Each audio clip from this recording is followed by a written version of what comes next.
What do you make of it? Is the weather a factor in this, because it's the temperature's up near 30 degrees?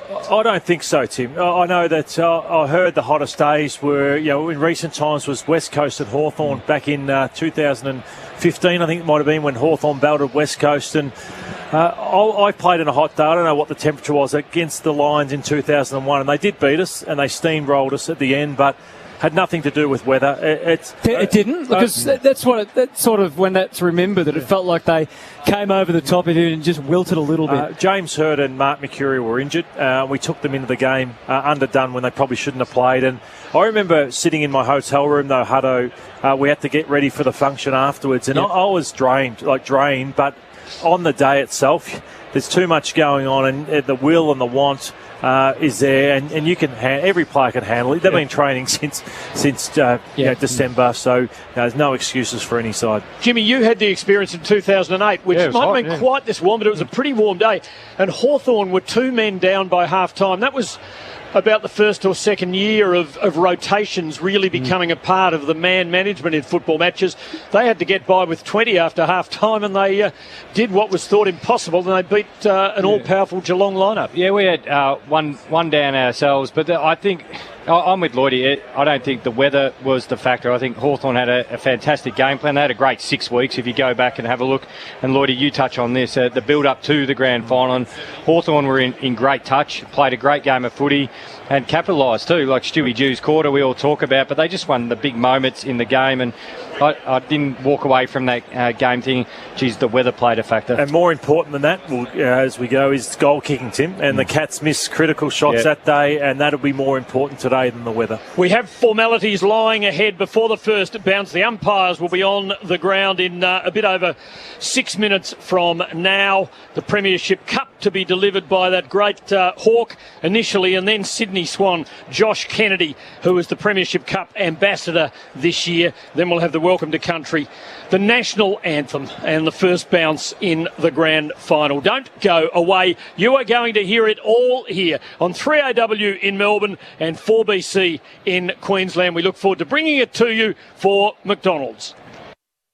This year, together with Adelaide Exposed Concrete, we're hitting the fairways for 5AA's All-Star Golf Day. Featuring your favourite 5AA presenters and some sporting superstars, it'll be an unmissable day out on Friday the 6th of October at the stunning Glenelg Golf Club. For more information, booking info or to win your way there, visit 5AA.com.au. Drummond Golf for all your golfing needs. See Australia's biggest golf retailer, Drummond Golf, Enfield, Darlington, Mile End, Tea Tree Gully and West Beach Driving Range.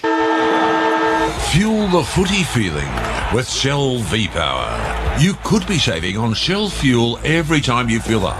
Just download the AFL Live app on the App Store or Google Play. Then click the Shell V-Power banner on the bottom of the app homepage to register and activate the offer. Shell V-Power, the official fuel partner of the AFL. T's and C's apply. Her mum's on the phone while she's on her skates. Careful, honey, don't get too close to the road. Wait, stop! Let Automasters test your brakes before someone else does. Call 1300 Automasters. Are you ready for massive Mazda savings? Mawson Lakes Mazda is having a huge demo clearance across the entire Mazda range. We are overstocked on current model Mazda demos that need to go. So be quick to snap up a demo deal in your favourite model and colour. There is no better time to take advantage of these amazing deals. Be quick, stocks won't last at these prices. Mawson Lakes Mazda, just a short drive from the city, Salisbury Highway.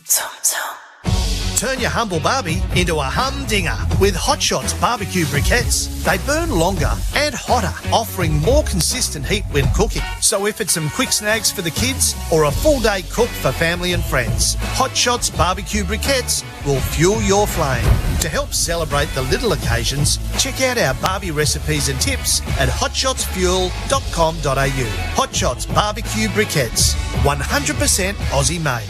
Look for them at your local Bunnings today. it comes to flooring for your home or office, you've got the world at your feet at Floor World, with 4 locations in Adelaide's northern and eastern suburbs, servicing the entire Adelaide region. Floor World keeps prices low on a huge range of flooring options, including wool and synthetic carpets, engineered timber flooring, laminate, hybrid and vinyl flooring. At Floor World, you can choose from the best Aussie and international brands at the best prices. Visit floorworld.com.au for a free in-home consult, plus mention 5AA for 15% off. Thinking of painting and don't know where to start? We do, because we know paint at Crowe's. So, visit Crowe's. And while you're there, join Crowe's Club to get 10% off everything. We know paint at Crowe's. It's Tyre Power's Big Footy Final Sale. Get the power to score a great deal on selected Toyo tyres and go in the draw to win one of 20 trips for 2 to Vegas. This sensational trip includes return flights, accommodation and $2,000 spending money. Talk to the team at Tyre Power about Toyo tyres and get the power of a safer drive this September, plus the chance to win a trip to Vegas. Visit tyrepower.com.au or call 13 21 91 for your local independent owner. 5AA's coverage of the 2023 AFL Final Series. This is 3AW's coverage of the 2023 Toyota AFL Grand Final. The bounce of the ball in the 2023 AFL Grand Final is just over 20 minutes away. It is a glorious sight over the MCG as Collingwood and Brisbane prepare for battle. Our footy preview brought to you by the White Glove Mover here on 3AW and 4BC for the best of the best, local, country or interstate, and they'll even make your bed. So while we get a moment or two, Matthew Lloyd and Jimmy Bartell along with Tim Lane, let's just explore what we might expect, particularly early in this game. What are we going to be looking for to get the feel of whose terms this game is going to be played on? I think Brisbane has to settle quickly, and it might sound strange, Lloydie, that Brisbane can lose it in the first 15 minutes. I don't think Collingwood can, because we know they've got that, I guess, belief that they can run down any margin, and they've done that for the last 2 years. I just need, for a really close game or for Brisbane to win this, I think they need to settle quickly in the first 15 minutes. And that doesn't mean you have to score, but just settle into the game, take the big moments, just take the ball cleanly and just take a bit of territory off the opposition. I'm 100% with you, Jim. Players are creatures of habit, and the Pies know this back to front. They know their change rooms. They know their locker. They've been in their own bed last night. They've eaten their same meal. They've done everything that's normal. I know that today's a little bit different because your pre-game's different to what it normally is, but that's about the only change for Collingwood, whereas Brisbane, they don't play here very often. They don't have great records here. They're in hotel rooms, they're eating buffets, all the different things. So I think it's critical that Brisbane do start well. Sydney were off very, very early in last year's grand final and never recovered. So I think that's where Collingwood brought the heat to Melbourne in the first final and won them the game. They were up early in the final two. So, it's critical for guys like Brisbane to put scoreboard pressure on early in this grand final. Down on the boundary, I can see the two men who, one of whom will present the Premiership Cup, Lee Matthews, to the Brisbane skipper. I think it's Harris Andrews who might be accepting it. He and Lachie Neale, of course, are the co-captains. Or Peter Moore, who could have the incredibly uplifting and perhaps emotional task of delivering the cup, presenting the cup to his son Darcy. Lee, a familiar face and voice to all who listen to our coverage on this radio network. He's down there speaking right now to Jackie Reid, so we won't go down and interrupt her. Well, I think we can, actually, and maybe she can even get a word with Lee. Jackie. Yeah, actually, thanks for that, Tim. I was having a chat to our good buddy Lee Matthews. Lee, any last words for the Lions fans? Forget about last words. It is such a buzz to be on ground level when you don't have to play and coach. And it's just such, the emotion's unbelievable. Last word, I'm Lions by 6 points is my tip, but there's no particular logic. I just hope they win. Well, best of luck, Lee, and I hope you have a great day. Guys, it's an amazing atmosphere down here. I just did happen to catch Lee. He's getting ready to go out there with the Premiership Cup alongside Peter Moore as well. The last minute preparations happening here. The banners are ready. They're out there waiting for the teams to run through them. I can't see a spare seat in the house. So we're looking at well over 100,000 fans here. And I tell you what, a lot of very nervous fans down here as well. A no change in the comfort factor down there on this warm day, Jackie? Do you know, this is one of the rare occasions I love that we have a shaded seat. So the ones over there in the Shane Warne stand, they're going to have to slap today, and hopefully they've got some hats as well. They'll be pretty warm for the first half at least, and well into the third quarter until that sun disappears. But down here there's plenty of Collingwood fans. There's a Richmond fan behind me actually as well, who's sitting in the second row. But the Collingwood fans, their confidence that they've had the last few weeks definitely isn't on their faces today, so it's pretty interesting. The umpires, thank you for that, Jackie. The umpires have just made their way. It's a big day for them, and we're going to be looking early, aren't we, to see what sort of tone is set by the umpires. A lot of discussion around what we saw or didn't see last Friday night in terms of blowing their whistle. Spot on, Hutto, and I think we'll see that they do pay more than they paid last week. I know they... It was, what's her name? The new boss, footy boss? Oh, Laura Kane said that, you can't pay free kicks that aren't there after Lee's comments, but that was ridiculous. The blokes having their heads ripped off last week and they weren't being paid. So that'll change today and they'll get the balance right, you'd think. They're getting their pre-match photo taken, and it is a big occasion for them. You referenced kicking for goals. Yeah. We see vision of the Lions starting to mill down in their rooms. There's a few Lions that have got pretty dodgy records. The yips, you're saying? Hugh McCluggage is one through his career, 11-13, and for this season, you even look at Lachie Neale. He's kicked 3 goals this year from 18 shots. So he's not the main key forward, but that rests heavily, I would have thought. Joey as well. Hipwood's had his moments at times, so I'm big on that. Like first quarter of a grand final. I saw the Giants last week look nervous. They missed some bad ones in the first quarter, didn't they, Jim? Callum Brown and a few others. So it's critical, Hutto. They take their chances on the road.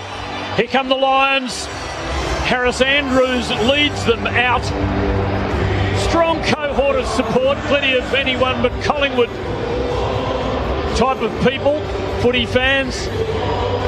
And they are not without love at the MCG, but of course ultimately they will be overwhelmed in size by the Magpie Army, which extends north, south, east and west across the great brown and some would say black and white land. The Lions go through their banner and they settle in to have their photo taken as well.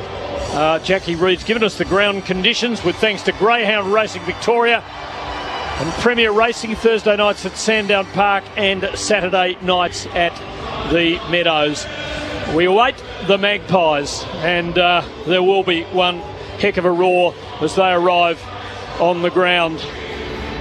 Brisbane have played them here in grand finals, as we've mentioned, in 2002 and 2003, and I think Hutto made the point that 2002 was very much the opposite to today in terms of the climate that it turned on. It's actually an interesting part of the grand final that you just never know what you will get from one year to the next. And this has been just a sublime September weather-wise, really. Yeah. It's the warmest consistently I can remember in Melbourne. And it's funny, if you look at the weather forecast as I did this morning, next Friday is going to be 12 degrees and raining. So Melbourne, you never know, do you? Yeah, much rather this than the alternative.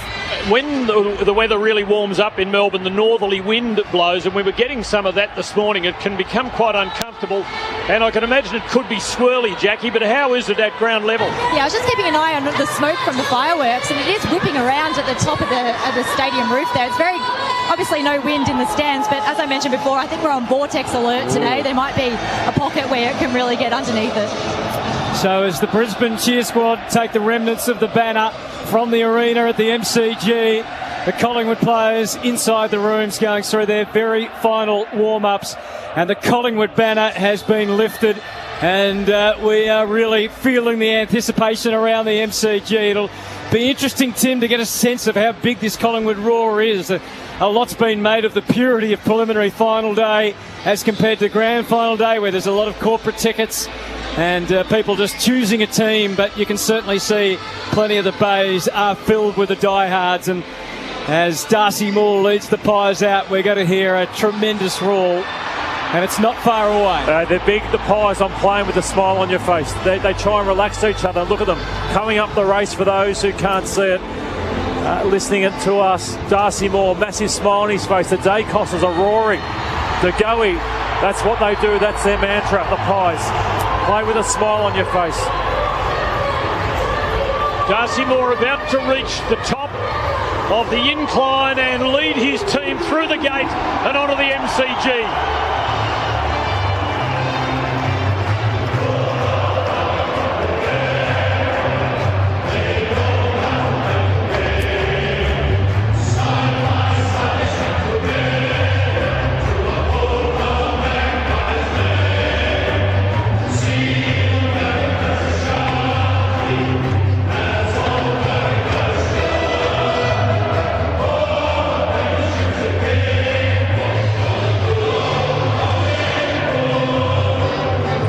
The observation's been made many times during the course of this season that so likeable is the Magpie coach Craig McRae and this bunch of players that he has piloted so effectively that even non-Collingwood folk have kind of warmed to the black and white, and there is a sense of momentum behind them that has built through last year when they lost on preliminary final day in Sydney by a point, but into this year as they've led the ladder almost all the way. The great unknown, Jimmy, though, is that their form really has tapered. They've just got over the line in the other two finals, haven't they? Yeah, but you think how much of that is off the back of them just been treading water for the last few weeks. But Tim, I'm with you. They play an exciting brand of footy and a coach who's just so likeable, and it's hard not to enjoy watching them play their footy. It's exciting. There's plenty of stars across all the lines that play the game the way we love to watch it. All right, we might take our final break, Tim. We've got both teams out on the ground. The brilliant sunshine, which has filled the MCG. And we are going to take a very short break and be back. And the bounce of the ball in the 2023 AFL Grand Final is only minutes away. And you'll hear it on 3AW Football, all with thanks to Macca's and the new McCrispy. It's a star on debut. Fuel the footy feeling with Shell V-Power. You could be saving on Shell fuel every time you fill up. Just download the AFL Live app on the App Store or Google Play. Then click the Shell V-Power banner on the bottom of the app homepage to register and activate the offer. Shell V-Power, the official fuel partner of the AFL. T's and C's apply. For nearly 40 years, no one has done certified used cars quite like Steinborner Automotive, with dedicated yards including SA's best range of commercials loaded and ready to go, including SA's only dedicated small car and SUV centre, and SA's only large SUV and 4x4 centre suited for any lifestyle. Steinborner still also has the best range of Commodores, from ZBs to the collectibles. View all late model used vehicles at steinborner.com.au. Steinborner Automotive. It's well worth a trip. It's Ian Healy, and I'm here to talk to you about back pain and Keezer. If you're one of the 80% of Australians who suffer from back pain, it's tempting to do nothing. But this can cause weaknesses down the road. The best place to start with back pain is exercise, and the best place to exercise is Keezer. Keezer's physios and Swiss-designed strength training equipment help you build strength in a supervised environment. I go to Keezer, and you can too, at our new clinic in Norwood. Book your initial assessment at keezer.com.au. It's a great time of the year to be out and about in the garden, but the place to be in first is Vidoulis Garden Centre. Right now you'll find a huge range of pots in all shapes and styles, fresh from the Orient. Outdoor pots for any garden, plus thousands of indoor styles to suit your home. Vidoulis has a huge range, but the prices are staying small. Pick up or delivery available. Vidoulis Garden Centre, Main North Road, Gawler, opposite the racecourse. It's closer than you think. Hi, Bronte Manuel from Toop and Toop. There's a lot of speculation about the state of the Adelaide property market, from people coming out of favourable fixed-rate loans to the rising costs of building a home. Now more than ever, you need an agent with genuine experience who knows what it takes to navigate more turbulent times. With a history spanning almost 40 years and a team that has been through the highs and lows of the Adelaide real estate market, Toop and Toop knows what it takes to maximise your results in any selling conditions. Go to toop.com.au to find out more. It's Tyre Power's Big Footy Final Sale. Get the power to score a great deal on selected Toyo tyres and go in the draw to win one of 20 trips for two to Vegas. This sensational trip includes return flights, accommodation and $2,000 spending money. Talk to the team at Tyre Power about Toyo tyres and get the power of a safer drive this September, plus the chance to win a trip to Vegas. Visit tyrepower.com.au or call 13 21 91 for your local independent owner. Macular degeneration is Australia's leading cause of blindness. If you're over 50, have an eye test and macular check. Early detection is vital. You can have the very early signs without even knowing. Information, guidance and support is only a phone call away. Call the Macular Disease Foundation on 1800 111 709 for a free macular degeneration information kit. 5AA's coverage of the 2023 AFL Finals Series.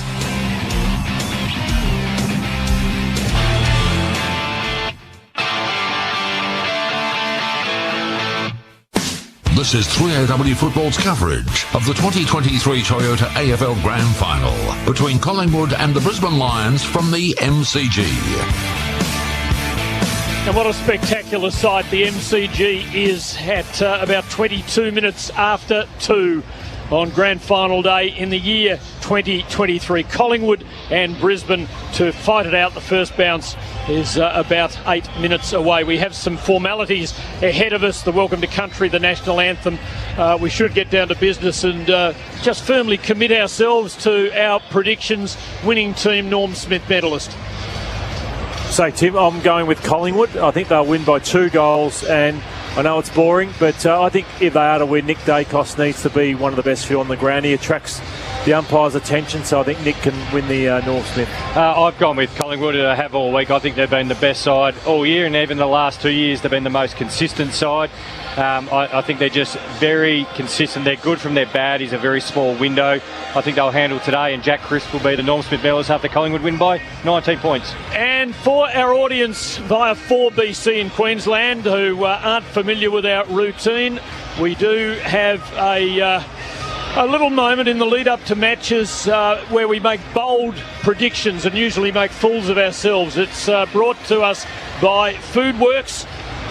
And it's Grand Final Day. They better be good. Lloydie. I'm going to say the 2 veterans who are premiership players for Collingwood way back in 2010, Steele Sidebottom and Scott Pennery, will both kick a goal and be instrumental in this game of footy. Jimmy? Jack Ginnivan into the 22 will finish with more than 3 goals. Wow. It's bold. Jackie Reid has been outstanding in this particular category during the year, just before the players line up, Jackie. I think Zach Attack is the mood of the day. Zach Bailey to kick 3 goals and have 5 tackles. Hutto time's beaten us. We won't have to stick our necks out. Here's Smoke and Joe for me, Tim. Hamish McLaughlin, the on-ground announcer. Premiership Cup to our club champions. Would you please welcome Premiership Cup ambassador and Sydney Swan Premiership player and former captain, Josh Kennedy.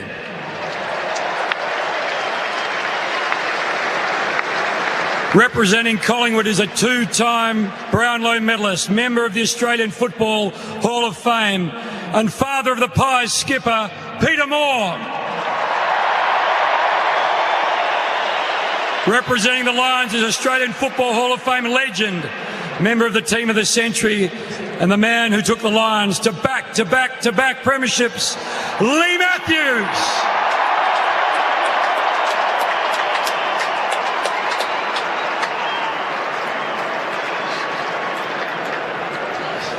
The AFL acknowledges the Wurundjeri people of the Kulin Nation, the traditional owners on the land of which we gather today, and pay our respects to elders past and present.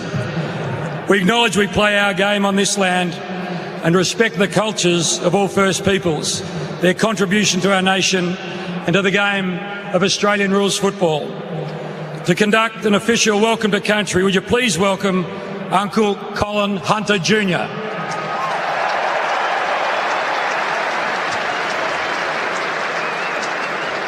I'd like to start by acknowledging that this afternoon we are meeting on the lands of my ancestors, the Wurundjeri people, and I'd like to take this opportunity to pay my respects to my elders, both past, present and emerging, elders from all nations, but I particularly want to pay my respects to everyone gathered this afternoon. But I always like to acknowledge the Aboriginal and Torres Strait Islander people joining us. I'd like to acknowledge them and pay my respects to them. Woomajeka, welcome. Wurundjeri Balik, Yimikundi Big. The Wurundjeri people welcome everyone to land today. Wurundjeri no Bunambor war Konding Nangnak Dulban and Big Bullock Bor Tillican. The Wurundjeri people want to look after and protect the land as they did long before. Wurundjeri country extends from the inner city of Melbourne. It goes across the mountains of the Great Dividing Range, west to the Werribee River, south to the Mordialloc Creek and east to Mount Baw Baw. And the Wurundjeri people are part of the Kulin Nation and of the Walrong language group. And while you're on Wurundjeri country, you're most welcome to the traditional lands and the waterways of the Wurundjeri people. So Woomajeka welcome, enjoy the day. Thank you.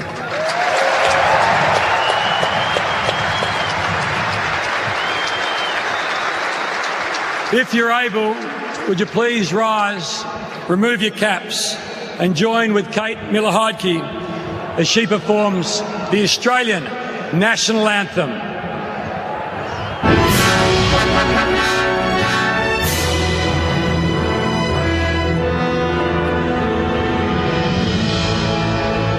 Australians, oh, let us rejoice, for we are one and free.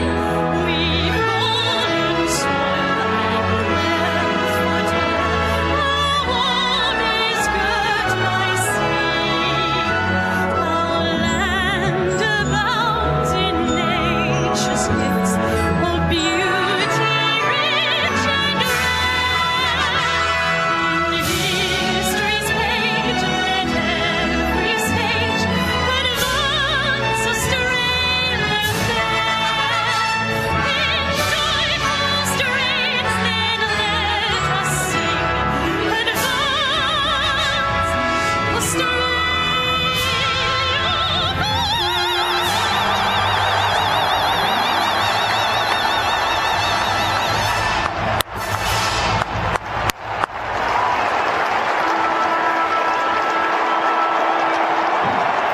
Magnificent. And as the teams head down to either end of the ground, the Lions to the punt road end, the Magpies to the city end, Darcy Moore made a quick dash to greet his father, who may present him with the cup at the end of this day. And bear in mind that Peter Moore captained Collingwood in the 1981 grand final when they lost their third consecutive grand final, and they presented losers' medals that day, the silver effectively, and Peter Moore threw his into the crowd and said, "I'm sick of these, there's only one kind I want," and that basically was the end of the idea of the silver medal to the losing team on grand final day. We're not far away from a start. The players are prepared all in their own different ways. In fact, we heard earlier in the day that Jack Ginnivan had gone to the Moonee Valley races last night. Yeah. Jimmy, did that surprise you? No, not at all. Look, you just do a lot of sitting around. I remember after I did the grand final parade, we got put up in a hotel. A couple of us went and just played some cards at the casino for a couple of hours. You're just sitting around doing nothing, and you don't want to just waste energy and play the game over in your head. So anyway, you can get a bit of a break, and Jack clearly loves following the Nags and went and had a look. Yeah, we had to pre-record Brodie Mycheck last night, Tim, because he wants to be in bed by 7:30. So we had to. Yeah, he wants to be in bed. That's his routine. So that's earlier than you, Lord. I know it is. So Ginnivan's at the races and he's in bed at 7:30. So you just got to let players be themselves, and they know how each other wants to prepare. But what I did notice is the Collingwood smiles and faces. There might just be something that Craig McRae, even I get to coach with Scott Pendlebury on a Saturday, and he says to the boys, "I've not seen enough smiles. Not enough fun's been had out here." He challenges everyone about that's what you play footy for. And Brisbane a bit more serious, so we'll see how that pans out in this first few minutes. Is there any way you can avoid butterflies going absolutely berserk in your stomach at a moment like this? No, you can't. But you've got to acknowledge it, and that's the first bit. It is unusual. The build-up is different. It's longer, and you just got to try and settle into the game and narrow your focus. First time you see the ball, just take it cleanly. Don't worry about whether you're handballing it or kicking it. The opposition's got it. Just stick to tackle or spoil it, whatever it may be, whatever area of the ground. Just do the basic core fundamental well the first time. For what it's worth, Lockie, Neil won the toss. and has gone to the punt road end in the opening quarter. Is there a discernible breeze either way, Jackie Reid? At the minute, I think that there might be, and it might be favouring the punt road end, but it is pretty swirly down here, as I described it before. The vortex alert is well and truly on. As Billy Frampton has gone to the goal square, taking it Harris Andrews as we expected. Simon Meredith holds the ball aloft. That magic moment. Anthony Hudson at the first bounce. First versus second. We're about to decide the 2023 AFL Premiership. And unfortunately, Simon Meredith doesn't quite meet the moment. A skew-if bounce, so he will now throw it up to the hoots of the crowd. And it's Cox beaten by McInerney. First to it, McCluggage. A desperate handball to fumble by Neil. Pendlebury gives it to Josh Dacos. Collingwood in first. Underneath it, Gardner. Knocked away. Wilmot in an instant. Got a handball away. Vigorous tackle laid by McCreary. It was high. It was high. And there you go. An early high tackle decision. And it's going the way of the Lions, and Leicester plays it super short, so short in fact that Zorko was called to play on, and McKenna goes short to Wilmot, who made his debut in last year's finals and hasn't missed one since. Now Neil kicks up along the wing. Mason Cox went with one arm. It was just out of his reach. Opportunity for Danaher, tried to blast it through. Came off the chest of Hipwood, and then he turned tackler on Howe. And didn't he get him thumped down into the turf right down in front of us? We'll have our first ball up in general play, about 60 metres out from Brisbane's goal as they head to the punt road end. There's a miscue from Danaher, and it surprised Hipwood, who normally would have been expected to mark it. Crisp to mark off, and now to Maynard. A delicate little kick finds Bobby Hill between half-back and centre. No one stands the mark. He's almost on the centre line. He checks himself, and with the left he pokes it wide to mark off for a second touch of the ball. A little dabbing pass, and De Goey, star of the preliminary final. His best performance in this colourful career. Into the forward pocket. Frampton had the sit, dropped the mark. Maybe with a bit of hindrance from a teammate, and the ball's over the boundary line for a throw in. Left forward pocket for Collingwood. 30 around from the behind post at the city end. Dunkley has to go at every stoppage. Frampton back to the goal square. Cox takes front position. McInerney knocks it down. And then the bodies just pile up underneath. Another ball up required. Couple of bad fumbles, Jimmy, from Neil and Hipwood early on. So we'll see whether they can settle here, the Brisbane Lions. Thrown up again. Cox got there late, but he got the palm down away from goal. It's skittled side bottom. Dunkley sends it. Berry sends it across half back, and it's marked safely and soundly by Rayner, who just pauses for a moment for Brisbane. Then he lags the kick well short, and it's a pretty comfortable chest mark and intercept mark for Murphy of Collingwood. He is closer to the centre line than half-back. He pokes a pass into the middle, and Jack Crisp, whose career started in Brisbane, takes the mark. It's led into a couple of Copeland trophies, and he looks to be cherry ripe. He kicks to Myercheck. Still 85 from goal. He goes long. Frampton got his hands to it, as he has once or twice already. Couldn't hang on to the mark. He lays a tackle and forces a ball up in a very good spot for Collingwood. It's 10 metres out, just out of the goal square towards the right forward pocket, and a bit far for the Magpies just to immediately, or for the Lions to play for the touch behind the ball. From the ball up is under a pack. The umpire lets it go for a bit, but then concedes. Another ball up, same spot. Good signs early for Bill Frampton. He looks strong in the contest against Andrews. Thrown up, hacked it back by Myercheck, grabbed though by Wilmot. Ball stripped. Here's Bobby Hill spinnering, lowering his body, and the umpire deciding a ball up was the call there. Yeah, Billy's trying to make his presence felt out there with that defensive job on Andrews. Still close to goal, Collingwood. Tap down from Cox, connected with it. Dacos. Was that high? Yes! Hutto, I'm not sure it was there, so we'll see the Bunnings replay. And is it the player gets bowled over afterwards? No 50. But he tried to reverse it, actually. A Brisbane player playing for it. But I reckon, did he force the issue there? I think it's the extra one coming in. It's actually Berry. A quick arm across. So Nick Dacos at the tender age of 20. He wasn't even alive when these two sides met in that 2003 grand final. He now has the perfect opportunity in the sunshine at the MCG to the city end as his football dreams continue to come through. The first goal of the 2023 grand final belongs to Nick Dacos and Collingwood. Just taking the territory early. Collingwood, they found a little bit of composure through the middle of the ground. Crisp kick in the middle to Myercheck allows them to get deep and take that entry, and that's where you want to be early in the game. You want to take the territory, just force the opposition to make good quality tackles. He did slide forward, but Lloydie, I think it was Berry who was coming across the front of the Dacos, and the tackler just clipped him around the ears. So honestly, a few concerns for Brisbane. I've touched on Neil fumbled, first centre bounce. Hipwood had an opportunity to score, fumbles, and then Rayner, shocking kick off halfback. So, they need to settle here, the Lions, otherwise they could go 2 or 3 goals down. Cox and McInerney, 2 giants. Umpire Gavin negotiates the bounce well. Cox got his hand onto the ball. Dunkley stole it, couldn't release it. Side bottom soccers it to the 50 for the Magpies. Danger, McCreery onto his left. Now he's right to Hill. Another fumble. And Ryan Lester. And they're into him. They are into him, saying, you just dropped one. I love this from Collingwood. Psyching out players who are vulnerable for the Brisbane Lions. Are they up for this on the biggest stage of all?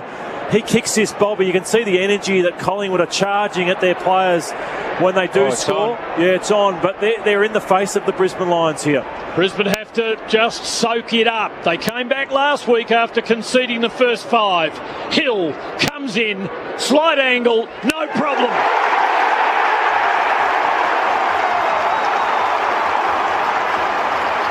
6 minutes into the grand final, the Magpies lead by 2 goals. The crowd are in good voice. Even comes back to the centre bounce, Lloydie. Dunkley just need to hold on to the footy, not cough it up at ground level. I know he got tackled, but you just can't let the ball spill out like that. You've got to be stronger over the contest. Leicester drops an absolute pudding, and Collingwood are onto it. And Bobby Hill is such an emotional starter to the game. He tries to get involved in everything, and you get his confidence up. Look out. Barbecue stats, thanks to Barbecues galore. They're allowing too many easy marks too. Collingwood are just finding marks, 7 marks to 3 uncontested possessions, and then that's an easy mark inside 50 early in the grand final. Jackie, before the bounce. Well, that loud noise, just then that cheer got a little bit of an extra leg when Jack Ginnivan ran on for his first run of the day. Back in the middle, we reconvene. Collingwood has the first 2 goals, and tapped down by Cox to the outside. Dunkley versus Mitchell, 2 experts at extracting it, but they nullify each other on this occasion, and we'll have a ball up a little closer to that southern wing. More bodies close in as the umpire tosses it up. Knocked away by McInerney, but volleyed straight back by Maynard decisively. Which way will the ball bounce? Hacked by Elliott. Almost the opportunity for Myercheck. Leicester, he was more sure of himself that time. That's a good mark back with the flight. Cautious little short kick to Coleman. Still operating inside defensive 50. Uncertainty written all over his face. And a lot of gratitude as Dunkley popped up and gave him a way out. And then wide to Berry. Still in their defensive half. Now in the shade of the members' stand. As Berry goes forward and low, hoping to link up with McCarthy. Danaher waited at the back. Sound tactics. Blasted towards his mate Hipwood. It's gone over his head. The bounce favoured Hipwood. Side bottom right with him. Made it difficult. Moore arrives. Hipwood, did he cop one high? He did. This is big for Brisbane now. After Collingwood have made the start they have, and have 2 goals on the board. Eric Hipwood. Collingwood crowd's mood not helped after seeing the replay. Well, the interpretation has changed massively in a week. And that is our game. 33 goals, 25 from set shots this year. Eric Hipwood. None more difficult or important than this one. 35 metres out, improves the angle slightly, unconvincing kick. Danaher could have taken the mark, but it wouldn't have mattered. It's out of bounds on the full, and a shaky start from the Lions. I thought the umpire was nearly going to pay 50 against Danaher there, who just punched the ball into the crowd, but he missed an easy one inside forward 50, Danaher, which would have settled the Lions. Jackie. C. Cameron's just been doing some run-throughs on the bench. He hasn't started the game just yet. He had a chat with the doctor pre-game, so he's not 100%. Darcy Moore, long ball, and Cox takes a towering mark. Everything he does in football or in life is towering. Very tall man, of course. Short kick to Mitchell. Between half-back and centre, members' side of the ground. Collingwood going to the city end as Mitchell pauses for a moment, waving towards corridor, and that's where he's going to go. And he'll place it towards half forward. It'll land 65 out. Myercheck in front. Couldn't mark. Nick Dacos roves one way, the other. And then finds another. And he kicks it high. Into the 50. Elliott from behind. Harris Andrews did well. Little hand pass. Hoping for Coleman. Got it. He gives to Berry. Back to Coleman, who followed up his own disposal. Kick to the centre line. McCarthy 2 against him. And the numbers prevail. But Howe ran into a tackle. And his hand passes over the boundary line for a throw in. Collingwood side of the wing. The Magpies are on top. 10 minutes in, they lead by 2 goals to none. It hasn't been a physical grand final yet either. There's no real brutality to this, so that's where they've got to harden up here, the Lions.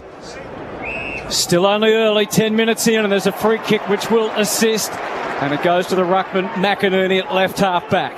Zorko just waiting for the little handoff, which he kindly provides. And in game 250, the former skipper drives to Danaher. He's the focus of so much, didn't mark it, but he now gets it back from Hipwood, and then he ran into a brick wall. How? He was able to get a handball out wide. Bailey can't get a hand on it, and Collingwood beat them to the footy again and force a ball up. That time it was Josh Dacos. Braden Maynard has the job on Charlie Cameron when he's deep. Throw up a left half forward for Brisbane, batted away McInerney. That's better. Bailey got himself set. What a kick! Zach Bailey, just the tonic that the Brisbane Lions needed. An early goal, and it's a genuine contender for the Star 21 goal of the day. Discover the difference, and Zach Bailey has that knack for big goals in big games, and Collingwood fans know all about that from the past. It's back to a 1-goal game. He's such a dynamic player who doesn't need a lot of possessions, Lloydie. He can have a dozen and kick 3 or 4, but it's his ability to break away from the stoppage, and just great communication with Big Oscar, who pushed the ball a little bit outside the bubble, and there's always a lot of space back towards the boundary, but the quality of finish, he's actually kicked it on the outside of his boot to get it back towards the centre of the goal, and Jackie Reid's vortex brought it back to the middle. As good as it gets by a ruckman. That hit was as good as it gets, and what a finish. So, big win to McInerney. Now he's got Cameron as his opponent for Collingwood. McInerney used his body well, and now he picks up the footy. Got a little hand pass to Dunkley. Hurried kick out of the middle. Will bounce to the 50 at right half forward. First there is the veteran Zorko. Little soccer. He can collect now. In the pocket. Side bottom. Took him high. There won't be a free kick. And yet there had been 3 paid. That looked about the most glaring of all. He hadn't picked himself up after collecting the ball, but this time the umpire calls for a ball up. And now he throws it up in the aftermath, and it's gone straight back over the line and out of bounds. And instead of a ball up, it'll be a throw in. Only argument is he went searching for it. He did a little, and from the umpire's view, he would have taken that as the cue. Still high. Throw in the forward pocket. The argument can be a prolonged one, but the footy won't wait. Brisbane have kicked a goal. They're back within 6 points. McCarthy has a crack. A handball to McInerney below his knees. Not as sure that time. Penalty then Mitchell, and then back towards the wing. Awkward for Gardner, and flying the pack was Jamie Elliott in his typical fearless fashion. Takes the mark. A little handball forward to side bottom, and they've worked their way up to the wing where Myercheck takes it, waits, and will now deliver. An open 50, long to a one-on-one. Frampton, Leicester did well, outsized, but he got a fist to it, Harris Andrews. A little hand pass to Zorko, who can trot off half-back. He has a bounce and then decides to go backwards as he was running into trouble. Kicks to Berry at the top of the goal square, and he switches play to Robertson over on the members' side. A little poke to Dunkley, who's unmanned. They're bringing a free kick all the way back. A mile back, about 4 disposals ago, something happened over on the southern side of the ground. He got dealt with after he kicked it across goal, Zorko. So it was in the back as Zorko was kicking that big switch kick to Berry. But you'd think that'd be advantage. Yeah, you would, wouldn't you, eventually? You'd think so. Nonetheless, everyone's settled, and it's an aggressive kick, and it's paid off. It's marked by Dunkley at centre half back to Coleman, who goes short, too short. He was trying to lick up with Danaher, but Markov stepped in and took the mark and quickly kicks to McCreary. 60 from goal. He thought about it. There was leads to Warner. Instead, he goes long. It's floating deep. Myercheck holds his ground. Hill almost had the chance, but Harris Andrews makes his first most significant impact thus far. Puts a big fist into the footy. and knocks it to safety over the boundary line and out of bounds in the left forward pocket. It's Collingwood 2 straight 12. It's Brisbane 1 straight 6. 14 and a half minutes into the opening term, and it's all with thanks to Maccas. Collingwood have been kicking to Frampton, just hasn't been able to clunk a mark. Cameron and McInerney. McInerney the better of it, stolen by Mitchell, dispossessed, side bottom mops it up, took it away from goal, straight to Danaher, who sold a bit of candy, swings it to the wing, nothing there for Brisbane. If it bounces okay, it's Murphy's ball. It got away from him, but he just got there in time to keep it alive and go back into the corridor and howl behind the centre. All kick not clean to Ginnivan, who had time to collect, give to Pendlebury, who gets a kick from a standing start. McCreary from behind, almost marked it, fought on, crumbed his own ball and gold. Oh, he hit the post. He kicked it off the outside of his boot. He might have done better just to go flush. And he kicks it behind. Collingwood 2-1, Brisbane 1 goal on the Shell V-Power scoreboard. Ball back at full back for the overworked Lions defence. Wilmot is going to favour the members' side. Cameron in the best position. Well, almost politely, Hipwood got there. The ball came his way unexpectedly. Off to Dunkley, another blind kick forward. And Murphy is positioning himself perfectly, regularly. Wins it and kicks it to Markoff as they design a way forward. And the path is clear for the skipper Moore. Off the instep, you can see what he was trying to do. And it does arrive with Bobby Hill. Slower than he might have hoped. Back to side bottom, a lovely short to Elliott, who is commanding that left half forward flank and wing at the moment. And he knows all about kicking long goals from there. Jackie Reid for spotlight before his kick. Eric Hipwood was down behind play. He's just hobbled off the ground with the physio. The doctor was out there to check on him pretty quickly. I'll get back to you on what that injury is. Hutto, you said the Lions defence has been under siege for barbecues galore. 10-3 the entries so far Collingwood's way. Missed the complete 2018 season, Jamie Elliott, and thus missed Collingwood's last grand final. But he's here now. And unfortunately, in striving for that extra metre or two from outside 50. Game wasn't online yet, so that's why I missed it. It's a bit early and not quite important enough for Jamie Elliott. He tugs it, and Collingwood have their second behind. 2-2-14 to 1 straight 6. And this is 3AW Footy with thanks to Maccas. It's on the Shell V-Power scoreboard as Coleman brings the ball to Lester, the veteran, who gets around a tackle, drives long and high to the wing, not much there for the Lions. Howe arrived, almost took a Jeremy Howe special, couldn't quite hang on, it's in disputed ground level. The umpire will intervene, there'll be a ball up Collingwood side of the wing. The first 17 minutes very much Collingwood's way, but only translated into an 8-point lead, 2-2 to 1 goal. In ruck, Big McInerney brought it down, rather Danaher down to Bailey, who had to kick in a hurry from a standing start. It went to the line on the bounce and is called a kick that lacked sufficient intent to be kept alive, and it'll be a free kick to Josh Dacos between half-back and wing for the Magpies. Quick survey from Dacos. He kicks along the half-forward line, but Danaher, anticipating that, takes a pretty comfortable mark to repel for the Lions. He too just waits a moment. He's had 5 disposals so far, sets them up towards half-forward. Of course, Hipwood is off at the moment. Not much marking power. McCarthy flew. And in the end, the spoil went to Mitchell. A handball to Quainer, who didn't want to be rushed. Step to the inside, kicks towards Elliott again. Coleman reaches over, made the spoil to Wilmot, who is swamped. And there was no extra steps to be taken. It's another ball up right on the logo. Collingwood 2-2-14, Brisbane 1 straight 6. It's on the members' wing. Jackie for spotlight. In positive news for the Lions, it looks like it was just a hit to the breadest basket, as Jimmy would say to Eric Hipwood. He'll be okay. From the ball up, another pack. Now it squeezes out. Robertson's got it. He's brilliantly tackled and taken down, and there will be, I think, a ball up. The Magpies, emphatic it should be holding the ball. They won't get it, as Ginnivan picks himself up last. He was the tackler. Ball on the centre line. Umpire Stevic throws it up. Danaher doing some ruck work, and he's doing okay. Ground level contest at the feet of the ruckman. Once again, ball doesn't come out. Another ball up. It's a clear plan here from Collingwood in slow possession, especially coming off their back line, to bring the ball into the corridor. It's like they're avoiding all boundary throw-ins or further stoppages, Lloydie. Danaher rucking, knocking it forward, and then towed forward by Robertson for Brisbane. Hipwood's back out there, gave it to McCarthy. This is what he's in the team for. He's one of the sharpest shooters in the competition. And Link McCarthy, who might have thought his day would never come. Is making the most of it. A career in the early days racked with injury. He's played 4 preliminary finals, and now he's kicked a very important grand final goal. And somehow the Lions are back within 2 points. It's 2-2-14 to 2 straight 12. 2 points the diff, 20 minutes into the opening term.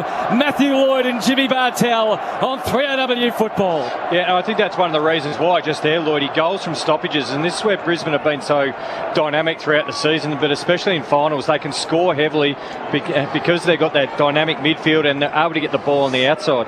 2 goals from ball-ups, and Tommy Mitchell is running with Lachie Neale at every stoppage, as he did in the last game. Neale just the 1 disposal, so a huge win, but he hasn't been involved yet. Bounce of the ball, slew Danaher's way, probably favoured Cox, it fell to Pendlebury, got a hand pass to Nick Dacos, worked it into the 50, DeGoey lays a tackle and forces the ball up 45 out from Collingwood's goal. The Lions have done well. The inside 50 numbers would be Collingwood's way, but the margin is just 2 points from the ball up. Archie had it, lost it. Nick Dacos kicked into a smother, captures the ricochet on the boundary, gave to Elliott, sold Hill rather, sold it, gave it off to Dacos again. His kick smothered. Brisbane's defence. And he's hurt himself. Standing. The smother has injured Nick Dacos. Oh, that's it. Picked himself up. He's up. And there'll be a ball up right in the left forward pocket for the Magpies. It was a direct contact injury to Goey. Even his brute strength couldn't get out of there cleanly. It's rushed away by McKenna, but it's a free kick. It's coming back to Brisbane in that last line. Just repeating that Shell V-Power scoreboard. You can fuel the footy finals feeling with Shell V-Power. Collingwood 2-2-14, lead Brisbane 2 straight 12. And it's Kadeem Coleman who played perhaps the best game of his career last week when his team really needed it. Against Carlton, he kicks Brisbane back towards the wing into relative safety. A jump handball from Josh Dacos was nifty to Maynard. Lugs the kick forward, a true bounce for Hill. He tried to craft a little kick in short for DeGoey, but Bailey was well aware and he was able to read the drop of the ball.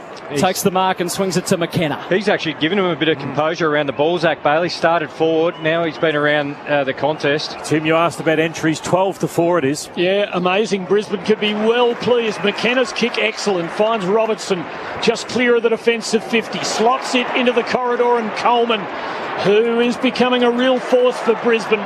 He kicks to Neale, midfield, the dual Brownlow medalist, hands off to Wilmot, running forward, driving long, 2-on-1 Collingwood's way, and the boundary line is their friend in Brisbane's right forward pocket. 22 minutes on the clock. Collingwood 2-2, Brisbane 2 straight goals on the Shell V-Power scoreboard. They won't mind this. They're very good at forward 50 stoppages, Brisbane, and they were outnumbered then. No possessions yet for Charlie Cameron from the throw-in. Grabbed by Cox. Was that a clean legal disposal? No. It's very questionable, and Eric Hipwood is posing that to the umpire. Simon Meredith, who's deaf to all pleas, goes in and throws it up as the crowd see the replay. Danaher, the ball shaken away, grabbed by Mitchell. More to side bottom, back to Murphy. He had more time and he got the clearing kick, and didn't he kick it well? It's the Magpie favourite Jack Ginnivan. Into the 22 this week, issues the instructions as he kicks from half forward. It's a tough one for Leicester. The bounce for Elliott, he muscled him out of it. Well played, Leicester. Back to Gardner and then to Robertson. They work the triangle handballs, and then the kick back to where, again, there was a bit more room for Coleman to work his kicking magic to slice them open through the middle. And Lachie Neale starting to work into the game. Takes the mark, but just applies the brakes. Just behind the centre. Brisbane with the ascendancy in the last few minutes. A kick to the members' wing. An easy mark dropped by McKenna, but plenty of time to recover things. Got it now. Drills it along the half-forward flank for McCarthy's lead. He can't hang on to the mark, and off his hands. It's over the line for a throw-in just outside the 50. Connor McKenna, a real story of this season, had missed 2.5 seasons of football. An Irishman who came to the game late. He stepped straight in, played every game for Brisbane, and is playing terrific footy. The ball at their 50. Danaher shoved Cox out of the way. Tackle laid on Danaher, and this time it's holding the ball. Mason Cox to take it at halfback for the Magpies. Another one of those where he tried to drive his head through, and he didn't win it, so was holding the ball. Oh, Cox's kick is smothered. Bounces back to Danaher. He just barges through Quaynor. It slowed him down. Bailey already has one goal. Gets through the first line of resistance. That's even better. That is a grand final goal to remember forever. Zach Bailey has produced some absolute magic. It is most certainly a goal of the day for Star 21. Discover the difference, and what a difference that can make. And for the first time, the Lions are in the lead. It's 3 straight 18 to 2-2-14. This guy's always a danger and a threat. You can put all your eggs in the Charlie Cameron basket, but Bailey gets you up higher at the ground in the contest, and he never loses his feet. So if you don't stick the tackle, he'll keep pumping his legs like he did there. They had him hemmed in against the boundary line. He was the one with the initial smother on Big Meso. Got back up. Murphy had him pinned in, but a weak arm tackle. Away goes Bailey. Playing with such confidence, Zach Bailey, which has to be lifting those around him. Brisbane, for the first time, are in front. 4-point lead, 3 straight goals to 2-2. Cox and McInerney as a shepherding free kick against Cox. McInerney, hand passes to Dunkley, drives into the 50. Maynard brave. Murphy was his main opponent, knocked it away from his teammate as he brought him down. No, that's not a free kick. Collingwood free kick. And he's gone. He looks dazed here. He does look dazed every time, though. But look at him, though. That's when it's concussion, it's a different story. I reckon he's fine, Lloydie. No, it's Murphy. Yeah, it's Murphy. So he's fine. He got hit in the shoulder. But then he gets hit here in the head, the back of Lincoln McCarthy. Yeah, not sure. It's Collingwood's ball at centre half back. He does get hit, though, Jim, whether you respect him as a tough player or not. I'm not questioning his toughness. Did he get hit or not? I don't know whether he did, though. He did. So all I'm saying is I already has to go off for 20 minutes. He's being taken to the boundary line. Jackie, what are you seeing for Spotlight? Yeah, you're right. The doctors are escorting him off the ground at the minute, so they'll have a quick discussion with him to assess him and then decide whether or not he needs a Scat 5. There's no way I'm questioning his toughness, Lloydie. I haven't seen where he got collected, that's all. Maynard to Moore. Stretches the kick out, and same for the handballs to Josh Dacosta McCreery. They need to settle here, Collingwood. They charge forward. McCreery driving. Ball Cox! From nowhere, Mason Cox has taken the mark. And if a big guy can come from nowhere, that is. What a terrific take. Just too tall, and his timing was perfect. Good set shot for goal too in the big moments. Big Meso, he's got a very sound goal kicking technique. Mark of the day, thanks to Stan. And you're right, Jim, this is his range. Yeah. So any further out, he's not the best, but this range is pretty good. And a terrific temperament. He's a player who seems to revel on the big occasion. He showed that a couple of times in 2018 in the preliminary final, and then twice on grand final day. Still searching to become a premiership player. His story is amazing, and he stands up after all of that and misses to the right. We mossed him. After Collingwood have done so much right in this opening term, they haven't actually kicked a goal for over 20 minutes, and just a little pall coming over some of the Collingwood fans as they look up to the Shell V-Power scoreboard. 3 straight 18 Brisbane, plays 2-3-15 Collingwood. 28 minutes in, a sound kick in is marked by Starcevic, and he's going to favour the sunshine on the southern side of the ground. And Gardner, high at half-back, well clear of the 50. No one standing the mark, but he's not to be lured into getting excited and taking off. He dabs a short pass to Coleman. Too much. Umpire says not 15. Coleman forced to play on and kick laterally. Starcevic there. Horrible bounce for the Lions. Taken by Ginnivan, but immediately brought down in a tackle applied by Dunkley, and there'll be a ball up 60 out from Collingwood's goal at right half forward.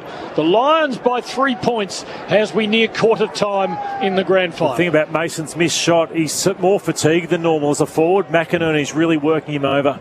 Coleman with 10 possessions from the restart. Dunkley's turn to cop it. Picked up by Mitchell. Hacks it inside 50. Coleman's get another possession here. Takes a pretty comfortable chest mark, locked up against the boundary. He's one of the few players who can kick beautifully off no momentum. He just stands there and lasers them. He's at 11 now. Which he does here. Back to Andrews, and more safe short stuff. They are a kicking team, but they're a low disposal team normally, not panicking, and Coleman again makes himself useful on the way out, reluctantly goes back behind the mark, but doesn't want to be rushed, even off the right boot this time, along the wing. Cox against Hip with the challenge in the air. Brought a couple down with him. Path for Will Hoskin. Elliott opens up. Guess who's in the weight again? And it's Kadeem Coleman, who takes another mark and goes short, and that's possession 13 across to Zorko. And he is going to make the full switch to Archie in the sunshine. Crisp was set for it. Put the fist into it. Gardner, the boundary line, and McCreary, the three combatants. And the boundary line wins.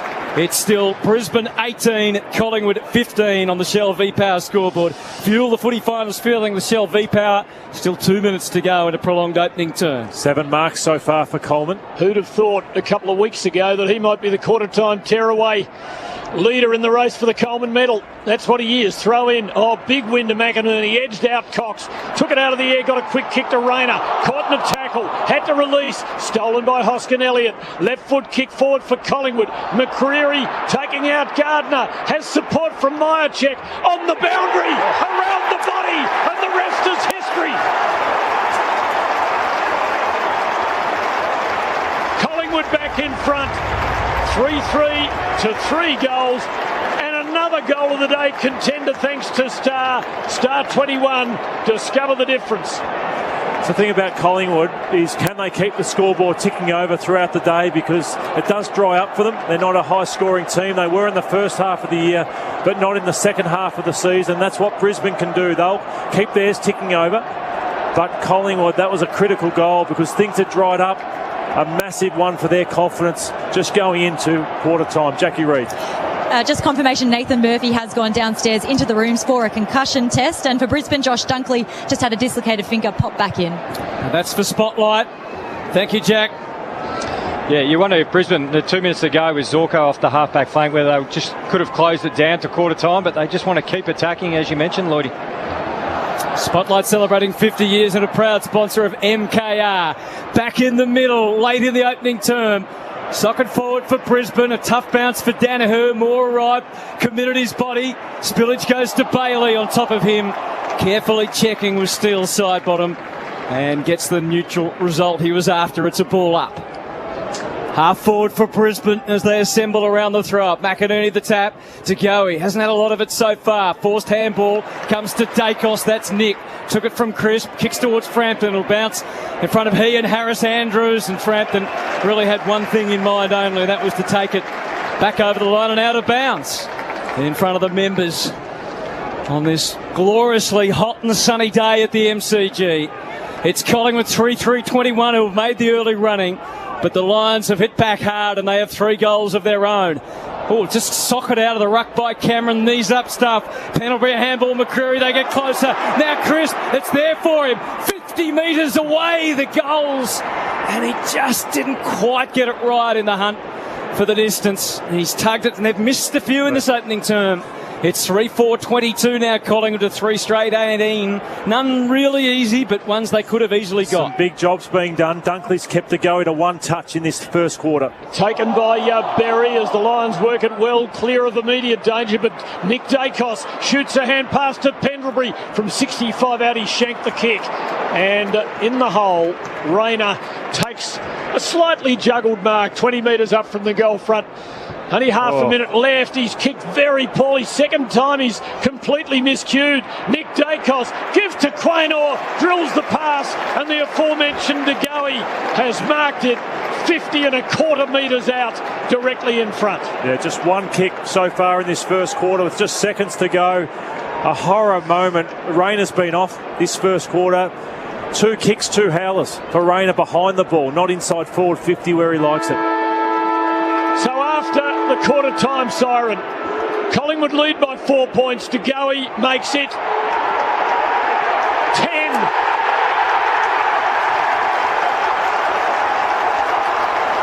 And Collingwood get something like, but perhaps not quite fair reward for a considerable ascendancy in the opening quarter. They lead 4-4-28 to 3 straight goals.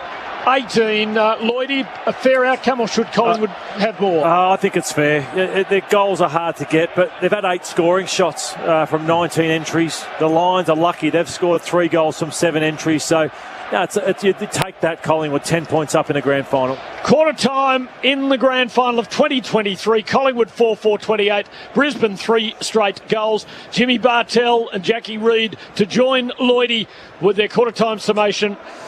After this, the Shell v Power scoreboard. Collingwood 4-4-28. Brisbane 3 straight goals. This is 3AW Grand Final football brought to you by Macca's. This year, together with Adelaide Exposed Concrete, we're hitting the fairways for 5AA's All-Star Golf Day. Featuring your favourite 5AA presenters and some sporting superstars, it'll be an unmissable day out on Friday the 6th of October at the stunning Glenelg Golf Club. For more information, booking info or to win your way there, visit 5AA.com.au. With thanks to Floor Worlds, more than just flooring. Choose from the best Aussie and international brands at the best prices. Fuel the footy feeling with Shell V-Power. You could be shaving on Shell fuel every time you fill up.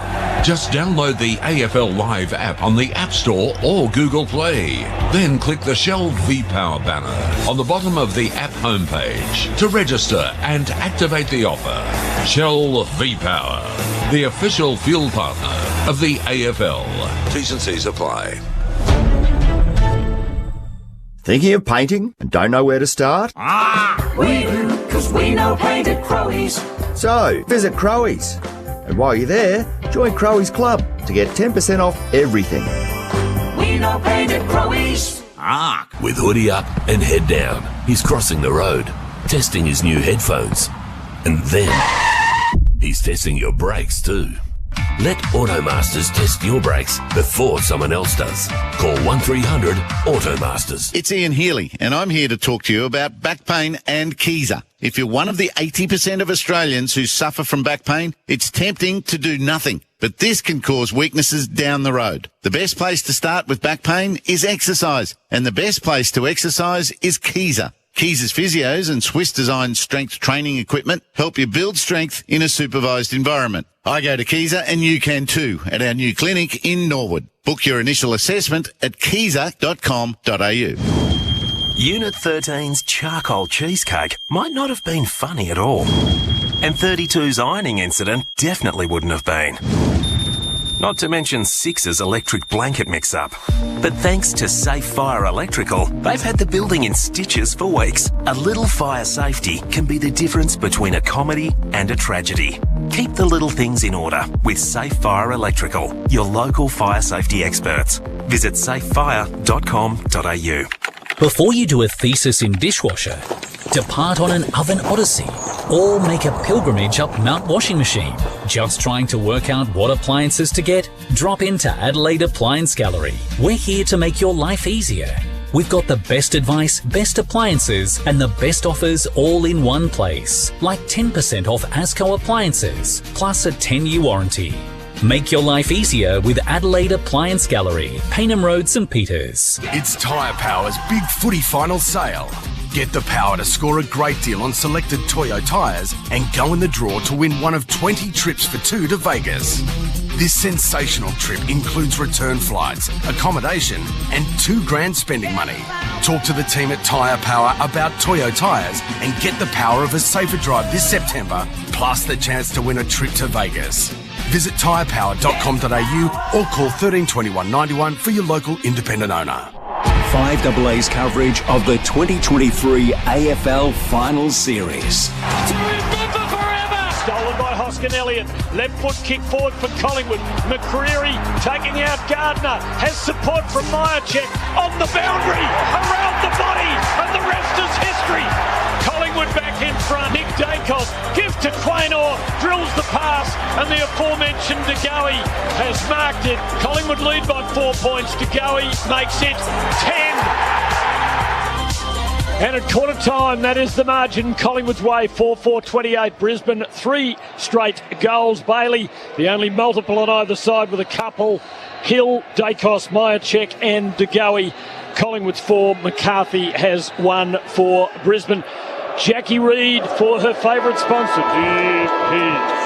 Thanks very much, guys. Good news for Collingwood. Nathan Murphy is back out there. He has passed that concussion test, so he is right to start this second term. For Brisbane, Eric Hitwood was cleaned up by Jeremy Howe. He copped a hit to the Bretta's basket, and he's okay to go. And Josh Dunkley had a dislocated finger. It looks really sore. The doctor went out to him at quarter time, but he's ready to play on. Ironically, we're hearing Country Road being sung at quarter time, Lloydie. We haven't heard it, even if we were at the Gabba. Charlie Cameron doesn't even have a possession. Lockie Neal only 3. How big was that to-go goal, though? Huge, and Dunkley would have been filthy because he'd held him to one touch in the first quarter, and then it's a Rayner shank that gets him into the game, so that would have hurt. But, yeah, Charlie, no touches, and his body language hasn't been great, to be honest, in this first quarter. Joey Danaher has blasted the ball a few times and could have used him, but he's got to get past that. Jimmy? Yeah, I think Brisbane, last minute and a half, they coughed up 2 goals where you could have just closed down the quarter and played a bit of tempo. They're trying to keep a bit of risk in the game, but it cost them 2 goals late in that quarter, and they're trying to avoid, Collingwood trying to avoid stoppages because that's where Brisbane's been great. 10 points in arrears, the Lions on the Tyre Power scoreboard as we enter quarter 2 of the 2023 AFL Grand Final. And it's Cox and McInerney. A better bounce to start this quarter. The tap favoured Dunkley, though. To go, he kept his feet as Dunkley went to ground and has earned... No, he's given away a free kick.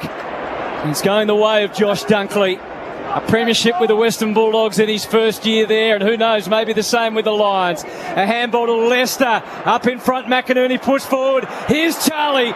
Here he is. Left foot snap is a goal. And if we were in Brisbane, we'd be playing a bit of John Denver right now. Brisbane has the first goal of the second quarter, and they couldn't have hoped for a better player to kick it. Enter Charlie Cameron into the grand final. 4-4-28 to 4 straight 24. And Brisbane are taking their chances. The Brisbane crowd are trying to get the song going. Yeah. They had it at quarter time and it was met with boos from Collingwood fans, but they're trying to get the tune going. But just class finish and great contest there by Big Oscar, who pushed forward hard, and a soft drop which brought Charlie Cameron into play. Before the ball up, Jackie Reid for deep heat. Just on Nathan Murphy, he came off the ground after quarter time and was doing some laps, and he's indicated that he's not 100% now, so he's taking a seat in the second row of the interchange bench. It looks like he's been subbed out, and Pat Lipinski is in. Cox the tap for Collingwood. Nick Dacos tried to whisk it away, couldn't do so. McCluggage got his head over the ball. Fletcher into the fray for the Lions. Fights for it at ground level and would be happy just to hold up the Collingwood charge. They had numbers there. Umpire Gavin calls for it, just the Lions side of the centre. That's a morale-boosting start to the second quarter for Brisbane, and Murphy out of the game by the look of it. At the ball up, it is Brisbane's footy. They do well. Starcevic leans back, lobs it into half forward. Hipwood brought it down. Lovely collect by Charlie, who takes on Jeremy Howe. Forced wide. Skids a kick into half forward. It's good. It found Archie. Gives to McCluggage. Quick snap. Goal.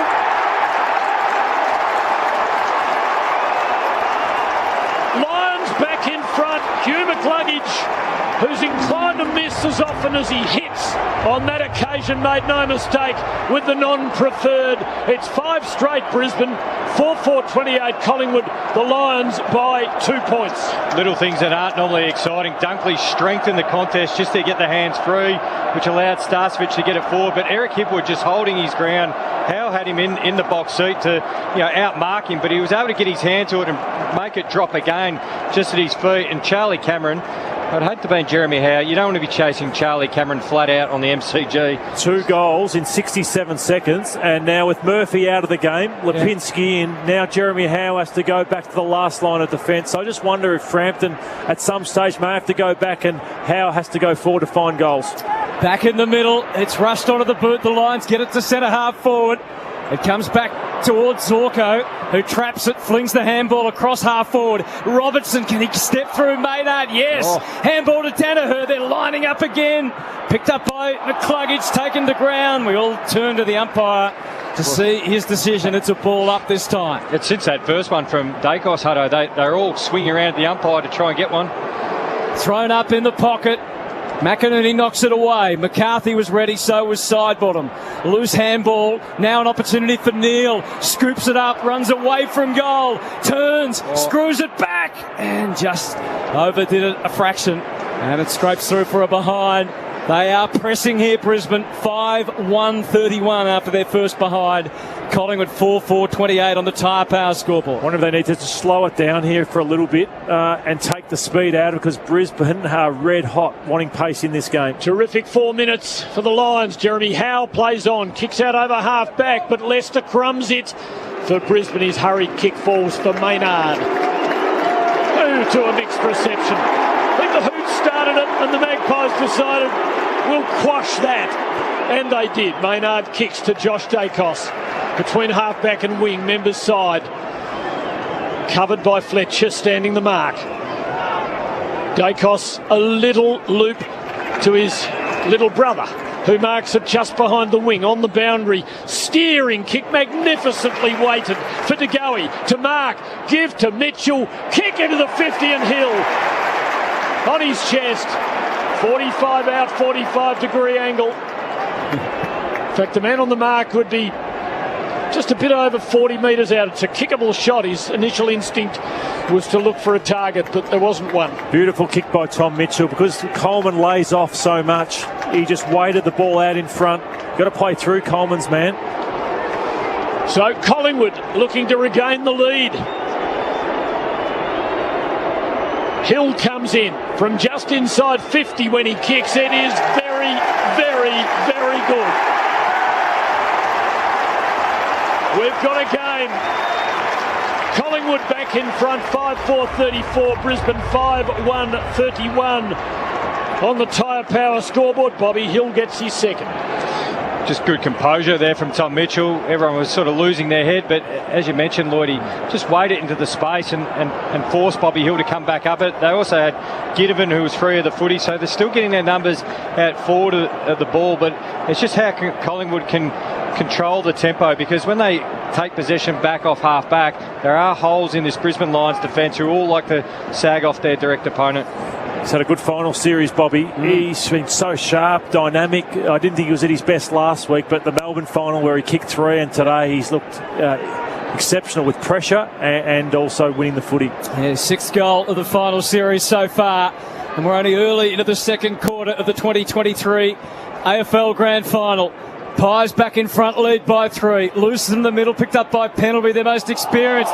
He got almost a 7-20, had that latitude. Handball loose from Dacos. It's kicked forward by Robertson for Brisbane. Howe was interfered with. Surely he was held without it, according to the umpire, as he went for the mark against Hipwood and went tumbling to ground. The ball came free. Now Howe, challenging kick back to the middle, but a successful one. He also caught a plastic bag as well. Oh, that's how good he is. That's Nick Dacos. He's the day. The handball, though, goes to Quainer. It could have come aground. Recovered handball to Markov.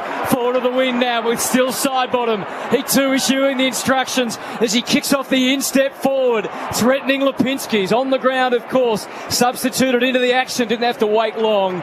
And now the umpire calls him to attention as he decides it's going to be a ball up 35 metres out from goal. He caught a plastic bag in his left hand and the ball in his right. That is as remarkable as it sounds. From the ball up, McInerney gives to Coleman, who keeps on getting it. He kicks towards the wing. Hipwood low down. Should have held it. Didn't. Picked up by Howe for Collingwood. Gave to Hill. Hand passes to Sidebottom, or in his general direction. Put him under pressure. Sidebottom takes it away from goal to Markov, whose kick smothered. Ricochet to Archie. Left foot kick in a hurry. Might give Cameron a bit of a chance.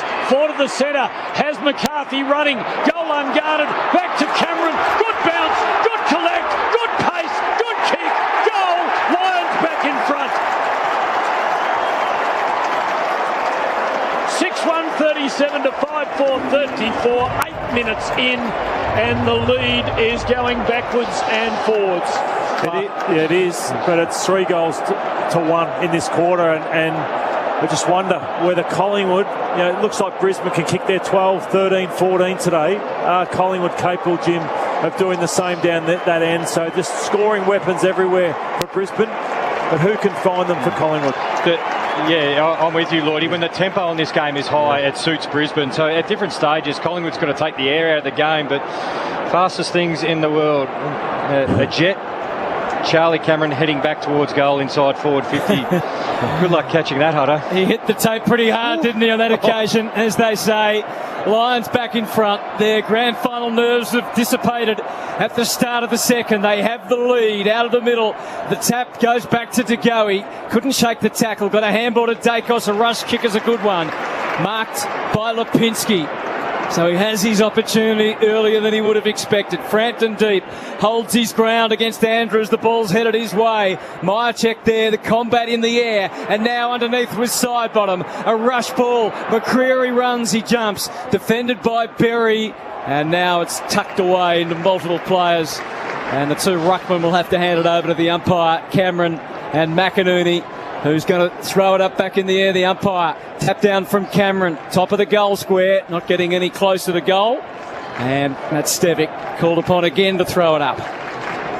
Crowd's just sitting back in their seat for a moment, but lean forward now as it's thrown up. Grabbed out of the ruck by Darcy Cameron.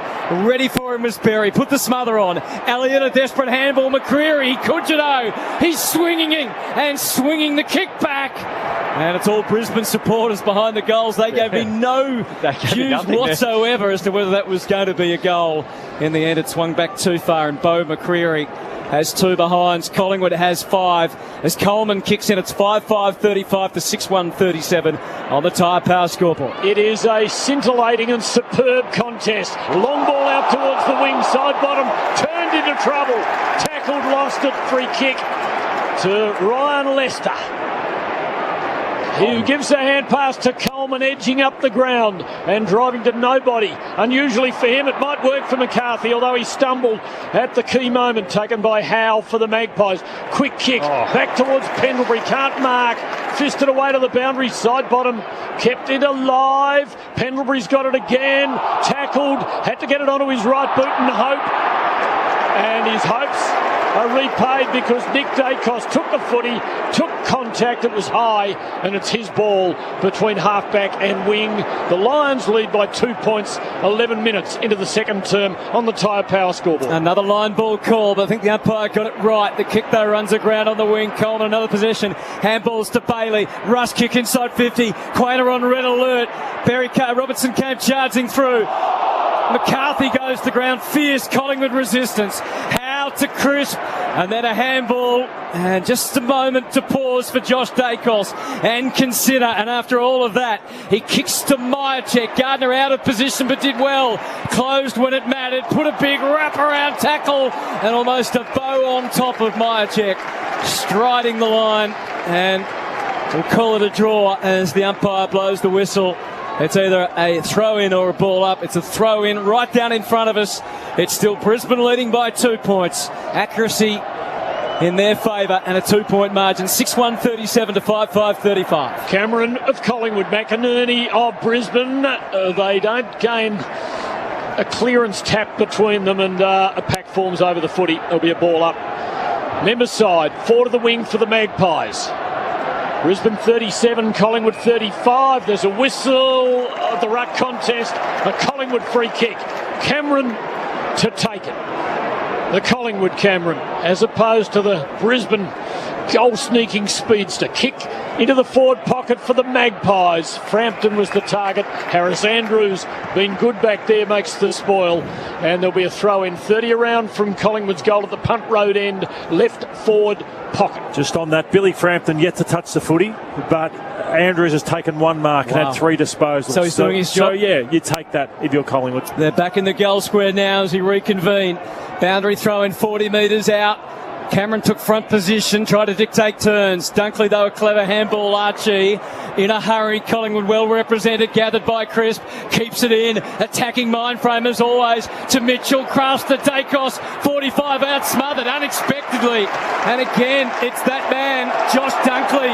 And he tries to rub salt into the Dacos wounds. Not a big wound with what he's done already in this game in his short career. But it was letting him know this is not going to be easy for the day. It's back out of bounds and in the hands of a busy, overworked boundary umpire.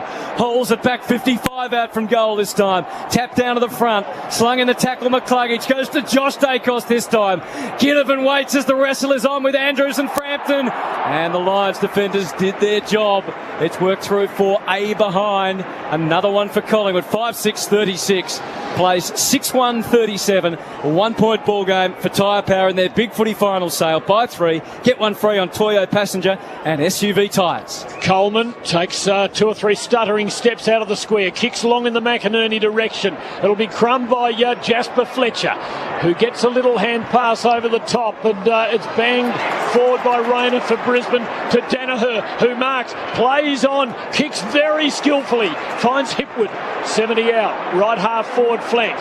The string bean Hipwood goes to the forward pocket. McCarthy in front of Quaynor, very nearly juggled it on one hand. Couldn't quite hang on. There'll be a ball up in Brisbane's right forward pocket in shade at the city end of the ground, which will be welcome. Just overkicked it. Hipwood, he was trying to get Danaher leading back to goal.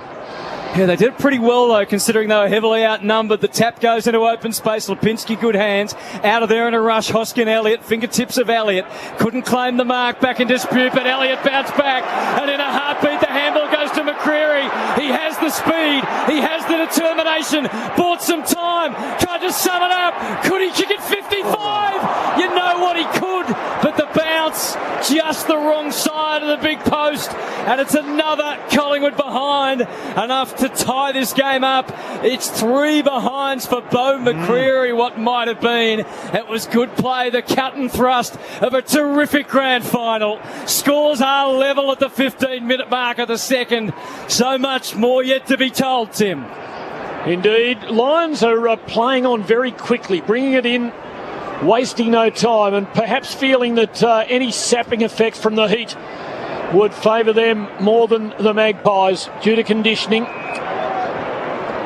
Work it across ground to Gardner, who chips forward and inside to Lester, and he pokes to the middle, and Wilmot takes the mark. He has Lester going past, doesn't give. He gives it now by foot in the Hipwood direction, but Darcy Cameron saw it coming. He brings it down, it's in dispute. There is a Collingwood free kick to Nick Dacos for high contact.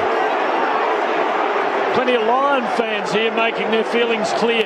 Dacos between half-back and centre. But you have to adjust now. You know, any time a tackle's going to come, he's going to try and get that arm up above his head. And that didn't work out as planned as Nick Dacos tried a little cute kick to his brother. It bounced and went end on end at a concern. Craig McRae down in front issuing the instructions. We'll have a throw in instead. 16 and a half minutes into the second term. It falls short of the ruckman on the throne, reaching for it Cox, grabbing at Rayner, out of his control to a degree. He lands safely, left foot kick, screaming through. Hipwood did well, disrupted the pack. Robertson beaten by Maynard, loose hands Fletcher, brilliantly creative to Robertson. One more and it's a goal to Danaher. And their weapons are sharpening at the MCG, the Brisbane Lions. Charlie Cameron twice, and now Joe Danaher, who adjusts his moustache as he walks away. 7-1-43 the Lions. Collingwood 5-7-37. You take your chances in grand final, it makes all the difference. Maynard, who won the ball at ground level on his knees, he just didn't see Fletcher sitting on the outside, probably lost him looking into the sun a bit, and Fletcher was able to intercept. But Dev Robertson, it was just body lining the ball, he just kept surging forward. He was brave. He could have been cleaned up from the other direction, but he just zeroed in on the footy, took it cleanly, which allowed Danaher to get out the back. The second quarter for Barbecues Galore, 4 goals, 1 to 1 goal 3. So it's been a brilliant quarter by the Brisbane Lions. It's 10 inside 50 to 7. They're winning all the key stats, and just that front half for them. Weapons absolutely everywhere. For the Pies, they just don't really have those natural goal scorers like the Lions do. Bunnings replay, little twirl of the moustache by Danaher at the ball up. De Goey tried to plough it through, he did okay, but then the bounce of the ball didn't favour him. Starcevic got it his way. Rayner prized it out for Brisbane, but knocked it to Hoskin Elliott for the Magpies. Kick back to the 50. Hill made a spoil on McKenna. Helped it to Josh Dacos. Tackled, lost the footy. McCluggage for Brisbane. Shoots it clear to Neal. Hand pass to Fletcher. Tackled on the kick, which fell a little short into half forward. Magpies pretty well set up, and they'll force the ball up right on the 50. Lions by 6 points, 7-1-43. Collingwood 5-7-37, 18 and a half gone, second term. Thrown up just inside that 50. It comes to Lockie Neal. He weaves his way through. Waiting for it, McCluggage. Ran into resistance inside bottom of McCreary, but he's tackled. A diving lunge from that man, Zach Bailey, who has done so much right in this grand final so far. This time a perfectly timed leap and lunging tackle, and he is rewarded. He's had 5 disposals, but most importantly, he's kicked 2 goals. Tackle of the day, thanks to light and easy Zach Bailey, and what an influence he's had on this grand final. Every touch means something with Zach Bailey. He's kicked 2 of the best goals you're likely to see in a grand final, and could kick another one here. Part of this cohort, these medium stars, the rare mediums that can do so much damage.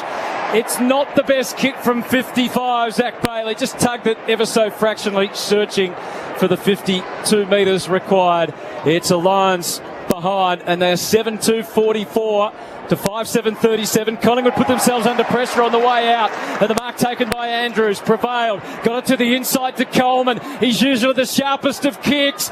Flying was Maynard, made the spoil. Still very much up for grabs. Great handball, McCluggage. An even better kick by McCarthy. Oh, they are kicking them from everywhere, the Lions. Just take a moment to soak that in. Running away from goal, Link McCarthy has kicked a second, and the fears of Collingwood fans are being realised. The ability to score when it matters on grand final day is with the Lions now, and they are out for them to a game-high 13-point lead. What a goal. Lloydie, you touched on this only about 2 minutes ago. Because of their weapons and how dynamic they are inside forward 50, they only need a sniff. They don't need a lot of entries, but what they can do is make the most of their opportunities, because some serious class on the forward line. Collingwood can work their way back into this. They just need to find that mark, take some tempo out of the game. Just got to be in touch, Collingwood, at half-time. They can't afford to give up another 1 or 2 here and be 4 goals down. De Goey needs to lift. They need goals from Nick Dacos. They need Elliott to score their weapons. A goal of the day contender thanks to star 21. Lincoln McCarthy second. Brisbane's biggest lead. Collingwood a clean takeaway though. Mitchell, hand pass to McCreary outside 50. Has to go back to Mitchell by hand. A kick to Crisp, who marks it at the 50. Arriving Berry, the umpire giving a push motion. The mark had been completed. Might have had fans wondering whether there was going to be a 50 paid by Robert Finlay, but no. Crisp capable of kicking it from here. The man on the mark just inside the 50. He's out on the left flank. Former Lion. Copeland Trophy winner of the last 2 seasons. Collingwood needing one. They're 13 points down. Crisp kicks it beautifully. Could not have been better. It is raining star 21 goals of the day. And Collingwood, as they do, find an answer. Margin back to 7. Tyre Power scoreboard 8-2-50. Brisbane 6-7-43. The Magpies. Been treated, aren't we, to some absolute beauties. Magnificent finish there from Crispin. As soon as he took the ball, he knew what to do. He took the time, the composure. You've got to take some sting out of the game, but some class from Chris. He's absolutely smashed that from outside 50. And a clearance win, and that's what they have to do. Keep the ball away from those forwards of the Brisbane Lions. It was De Goey who just fisted it forward. Elliott came charging out. So a few guys who haven't started this grand final very well got their hands on the footy, and Crisp and Bobby Hill have had 2 class finishes in this second quarter. What an acquisition he's proven to be for Collingwood. 213 consecutive games played. Back in the middle, it's back to 7 points. Smashed forward by Cox this time. Underwood penalty. All he can do is toe it. It runs into Ginnivan. Neal copped it. A loose handball. Fisted forward by Ginnivan. Closer to goal. Lovely hands from Myercheck to the outside. Hill threatens. He's able to shake the tackle. Kick fell well short though, and it's Bailey. Slapdash goes the kick. Out to the wing. It's going to be rounded up by Quainer. Had time and space on his side. He can drill it back through the middle to Hoskin Elliott. Markov is ready and charges. Takes the ball. Bounces once. Gets close enough to full forward, but it was a bit of an in-between kick. It landed short and Coleman was able to knock it through for a conceded behind. Collingwood 6-8-44. A number of them rushed. And Brisbane 8-2-50. It's a goal the difference on the Tyre Power scoreboard. Coleman plays on, kicks long. Danaher comes from behind, takes a lovely mark. He was the biggest man in the contest, but judged it perfectly. Nice receptive hands. He's high at half back. His kick clears the members' wing. Rayner from behind. Cox in from the side. And it's a Collingwood free kick for a Shepherd. Yeah, Link McCarthy just tried to block Maynard coming third man up. Just got him a little bit too good. Maynard between half back and wing. Jeremy Howe advances. Takes a mark from the middle. Drive long. Hill takes a screamer.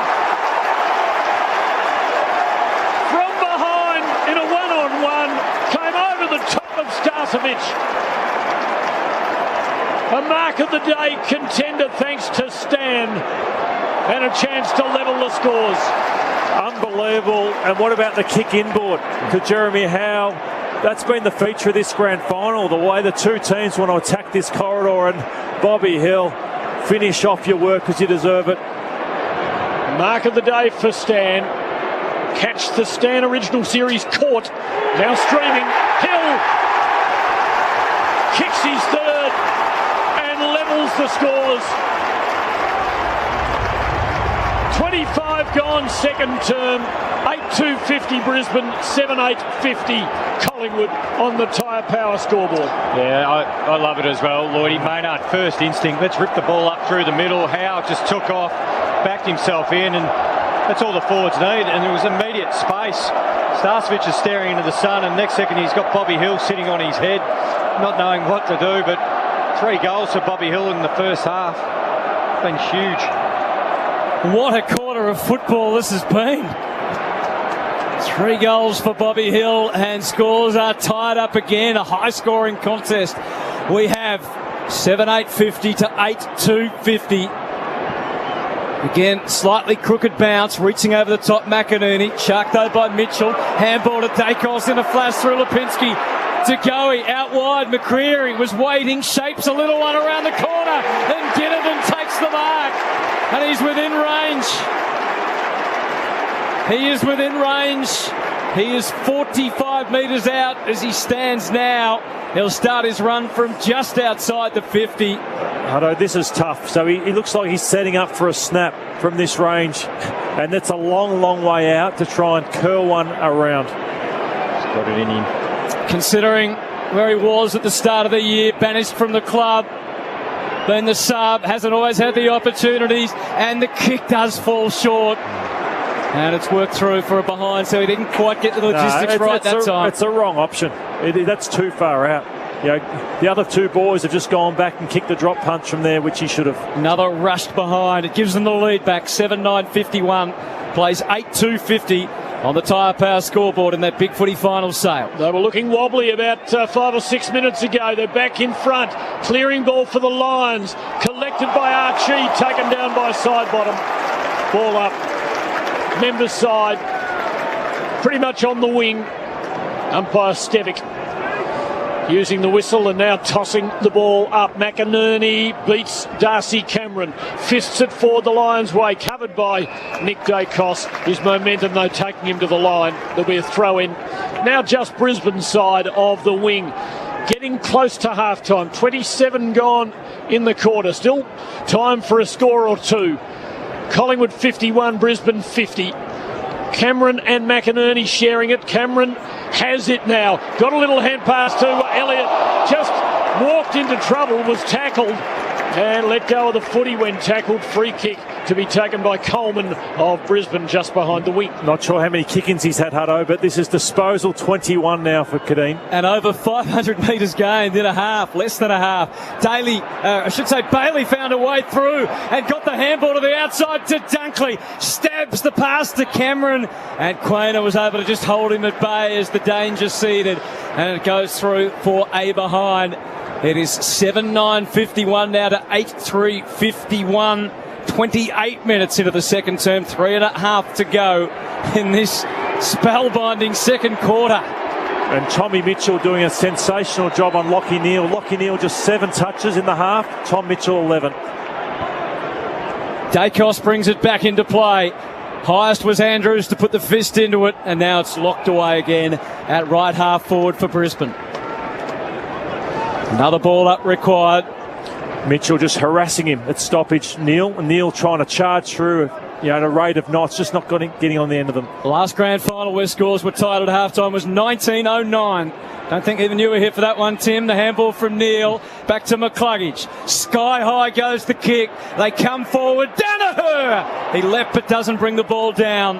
And we're not going to have a ball up yet. Umpire let them keep playing. And it's over the line and out of bounds. Sorry to be rude. Heard it all before, Hutto, and it's not far wrong. That's the trouble. Throw-in coming up just outside Brisbane's 50. I'll tell you what, if this game continues to be played like this over 4 quarters, it will be spoken of as one of the great grand finals. From the throw-in, Nick Dacos steals it from McCluggage. Couldn't do much with it, but helped it to Cameron of Collingwood. Got a kick out towards the wing. Lockie Neal in the way, gives to Coleman.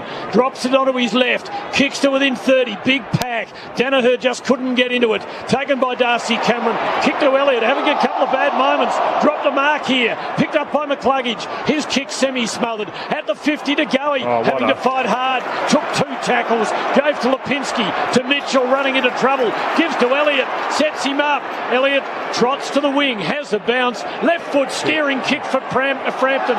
Waited for it to bounce. And then it got away from him. And will be thrown in high at left half forward for the Magpies. Beyond the 30-minute mark. Scores a level at 51 apiece. He still hasn't had a possession yet, Billy. I think while the scoreboard's in check, they'll stick with it. Yep. But if they get 3 goals down later on, they'll have to make the swing. Him back and Howe forward. Niggle in the ruck continues. Cameron behind McInerney, but he gets a second go at Cameron. Tackled without the foot. He only momentarily. Lipinski. High ball. Goal square. Bobby's there. Hill. Oh, he did everything but mark it. It mightn't matter. Duck back to the left. He's got 4. He has got 4, Bobby Hill. And no one loves playing footy more than him. Joy is spread around the MCG. Missed the grand final in 2019 after playing in the preliminary for the Giants. But what an impact he's had as a Magpie. And with his left foot, 4th goal, the Pies take the lead back just before half-time. 8-9-57, 8-3-51. How good is this? Just no body contact, though, from the start. He's kicked 3 already before this one. So you have to have the arm or the finger pressed into the back. You can't allow him to have a little bit of time and space to move into the footy because he's more dynamic than pretty much anybody else out there on the field. He can sidestep. Leicester, he's going to sidestep Leicester every single time as soon as the ball hits the ground. Yeah, what a response it's been. Collingwood, they looked in trouble and they've kicked the last 3 goals of the game. Yes, from 13 points down, they grabbed the lead. Still time before the long interval.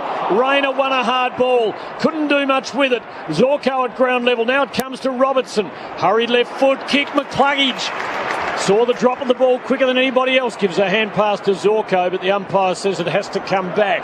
McCluggage 65 out. Places his kick. Danaher got it. Clunked it. Left forward pocket. He's marked it inside 30 metres. The angle is tough. For a long time in his career, his kicking was considered a point of vulnerability, but he's become a much more hardened footballer, I suspect, this year. And perhaps he can show that in this moment. And once again, level the scores. Let's see. It's only about 5 metres in from the boundary. Left forward pocket. He's a left foot kick. Comes in and he goes. He's done it. He's split the middle. And the game keeps getting better. Brisbane 9-3-57. Collingwood 8-9-57 on the Tyre Power scoreboard. I've loved his body language today, Lloydie.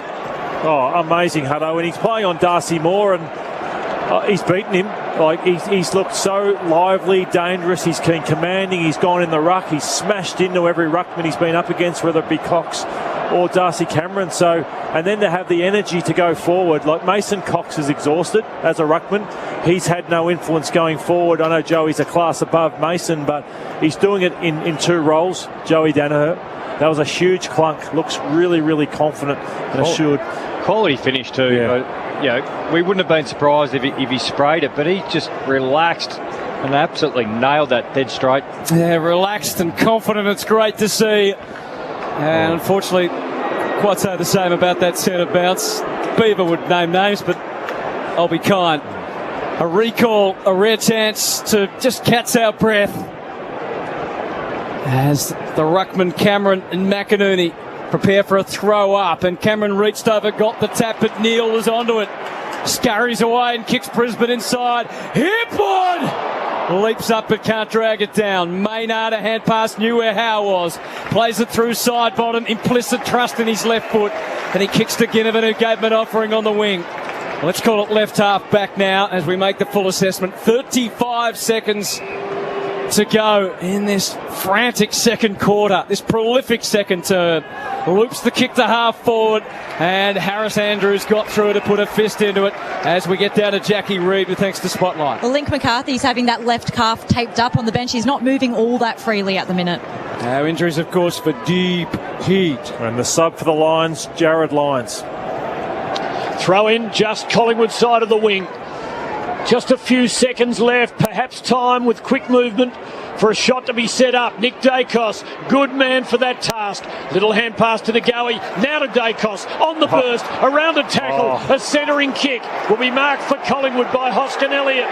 He's 70 out, he kicks quickly, and Crisp has marked it 55 out, 45 out, directly in front. The Pies had wished this was after the siren at the end of the game. 57 apiece. Let's pretend. It'll surely give them the lead. And Jack Crisp's rapier-like left foot kick is likely to give Collingwood a one-goal lead. What a half it's been.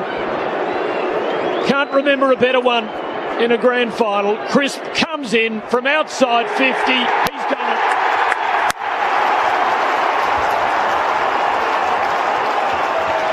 He's kicked two in this 4-goal-to-1 onslaught from Collingwood late in the half, which has them a goal to the good at the long interval. 9-9-63, Brisbane 9-3-57.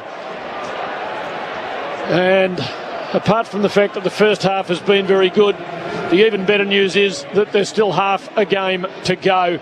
A packed house at the MCG, and they are watching something quite magnificent. Lloydie, one interesting stat. Collingwood 5 marks inside 50, 3 to Bobby Hill. Brisbane just 1, and that was the Joe Danaher mark. Yeah, but what's great about these two teams is they're scoring in so many different ways. Tall, smalls, the works. So I'm with Tim. This is as good a game of football. That second quarter definitely was. I can remember one of the great games of footy. It may well be go down. If it keeps this up, this is as good a half of grand final footy I've ever seen. Half time thanks to Sheen panel service. Sorry, Jimmy. Oh, no, just again, another goal in the last 20 seconds to Collingwood because DeGoey kicked his after the siren in the first quarter. Okay, we'll draw a breath. I think everyone needs to. And when we come back, Jimmy and Lloydie and Jackie down on the boundary, we'll pick it all apart for Sheen panel service. Collingwood by a goal halfway in the grand final of 2023. Brought to you on 3AW and associated stations, 4BC in Queensland. And it's great to have you with us. Brought to you by Macca's. Fuel the footy feeling with Shell V-Power. You could be shaving on Shell fuel every time you fill up. Just download the AFL Live app on the App Store or Google Play. Then click the Shell V-Power banner on the bottom of the app homepage to register and activate the offer. Shell V-Power, the official fuel partner of the AFL. T's and C's apply. You're on, Kent. Oh, right, Stunt. You know, folks, there are Walco families all over Adelaide. During the summer, they put their pool to bed with a Walco pool blanket. It's not Walco, it's Walco. Oh, well, why wouldn't it be Walco? It's not, it's Walco. Doesn't really matter how you say it, as long as you've got a Walco pool blanket for summer. Get yours now. Visit walco.com.au. It's time to say goodnight to the pool with a Walco pool blanket. Walco. You know, sometimes, Studley, you can be a real wonker. No, it's a pleasure So look around at your leisure. Experience caravanning the way it was meant to be. Island Star simply do it better. New or used, go to the people you can trust, Knowles Island Star Caravans. With Knowles, you're protected by a nationwide guarantee and better after-sales service. Knowles Island Star simply do caravanning better. Knowles Caravans, Knowles Caravans, Knowles Caravans, Knowles Caravans.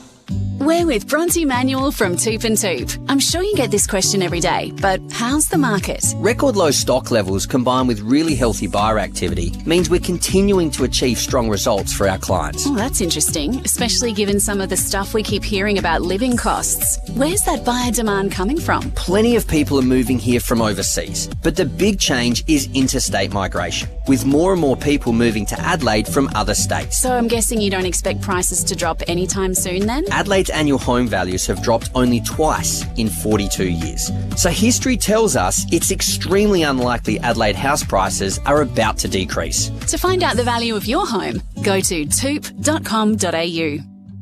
Thinking of painting and don't know where to start? We do, because we know paint at Crowe's. So, visit Crowe's. And while you're there, join Crowe's Club to get 10% off everything. We know paint at Crowe's. It's Tyre Power's big footy final sale. Get the power to score a great deal on selected Toyo tyres and go in the draw to win one of 20 trips for 2 to Vegas. This sensational trip includes return flights, accommodation and $2,000 spending money. Talk to the team at Tyre Power about Toyo tyres and get the power of a safer drive this September, plus the chance to win a trip to Vegas. Visit tyrepower.com.au or call 13 21 91 for your local independent owner. Brain tumour, migraine, dementia, concussion. Have you dyslexia, or someone you love MSA, been touched by a brain disorder, disease or injury? motor neurone disease, stroke, epilepsy, Alzheimer's. There can be no cure without research. Parkinson's. Help the ones you love by donating to research today. Visit brainfoundation.org.au or call 1300 88 660. 5AA's coverage of the 2023 AFL Final Series. Second quarter highlights. Up in front, McInerney push forward. Here's Charlie. Here he is. Left foot snap. There's a goal. Has McCarthy running. Goal unguarded. Back to Cameron. Good bounce. Good collect. Good pace. Good kick. Goal. Lions back in front. Great handball, McCluggage. An even better kick by McCarthy. Oh, they are kicking them from everywhere, the Lions. From the middle, drive long. Hill takes a screamer. Hill kicks his third. Bobby's there. Hill. Oh, he did everything but mark it. It mightn't matter. Duck back to the left. He's got 4. He kicks quickly. And Chris has marked it 55 out, 45 out, directly in front. Comes in from outside 50. He's done it. Half-time in the 2023 AFL Grand Final with thanks to Sheen Panel Service. Had a car accident, call Sheen first. They'll handle your repair process from start to finish, plus provide an accident replacement vehicle. Call 1300 REPAIR.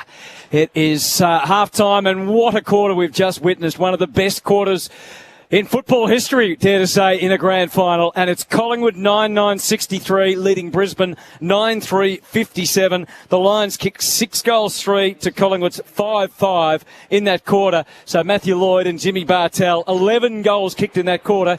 And almost all of the 11 were memorable in their own way. Amazing stuff. Yeah, some quality football we're being treated to, and it's the ball movement. And Lloydie touched on it about 10 minutes into that quarter.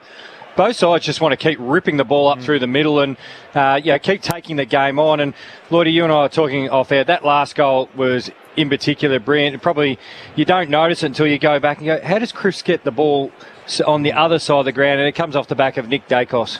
Yeah, down here you won't see it if you're watching at home on the television, but being here live, like Nick Dacos did something to create that last goal that 90% of the AFL wouldn't make happen for their team. And he got the 1-2 with Jordan De Goey, and then he just cut right and then opened up the fat side of the ground, the open side where no players are, where Collingwood do always hold players out there, and Jack Crisp went back and banged it home from 50. So in terms of the numbers, Hutto, for Barbecues Galore, they've had 10 more inside 50s, Collingwood.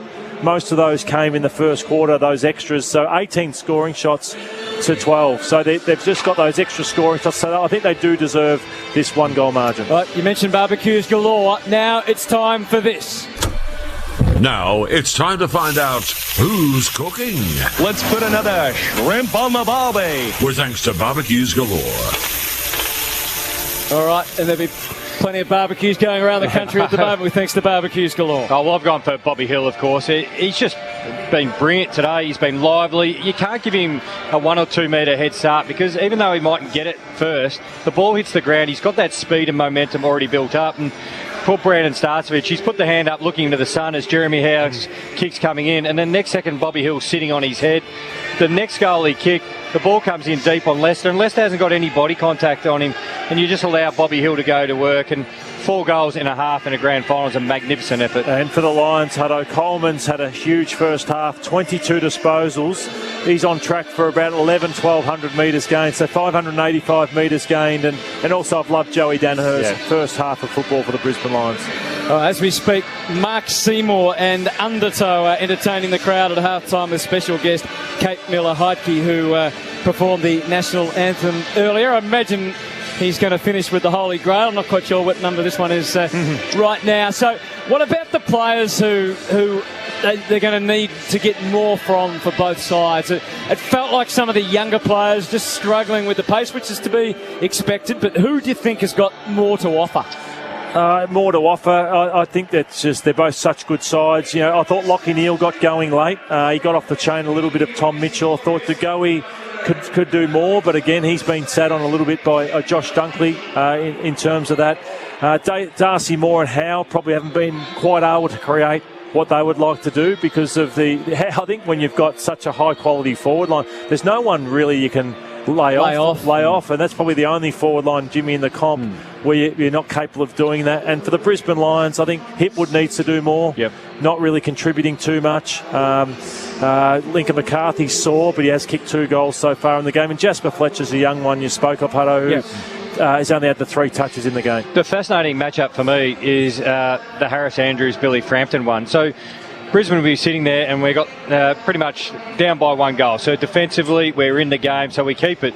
And Collingwood will be thinking, well, we're up by a goal, so we'll keep the match up. But you want Harris Andrews to still have an impact on the game. I don't think you can still sit there. I know we talk about Frampton swapping up, but there must be a moment in the Brisbane coaching box going, how can we get more out of one of our stars which can intercept the footy and launch some attack? So I'll be watching to see which team breaks that up first or does something a little bit different. And they did swing Connor McKenna over to Bobby Hill a bit later on because he's got the speed. I think Ryan Lester at times just got caught out, running back towards goal, caught under the footy. So that wasn't a great matchup. So Connor McKenna is the one maybe for Bobby for the rest of the match. What would the Norm Smith votes be at the moment, do you think? Well, I'd be going Bobby. Yeah, Bobby, Coleman, and then either Dacos and Bailey for the ones. Yeah, that's a good one on Bailey, has been good. And Nick Dacos, just a phenomenal player, 19 disposals. And he's got that speed, that Brisbane have so much of it. They need him to keep doing that because they are the quickest side, the Brisbane Lions. Joe Danaher would be another one if he has a big second half. Yeah, he'd be top 5. And what I love about Joey's game is big forwards don't really get hold of final series, in my opinion. Over the history of it, not as if Buddy ripped grand finals and Carey didn't rip grand finals apart. So to see a big key forward doing what Joey's doing has been great to watch. I mean, he's been getting to some of those marking contests just late, but getting there. Yeah. And the mark and goal, he kicked it late in that second quarter. So kicked the goal. It's terrific. I reckon there was Jimmy Bartell territory. There was a big contested mark just in front of us. So punt road end, interchange side on the half-forward flank. And that, for me, was a big moment for him because he came with about 2 or 3 other tools. There was Cox in that contest. There was a few other tools from the opposition. And he just towered above him. And you could almost hear the football just being squeezed. And you went, Joey's on today. The other one who's been down, Hutto, is Quaynor. So just 4 disposals. So he provides so much run and drive for Collingwood. But that's the game. It's been an attacking game. No one could have imagined there'd be 18 goals enough. So it's been won by the offensive nature of it, whereas normally Collingwood play more that defensive game. If I was told there'd be 18 goals in a half, I thought would be Brisbane's one. So can Collingwood sustain a game like that, or I suspect it might just tighten up a bit in this third quarter. I think they can, and it points to what I keep touching on. The last 2 minutes of each quarter, Collingwood has finished the quarter out stronger. So I think Collingwood can maintain that momentum in the game. Where they've got to be careful, and I was talking to Lloydie off air about this, is the 4 or 5 minute patch Brisbane can get. They can kick 5 goals. Like they have that ability in them because of their high-powered forward line, and when they get their tail up. So when they sense that, just take a bit of tempo out of the game because they can keep running through the game. All right, let's listen in a little with Mark Seymour and Undertow here, and that famous anthem that we heard a bit through the 2000s when Lloydie was dominating and we were doing channel. Well, have you heard about the Great Crusade? We ran into millions, but nobody got paid. Yeah, we raised 4 corners of the globe for the Holy Grail.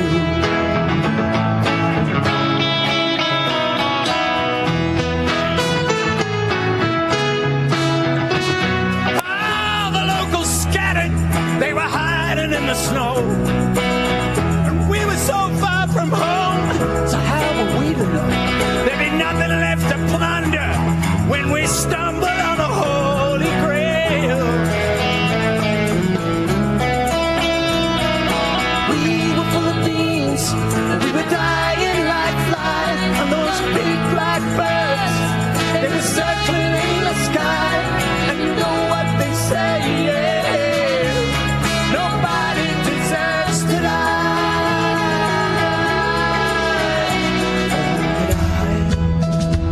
I've been searching for an easy way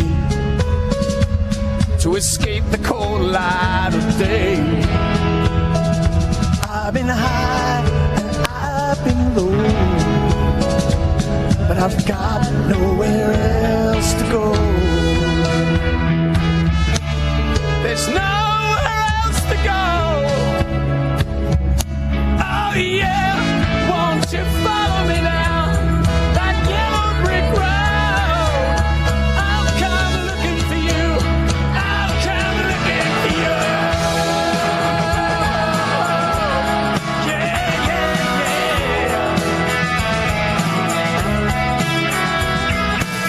I follow orders.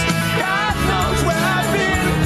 When I woke up alone, all my wounds were clean. Yeah, I'm still here. I'm still a fool for the Holy Grail. Yeah, yeah, yeah.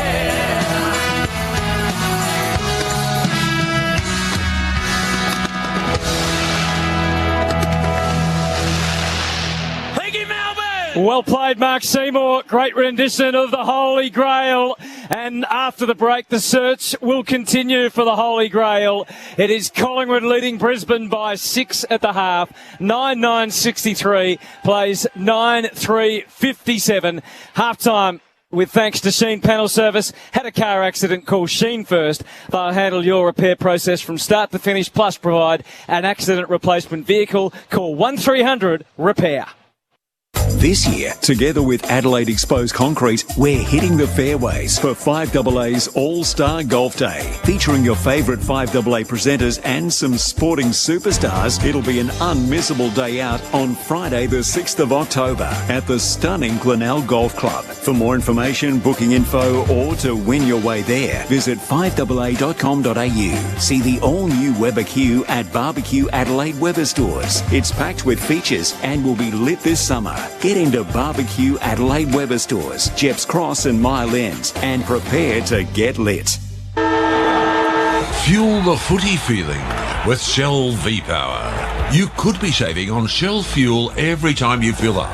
Just download the AFL Live app on the App Store or Google Play. Then click the Shell V-Power banner on the bottom of the app homepage to register and activate the offer. Shell V-Power, the official fuel partner of the AFL. T's and C's apply. The Roller Door Doctor, this is Nurse Tracy. I need help. It's making weird noises when it goes up. Sounds like it needs a service. A service? Yeah, and if it's broken, we can install a new garage door for you. At the Roller Door Doctor, we have everything you need to get it up again. The Roller Door Doctor, helping SA get it up for over 30 years. Contact the Roller Door Doctor for garage door repairs, service and installation. therollerdoordoctor.com.au. Oi, Frank, you reckon this one's legit? Nah, I reckon Ellie's just making toast again. Yeah, probably. Uh-oh, I reckon we're toast. Communication is key when it comes to fire safety. And it's a whole lot easier to communicate with Safe Fire Electrical, headquartered right here in SA. Get in touch with your local fire safety experts. Safe Fire Electrical. Visit safefire.com.au. Ray White, big name in real estate, but also the biggest name in business broking. What makes us big? Our people, like Brett Buckley and his team. MBA, lecturer, and multi-time SA Business Broker of the Year. Brett doesn't just read a P&L, he feels it. If you're selling or expanding your business, Brett can take your business apart and find you more money. And we're not talking small change. Go on, touch base with Brett. Search Ray White Business Sales SA. Find your Outback Spirit with Outback Spirit and Phil Hoffman Travel. Discover Cape York, Arnhem Land, the Kimberley or Corner Country with Australia's leading all-inclusive small group tour operator. Experience exclusive luxury camps and lodges, sumptuous dining and remote landscapes on board a four-wheel drive Mercedes-Benz vehicle. Save up to $3,000 per person with 2024 early bird savings. Book by September 30. T's and C's apply. Phil Hoffman Travel, pht.com.au. It's Tyre Power's big footy final sale. Get the power to score a great deal on selected Toyo tyres and go in the draw to win one of 20 trips for two to Vegas. This sensational trip includes return flights, accommodation and $2,000 spending money. Talk to the team at Tyre Power about Toyo tyres and get the power of a safer drive this September, plus the chance to win a trip to Vegas. Visit tyrepower.com.au or call 1321 91 for your local independent owner. 5AA's coverage of the 2023 AFL Finals Series.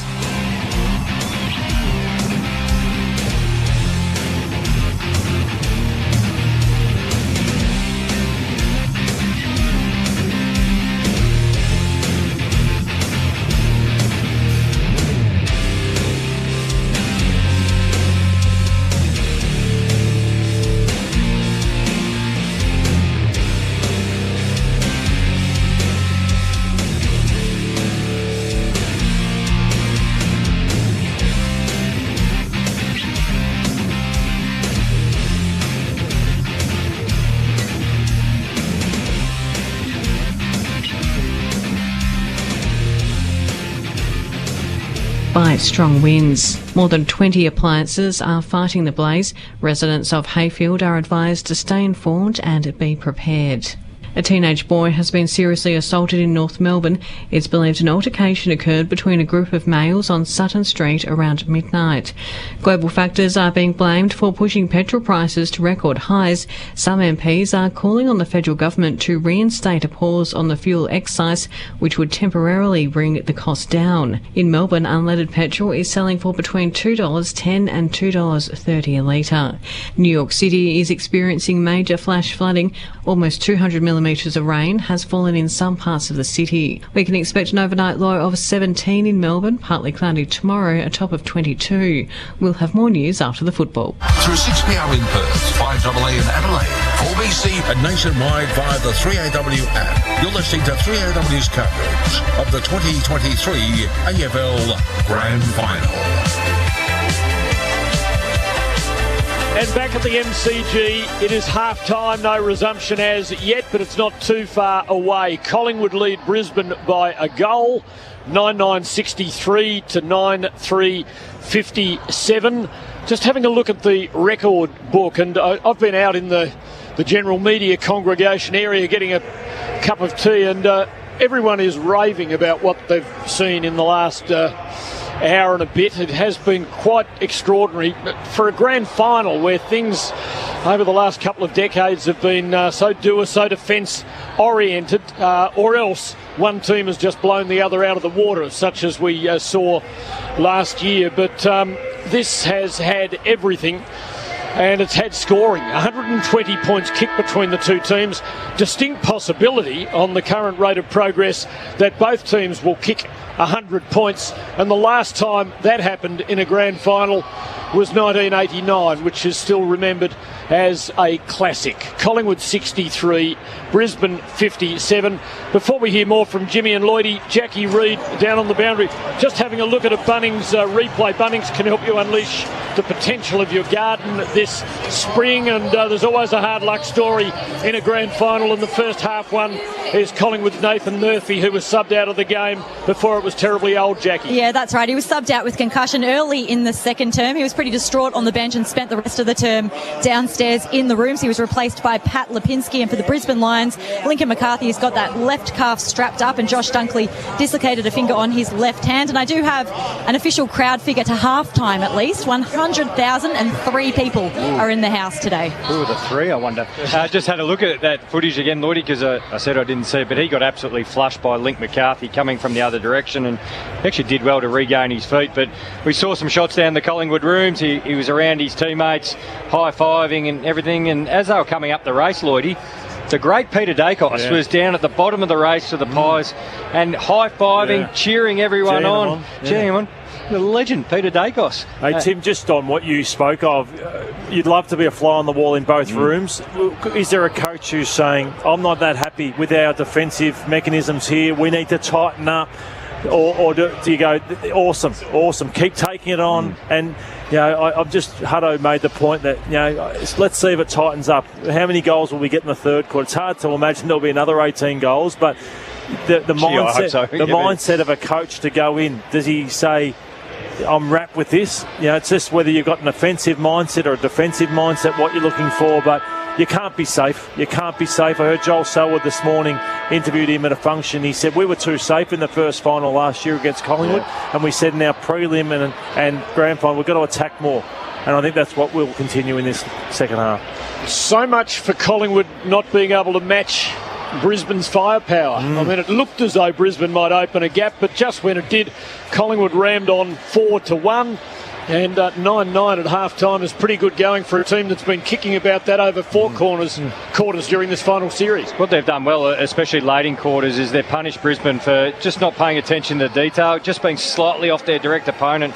And we know with both of these sides, you give them an inch, they take it a mile, especially if you give a player a little bit of free space. And Collingwood have punished Brisbane when they've just sat off a little bit from their direct opponents and tried to sort of take a little bit of ground. They're trying to help out each other, Brisbane, but you still have to be up on that next one, and Collingwood have made them pay. Well, they come out and pretty much start all over again. Collingwood, courtesy of a goal after the half-time siren, 6 points in front, and it is 6 points, 9-9 to 9-3. Interestingly, both teams have just the 5-goal kickers. Bobby Hill making maximum impact for Collingwood with 4, a hat-trick in the second quarter, a couple of crisp singles to De Goey, Nick Dacos, who got the first of the grand final, and Myercheck, who kicked a beauty in the first term. And for Brisbane, 2 each to Danaher, McCarthy, Cameron and Bailey, and a single to Hugh McCluggage. So Collingwood it is, going into the second half with a 6-point lead. Crowd of over 100,000. We know that much. As Jackie told us, the early figure was 100,003. Matt Stevic ball in hand. Second half to get underway. What does it hold in store? Mason Cox on one side of the circle. Collingwood go to the city end. And the behemoth Oscar McInerney on the other side. Perfect bounce from the veteran Stevic. Ruckman share it. McCluggage over it. Was tackled. Lost the footy. Play on the call. Spillage with Dunkley. Hurried kick. Deflected by the Magpie pressure. Josh Dacos has it. A hand pass to nobody in particular. His first possession of the day, I think. Now De Goey's got it. Gets a kick forward for Collingwood. Bobby Hill dangerous again. His hand pass just a bit too quick, and Lipinski fumbled it. Hill goes back to try and help out. Lions arrive in numbers and force a ball up a bit over 60 metres out from Collingwood's goal in the heart of the corridor. Quickly up, Cox gets the tap, has a second go, left foot kick, rapid fire, Elliott full forward, Frampton brings it to ground, Andrews restrained momentarily, tumbling off the ground goes the kick from Frampton, through for a behind, and it's another behind to Collingwood. 9:10:64 now, plays 9-3, 57, 56 seconds into the third quarter. At least Billy got a disposal there, Hutto. We'll give him that. First of the day. Wilmot entrusted with the responsibility, brings it back to the members' side.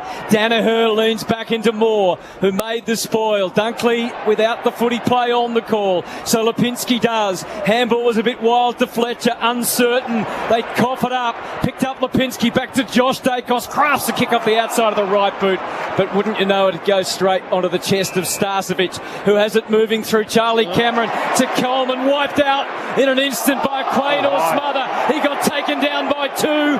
One was fine, surely the second was high. The umpire says no, and he calls for a ball up. Agree, Hutto. Certainly high contact there.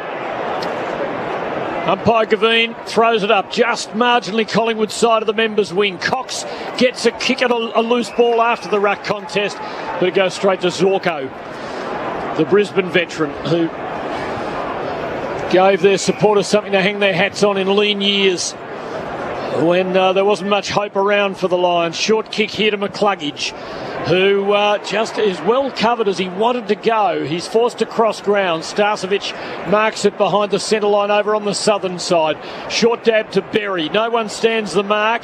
He's not tempted to play on. He kicks short back to Starcevic. Brisbane now being careful, very careful. Starcevic takes a lot of time. Collingwood are back in numbers. Eventually he launches along the flank. Hipwood in best position, can't mark. Side bottom fumbled the crumb, and off him the ball deflects over the boundary line for a throw in. 70 from Brisbane's goal at right half forward. Lions to the punt road end. Collingwood lead by 7 points. Should have been out on the full date actually. Came off side bottom's foot. Robot Building Supplies scoreboard. 64 plays 57 in Collingwood's favour. Another ruckman got there on the shallow. Throw and it's knocked back by Cox towards the wing, taken by Wilmot. Out of his hands, it's jarred loose. Gathered by Lipinski, having an influence. Creative hands more from Christ. Knocked forward by De Goey on a path for Hill, but Coleman coolly and calmly just paddled it to Starcevic. Adventurous handball through the middle, came unstuck. Parried away. McCreary running well away from goal, but had the brute strength to get through. Placed it well for Josh Dacos, held up by Leicester. Around he goes. Leicester helpless on the mark. Couldn't stop him. It's a terrific ball. Chest out. Jamie Elliott marches up to the footy, takes it and tells his teammates just to stay calm as he assesses a 60-metre kick. A lot of talk around who will run this game out better. I've loved the first 3 minutes of Collingwood, the energy that they've started this third quarter with. 7 marks inside 50 to 1.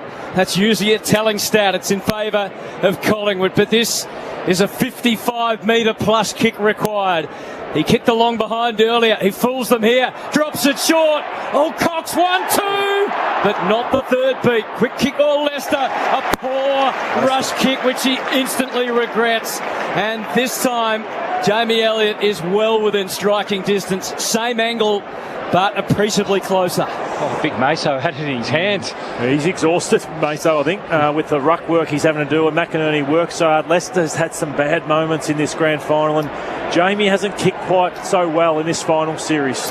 He really hasn't found his best goal-kicking form all year, Jamie Elliott. He stands 35 out, and that can... Oh, it's coming back! It's coming back! It went left! That Staten hasn't made it! What a journey! How the hell did that not make it? It's knocked through for another rush. You're right, Hutto. He's not flushing them at all. Just didn't even make the distance. Collingwood, as Lloydie said, looking dangerous right now. It's as though they believe they can run Brisbane off their legs. Lions work it around, backwards and forwards short. Wilmot has it between fullback and halfback. He stabs to Neil. And suddenly after the break, there is a look of extreme caution about Brisbane, which you can't help thinking equates to some level of concern. Neil in the Danaher direction. Terrific mark.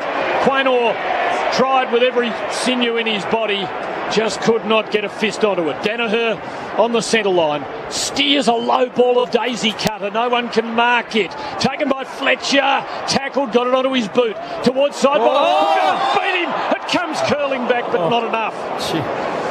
The ghost of Warne was lurking. Minor score. 9-11 to 9-4. Collingwood by 7.6 minutes in to the third term. Jeremy Howe protects his eyes from the sun as he looks at what is on the horizon. He's going to be conventional here. Trots into the back pocket and kicks a hard ball out to half back. McInerney whacks it to the front. Fletcher gaining confidence. Good hands that time, Rayner. Dunkley had to guess with the next to the voice of Lachie Neale. And it was predictable for the Collingwood defence, which closes. Dacos and Elliott team up to put the necessary pressure on and force the ball up. Just forward of the centre for Brisbane. Try to take it out of the ruck, McInerney, and failed. Dunkley now copping it from Pendlebury and Lipinski this time. Same result, another ball up. 65 plays 58. The goals have dissipated for now. Spiked away. Cross arm by Cox. No one was expecting that. Myercheck adapted. Off to get him. And here's your moment, Billy Frampton. It bounced cruelly for him. But back to Bobby Hill. He's flattened by Starcevic, who basically just squashes him and wins the free kick. There wasn't much Bobby could do that time. And the free kick goes to Brandon Starcevic at centre half back for the Lions. And you can see the value of the opening goal here. Its import on the game growing by the second. Brisbane defending hard. They can't afford to give that goal up. Short ball to Fletcher. Hand pass to Neale. High at half back. Pressured front on by Myercheck. Scrambles a kick to the centre. Quaynor, though, attacks it. Thumps it forward for Collingwood. Neale and Myercheck in the fray again. Gardner Roves gives to Neale. Myercheck's got him. Neale got a hand pass off to Wilmot. Gardner. Now Lester. Still inside the 50. Goes long to the wing. Cameron in good posse for Collingwood, can't mark. Taken by Dunkley, gives to McCluggage, lovely pass into the corridor and Hipwood. Forward of the centre, but his kick lacks the trajectory. It's intercepted by Crisp, who goes backwards to side bottom. 25 up from the goal he's defending. Has a bounce as he trots out towards the southern side. Then kick short to Nick Dacos, who's flattened after marking. There'll be a 50-metre penalty against Eric Hipwood. And Collingwood can build an attack and gather momentum out of this. Dacos comes to the middle. He stabs it short. Pendlebury marks it 15 metres forward of the centre. Yeah, Dacos didn't take his full 50. He spotted Scott Pendlebury, who likewise spies Crisp. They're working a straight line towards goal at the city end. Crisp kicks it. It's going to land 25 short. Frampton froze as he tried to take the mark. It's still there at the top of the goal square. And now the numbers close out the space. Billy Frampton. When you're not a natural forward, this is tough. You know, Andrews hasn't got away from them, but he's just not a natural down there, Billy. Back on the goal square with his watching brief on Harris Andrews. The umpire tosses it up. Cameron of Collingwood got the tap. McCluggage just adapted the kick. It's not paid. Taken by side bottom. Wheels onto the left. Handball to Degoe. Wasn't room to take a kick. Maynard went short to Nick Dacos. Well anticipated by Dunkley. Dacos, big tackle. Helped by Maynard. Rattling bones on Dunkley. And it's holding the ball. Starcevic it is that was copping it. Great team tackle. Nick Dacos slowed him. Or was it high from Maynard, who came late? That's a light and easy tackle. Replay thanks to Bunnings on the big scoreboard. Brisbane fans not happy. Bunnings can help you unleash the potential of your garden this spring. So it's Braden Maynard on the wrong side for a left footer. He is literally trying to line it up with his hand now. He stands outside the field of players. He starts his run in. Hasn't kicked one this year, Hutto. What a time it would be. There was a time we didn't think he might be playing today. But thank goodness he is for Collingwood as he comes in. And it hits the post. It hits the post. They were up behind the goals. Thought it was going through. It wasn't. 9-12-66 to 9-4-58. And that that goal becomes even more important. All over him here, Collingwood. Brisbane just finding it difficult because they're losing their forward structure. Everyone's coming up, but there's no movement forward of the footy. Well, they've defended. Collingwood haven't kicked one. If Brisbane could, against the run of play, get the first, it could give them the shot of momentum that right now they badly need. Hipwood's got it. He goes wide to Dunkley, just behind the wing. There's the chance up. The Magpie fans are sensing the breakthrough moment is nearing. Kick towards half forward, McCluggage. He is really performing well at the moment. Trying a 50-metre penalty will bring him to within scoring range. It's against Markov. It's a tough one, Tim. Those ones where instinctively you move on the mark. There's Markov. He was on McCluggage. He comes back. I think once the umpire says you've got to stay, you can't back off the mark. Now, which one of you gentlemen highlighted McCluggage's goal kicking? Well, Hutto did. Yeah, Hutto. Well, this is the time to deliver. Time to think about this. Time to be fully aware of the need, of the weight that he carries on his shoulders. He comes in from 45. He kicks truly, and he injects the Lions with life and belief. The margin back to 2 points. Collingwood 9-12-66. Brisbane 10-4-64. And that is on the Robot Building Supply scoreboard. He's become such a complete player, hasn't he? That mark that brought about the 50, that was a serious contested mark with a lot of pressure from Markov from behind. He can play inside, which he's doing a lot today at clearances, but he can play on the wing. We know his running power. We've all just been waiting for that set shot, goal-kicking routine, because he's a quality player. He's one of the top of the tree players, and he'd be a multiple All-Australian if he hits the scoreboard. And we discussed potential Norm Smith medalists at half-time. We didn't name Hugh, but he's now up to 16 disposals and 2 goals. Be great to get a Hugh on the Norm Smith medal too, Tim. Back in the middle, it's back to 2 points. Hugh too can win a Norm Smith medal, Hutto. Thank you very much. Centre bounce forward by McInerney. And it's a free kick, and it's going the way of Brisbane. And it's going to Zach Bailey, just forward of the small circle. He trots off, gives it plenty at the back. Hipwood, more at the front. Howe knocks it away towards safety in the boundary line. It sits up end on end. McCluggage tried to steal the march and take it in as it threatened to stay in the field of play, but ultimately it's a throw in. Collingwood 66, Brisbane 64. The MCG, at least at the punt road end, still baked in sunshine. And from the throw, Cameron had his way for Collingwood. Got the tap down to the front, where again there is just a mass of humanity and no way out for either team. We've almost reached the midpoint of a third quarter, which has been much tighter. Just the 1 goal compared to 11 in the second. Oh, Darcy Cameron's just grabbed it out of the ruck, thrown it on the boot. Was it touched? Nope. Out. It must have been. Oh no, it's out of bounds on the full.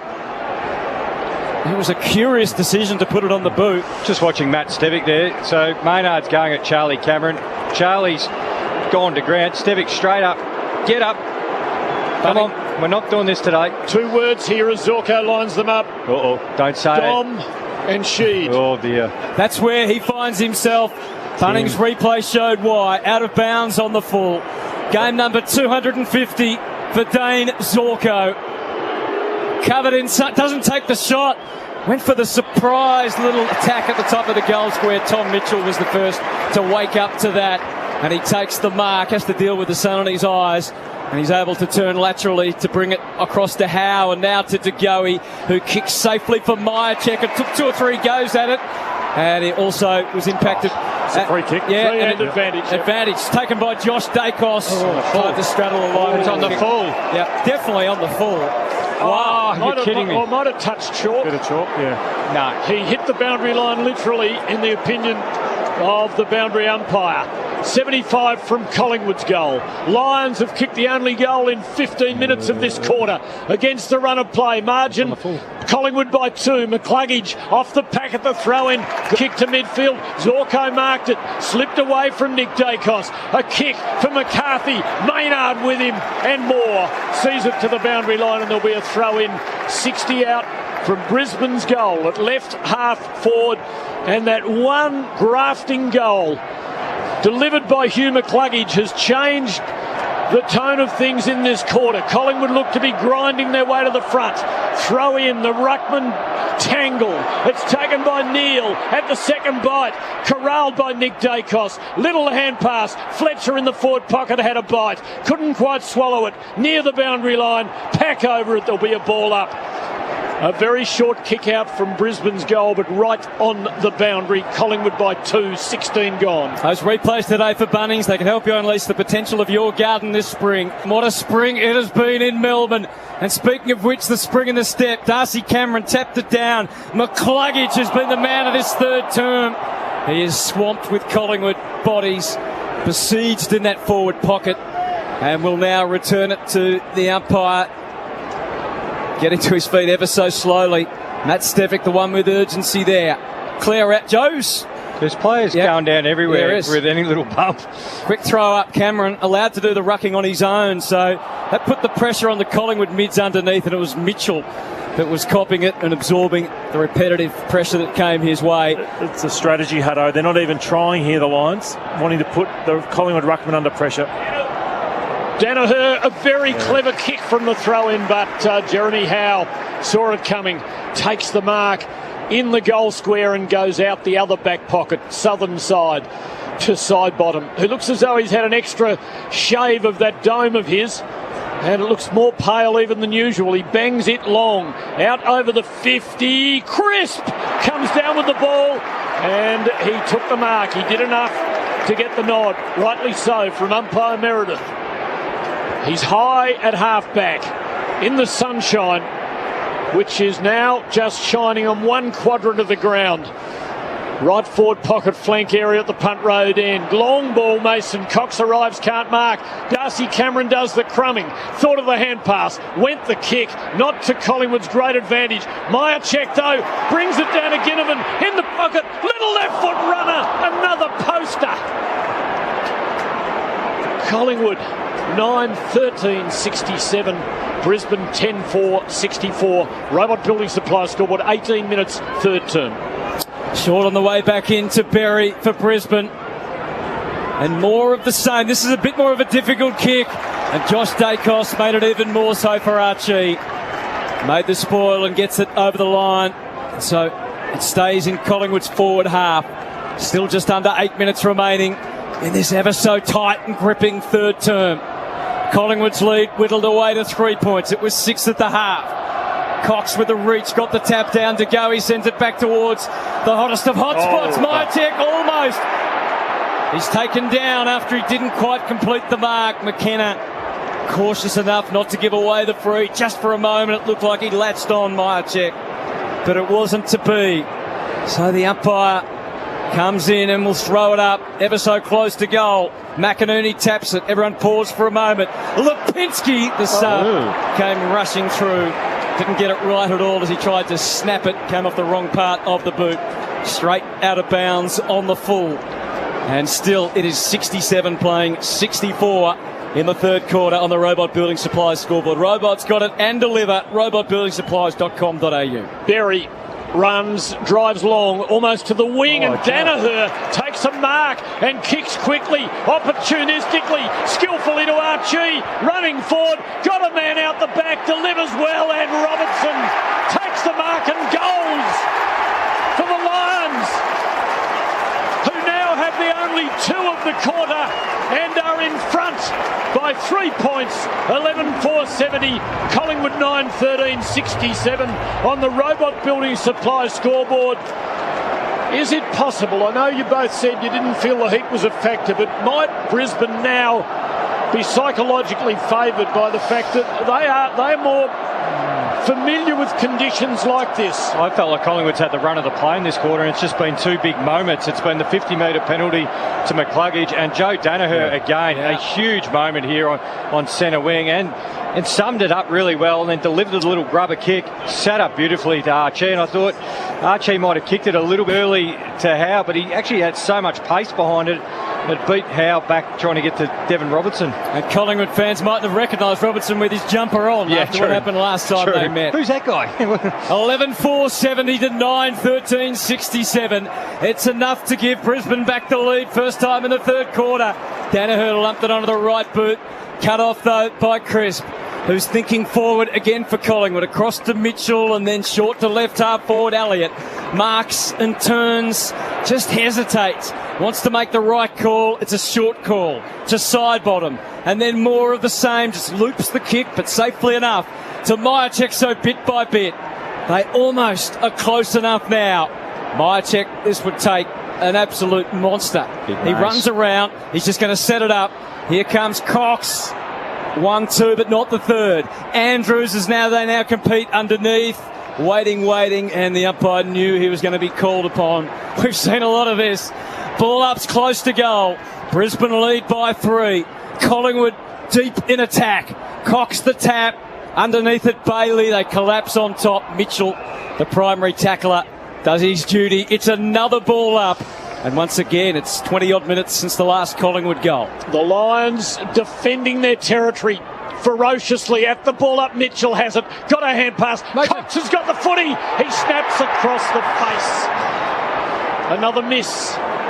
Collingwood 9-14-68. Brisbane, in contrast, 11-4-70. Collingwood, I make it 4 rush behind, so it's not quite as much down to inaccurate kicking, but they have missed too often. McKenna plays on here and drives long for Brisbane. Hipwood, premier position, will get a free kick for being tampered with from behind. Yeah, Darcy Moore, that was not having his best game. Moore. Low ball to nobody in particular. Mitchell Brave for Collingwood.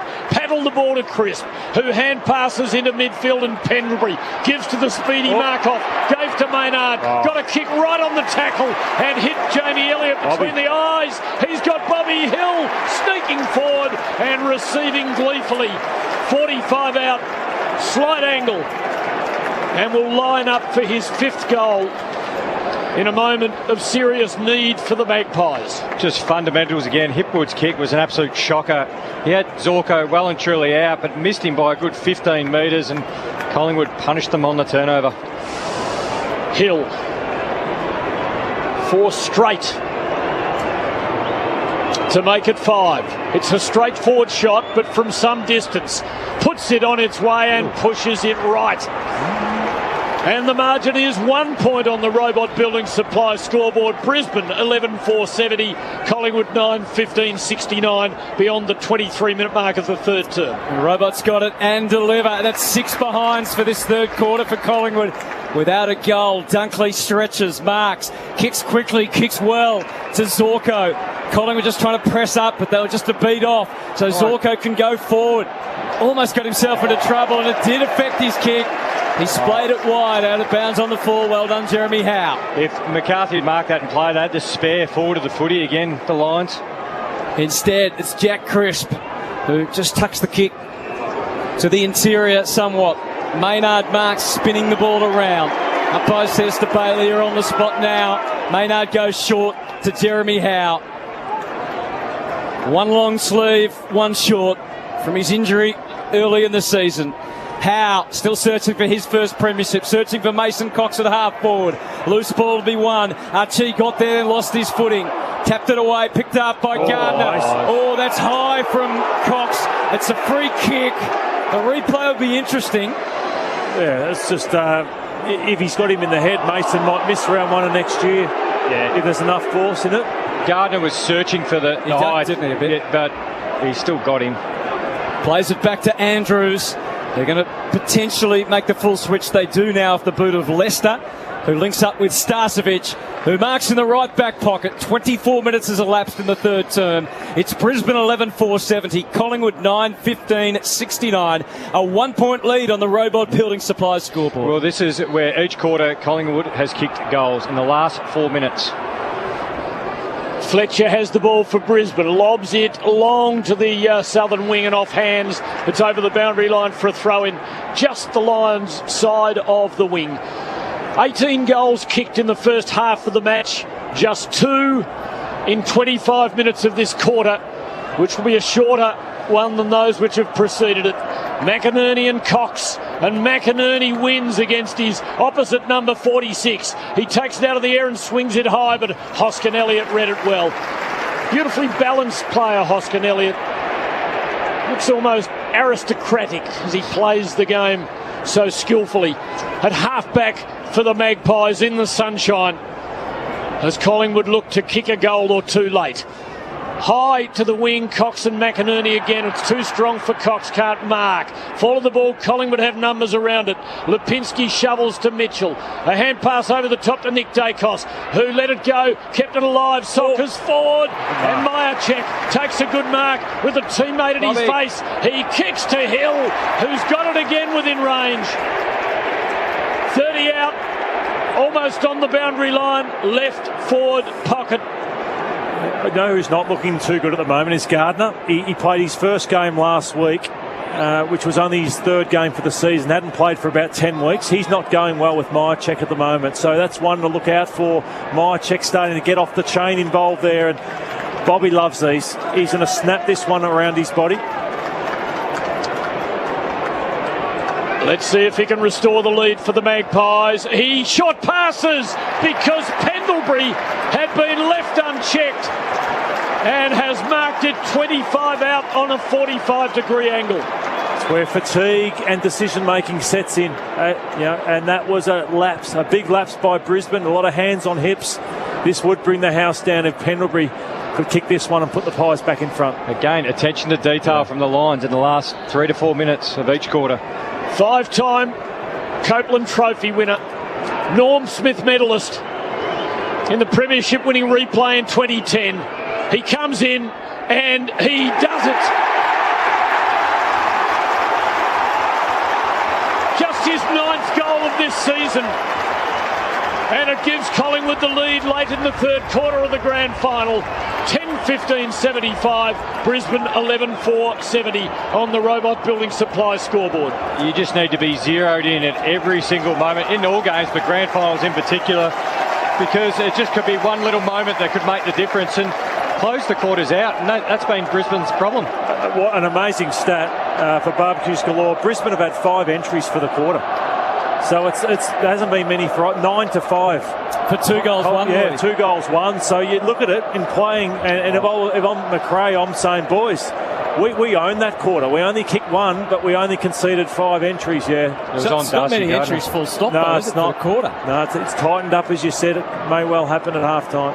Collingwood back in front, they lead by 5. McInerney and then helped forward by Dunkley with energy. Robertson released the handball to Berry. A bounce handball to Dunkley, that's better. To the outside, McCarthy and Degoe tangle. Hard the other way, Markov. Rode the bump with a grin. Handball forward, gathered by Crisp. 2 slowed him but didn't stop him. Kick back to the wing. It evades Nick Dacos. That just allows McCreery a path to goal. A bounce and then tucks it back towards Elliott. Just overplayed his hand. Starcevic, this is your time. Takes it and hairs off.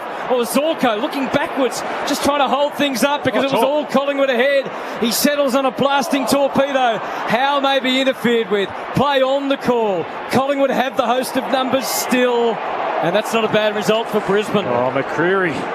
Oh, they were everywhere. And missed that kick to Jamie Elliott. Thrown up 60 metres out from goal. McInerney broke through, got the tap. Straight to Crisp. Handballs it straight back to a spinning Neal. Across to Rayner. Rayner delicate short on McCarthy.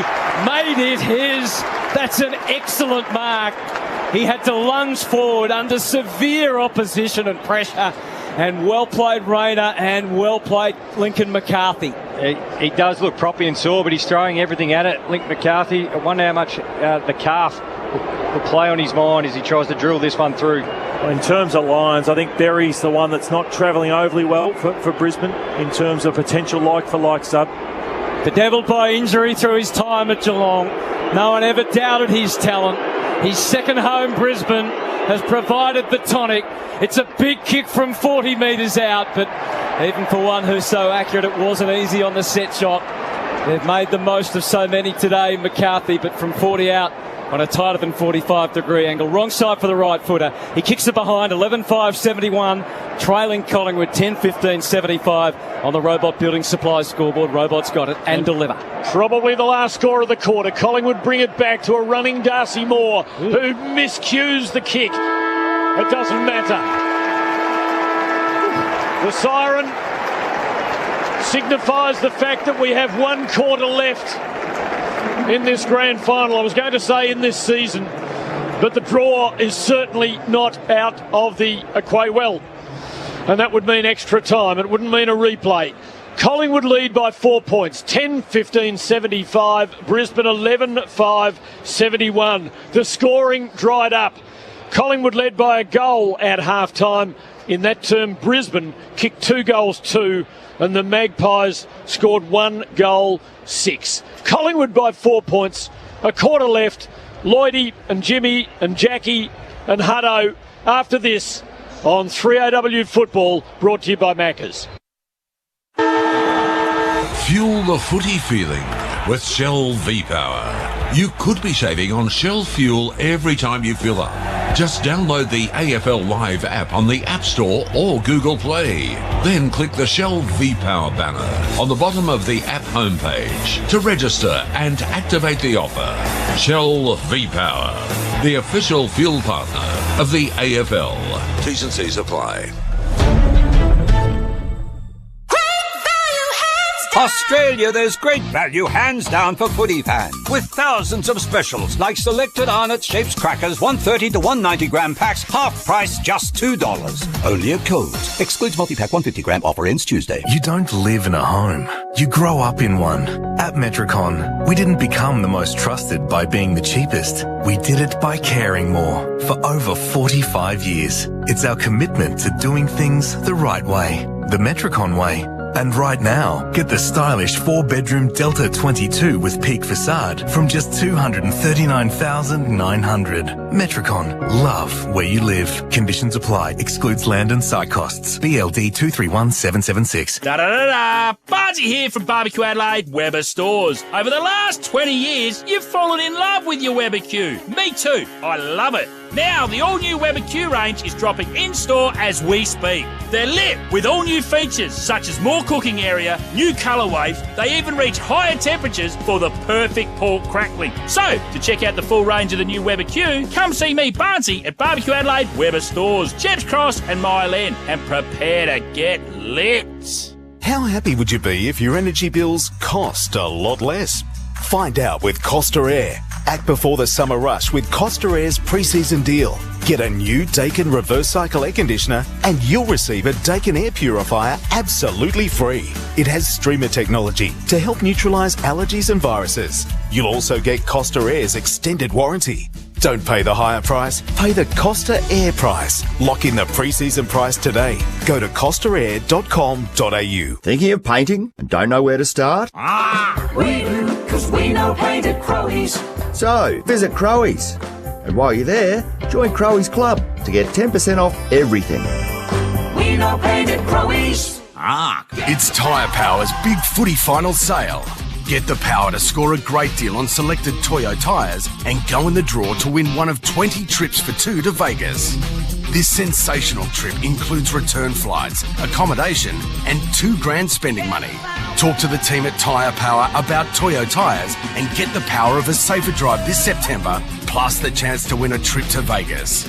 Visit tyrepower.com.au or call 13 21 91 for your local independent owner. Hi, Craig Lowndes here. As a professional driver, safety is my highest priority. That's why I'm a proud ambassador for the Australian Road Safety Foundation. September marks Rural Road Safety Month. Now, it's a national initiative to highlight the horrific stat that 2 out of 3 fatalities occur on our roads happen either in rural or regional areas. We're calling on you to choose road safety every time you're behind the wheel. I choose road safety for every single road user. Who do you choose it for? 5AA's coverage of the 2023 AFL Finals Series. Takes the mark and goal for the Lions, who now have the only 2 of the quarter and are in front. Let's see if he can restore the lead for the Magpies. He short passes because Pendlebury had been left unchecked. He comes in and he does it. Just his 9th goal of this season, and it gives Collingwood the lead late in the 3rd quarter of the grand final. What a contrast it was after a free scoring second quarter. It tightened right up. Collingwood, though, with that goal to Scott Pendlebury lead 10-15, 75 to 11-5, 71 3AW football, with thanks to Macca's 1 quarter to go in the 2023 season. Let's get down to Jackie Reid for Deep Heat to just give us an injury update. Fast targeted pain relief from a brand new Know and Trust. Always follow the directions for use. That's Deep Heat. Feel it work, Jackie. Thanks very much, Hutto. Yeah, the major one was for Collingwood. Nathan Murphy was subbed out with concussion. In the second term, Pat Lipinski replaced him. Lincoln McCarthy's pretty sore through that left calf. He's had that strapped up. Josh Dunkley had a dislocated finger that's bothering him. Hugh McLuggage also had his fingers taped up in that 3rd term. They still haven't used their sub. Jared Lyons is on the bench. Matthew Lord and Jimmy Bartell with 30 minutes to go. Who wins? Well, it looked like Collingwood had more of the run coming out of half-time. They dominated field position. And I just think Brisbane capitalised on 2 good moments, Lordy, and I'm still going to stick with the Pies. It's tough, Hutto, because it's been hard to judge all day, but Collingwood the best at scenarios, in my opinion. They are so good. We saw it last week against the Giants. So they're big moments players, and their ability to do it time and time again. I'll back them in within a kick, I think. Well, all is in readiness for this final term. They've been the best 2 teams all year, and they have put on quite an exhibition this afternoon. We wait for the green light. Umpire holds the ball aloft and prepares for the final quarter of the season. And it's Collingwood leading by 4 on 3AW football. Close to the perfect centre bounce. Cox actually didn't get a hand to it, and so didn't get back to the ball, and therefore it's a free kick to McInerney. Bit of ruck lotto involved in that, but that's the interpretation. Done that a bit. He sticks his knee out at McInerney rather than jumping at the footy himself. So McInerney sends it forward, but straight down the throat of Cox, who takes a comfortable intercept defensive mark. Lays off the hands to Howe, driving low ball. Out to the wing, Bobby Hill. Up to take the mark. What an afternoon he's had. 4 goals and a critical goal assist late in the 3rd quarter. Fingers pointing everywhere as Hill kicks out wide. Again, the sun the issue for those coming up to the footy. Andrews maimed by Frampton, and he's going to get the free kick at left half-back. 75 Collingwood, 71 Brisbane. Opening moments of the final term on the Colorbond Steel scoreboard.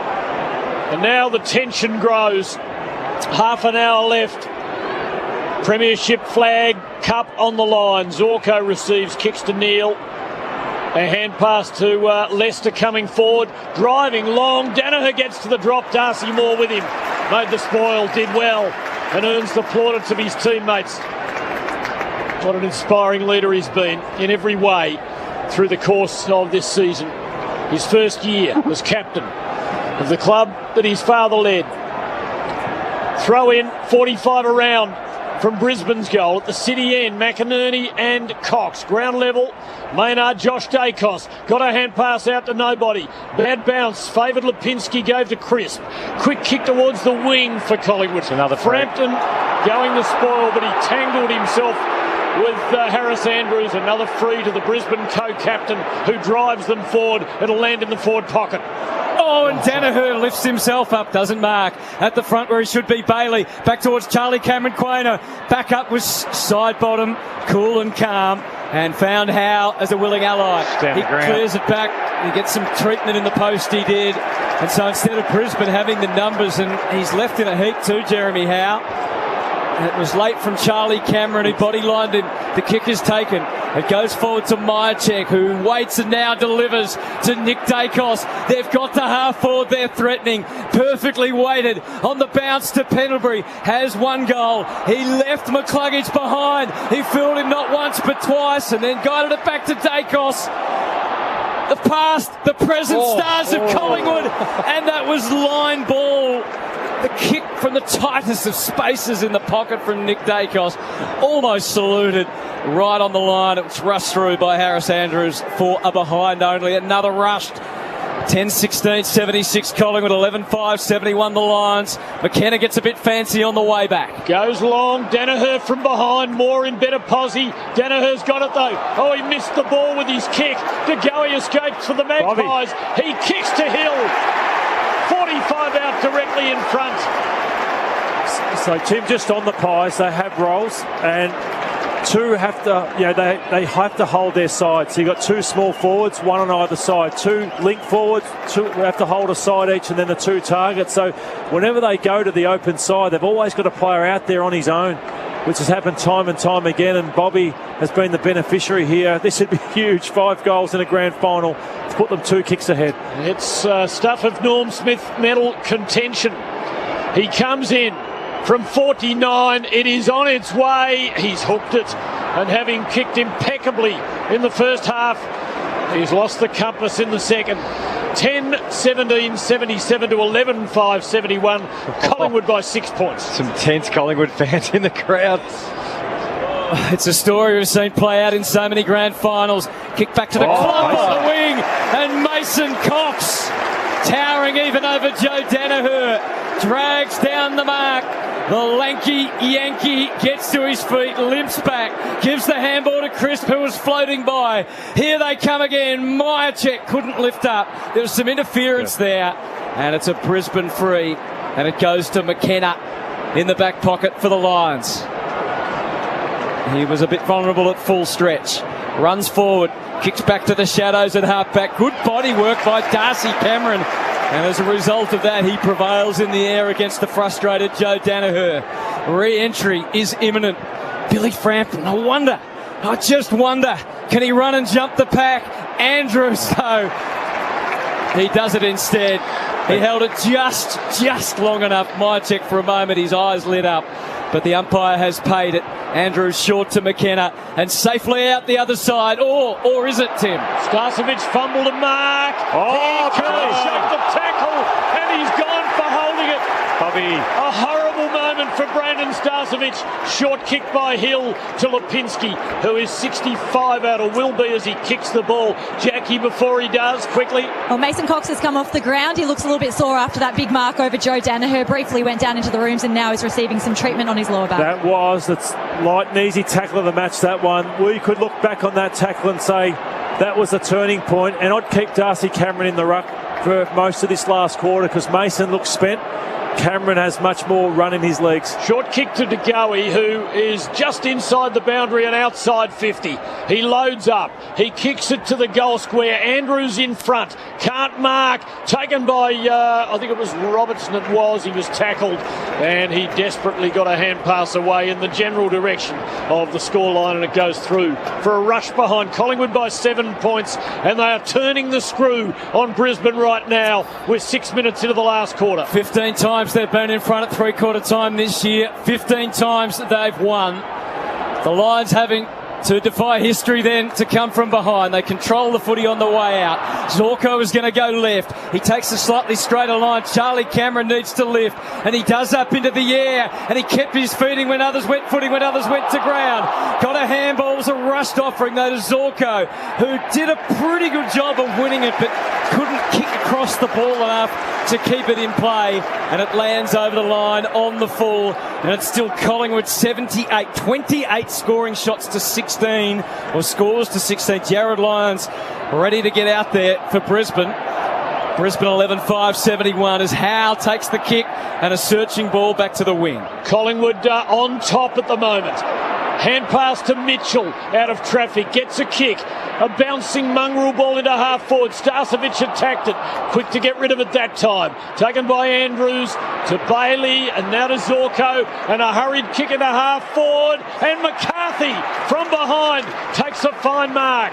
He's 65 out. He kicks quickly and Danaher on the lead has marked it 30 out, as good as directly in front. Haven't looked like it. Brisbane, Collingwood seem to be outnumbering. Bobby Hill's putting a heap of pressure on in the forward half. But Joe knocks this through. They're only a point down. And Joe's been working at this part of his game for a decade, Joey. You know, and he's had his moments. He's lost his head. And this is what you do it for. All those hard hours out there on your own. To cut it to a point. Danaher comes in and kicks poorly. He just did not get that right. It had too much loft. He just didn't time it.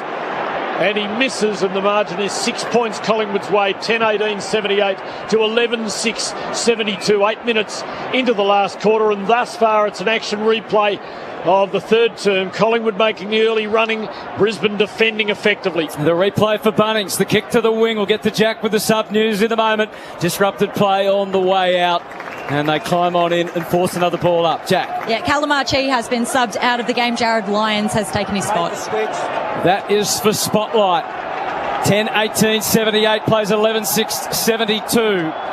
And they form up around it again. It'll be another ball up. No inch given there from either team. McCluggage, the last to hand it over to Max Stevic, who waits for no one, throws it straight up. Darcy Cameron taps it to the outside.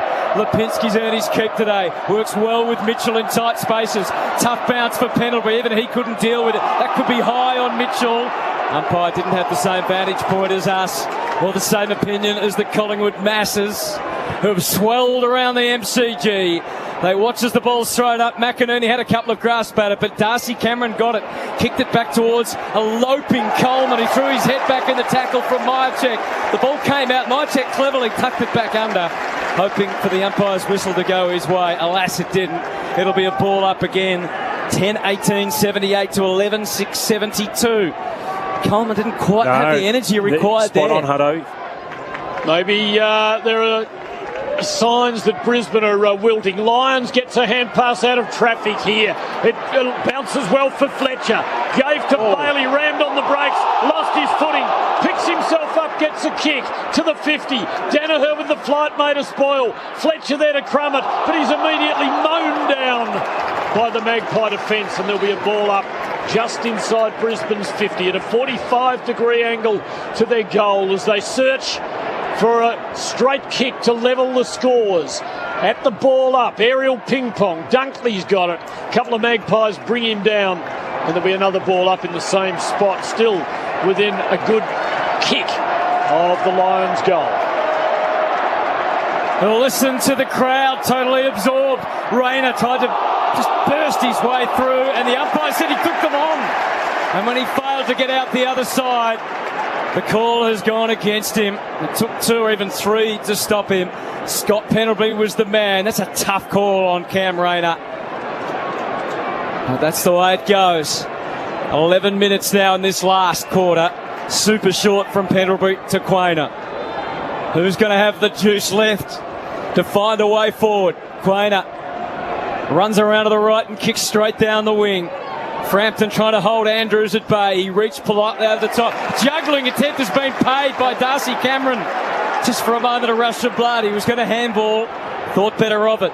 Stands on the wing. He wants to bring Mitchell in. Mitchell kicks. It's an up and under. It sits there. McCreary has the sit, but Coleman wouldn't be denied and wouldn't be disturbed. He got his hands around it and made sure it got over the line and out of bounds as the spy camera sweeps on the wires across the MCG, buzzing around, the helicopter swinging over Light Tower 4. It's quite a sight in a great grand final that could still go either way. Tapped away by Lyons, who's on the ground. Scooped up by Dunkley, back to Jared Lyons. On the boot in haste to half forward. Howe versus Hipwood, and now Crisp. Hipwood, the tackler, takes him and the footy over the line and out of bounds. And it's 12 minutes now in the last quarter as Craig McRae, with close vantage point, stressed as anyone but not showing it. 11 minutes to go, the Pies by 6. Members wing, ball falls in the Lions' direction. He's got plenty of Collingwood company. Dunkley, a little hand pass stolen by Hoskin Elliott. Kick smothered, picked up and rammed forward by Zorko, but into the hands of the enemy. Jeremy Howe, who centres boldly. He overshot the mark. Robertson gives to Coleman from outside 50 with the left. He misses. Should he have had a shot? You can understand why he would with his kicking power, but he missed. Margin is 6 points once again. 78-72, Collingwood lead. Moore takes what was on offer, which was just a little 15-metre chip shot. In the back pocket, Chris Fagan now standing up. He can't sit still. He's not alone. Howe just plays it along the wing. Cox astride of Heather Andrews. With the reach, he made the spoil. A Collingwood jumper being tugged, but Hoskin Elliott kept his eyes on the footy. So did McCreary.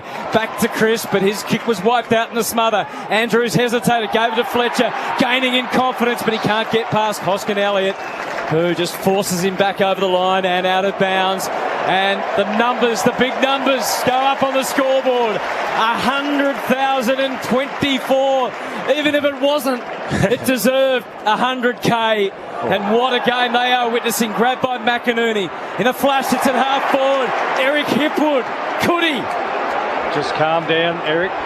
He hasn't had the best of days. He's kicked the ball poorly, but it can be your moment. Oh, is it just outside? He's going to have to kick this 55 metres.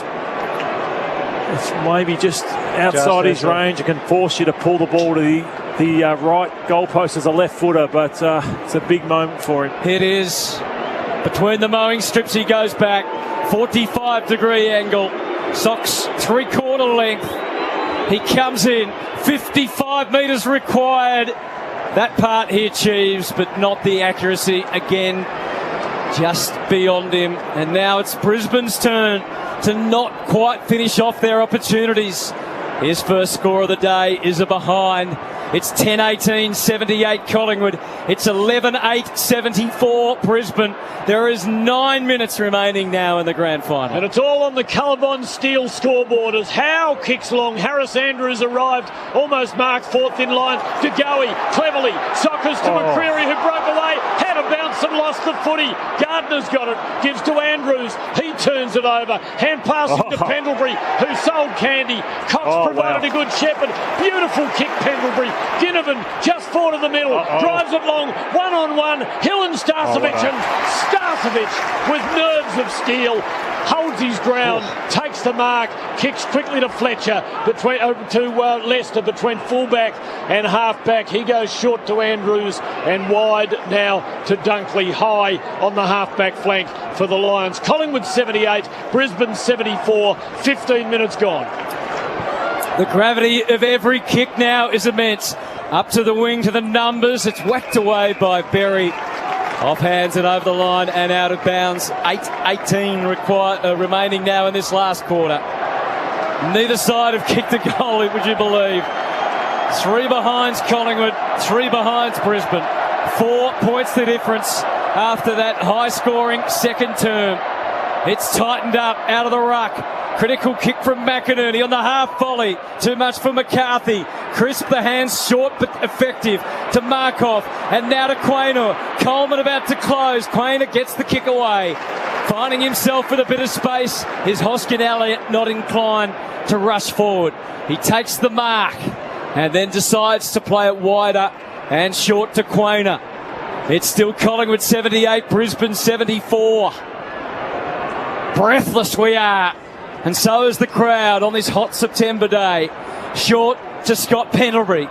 And then more of the same to De Goey now. They inch a little closer. Same mode, more danger in the kick. Hoskin Elliott can't hold on. Lester with great expertise to Coleman. Crisp kick through the air. Charlie Cameron versus Maynard. Ball bounces. Cameron had it, lost it instantly. Maynard had played to his favour. Across Shawley and Samley to Pendlebury and across to Nick Dacos. It's almost as if Collingwood is saying to Brisbane, you have to make this happen now. Collingwood has the lead. Will there even be a goal in this last quarter? At the moment, Collingwood lead by 4, and that is on the Colorbond Steel scoreboard. 3 behinds apiece in this last quarter. Pendlebury is taking charge at the moment, controlling this game. He has been a huge factor in the second half. The Magpies switch play. Jeremy Howe over on the members' side of centre takes a mark, has an option in Elliott, whose hands are true and strong, and he marks despite the spoiling attempt. He's 70 metres out. High on the left half forward flank. He pokes it inboard to the accidental Collingwood recruit Oleg Markov, who has it about 80 metres from goal. He kicks into the forward pocket. There's a big pack. Cox is in the middle of it, can't mark. Neil for Brisbane gives to Leicester. Short kick to Dunkley. A little hand pass to Berry, running forward, drilling to the wing. Danaher against the more mobile Jeremy Howe. Gives Howe a shove, takes him over the line and forces a throw in right on the wing, maybe a few centimetres Brisbane side thereof. 18 gone in the term. Plenty of time left yet for a goal or two to be kicked. But by gee, they've dried up. Mason Cox slaps it down. Pendlebury again to the fore. Taken down, and the ball won't come out. There'll be a ball up. Still on the centre line this time, marginally Collingwood's way. And he's like a traffic cop, also around stoppage. So now they've sent Dunkley to Pendlebury at this period.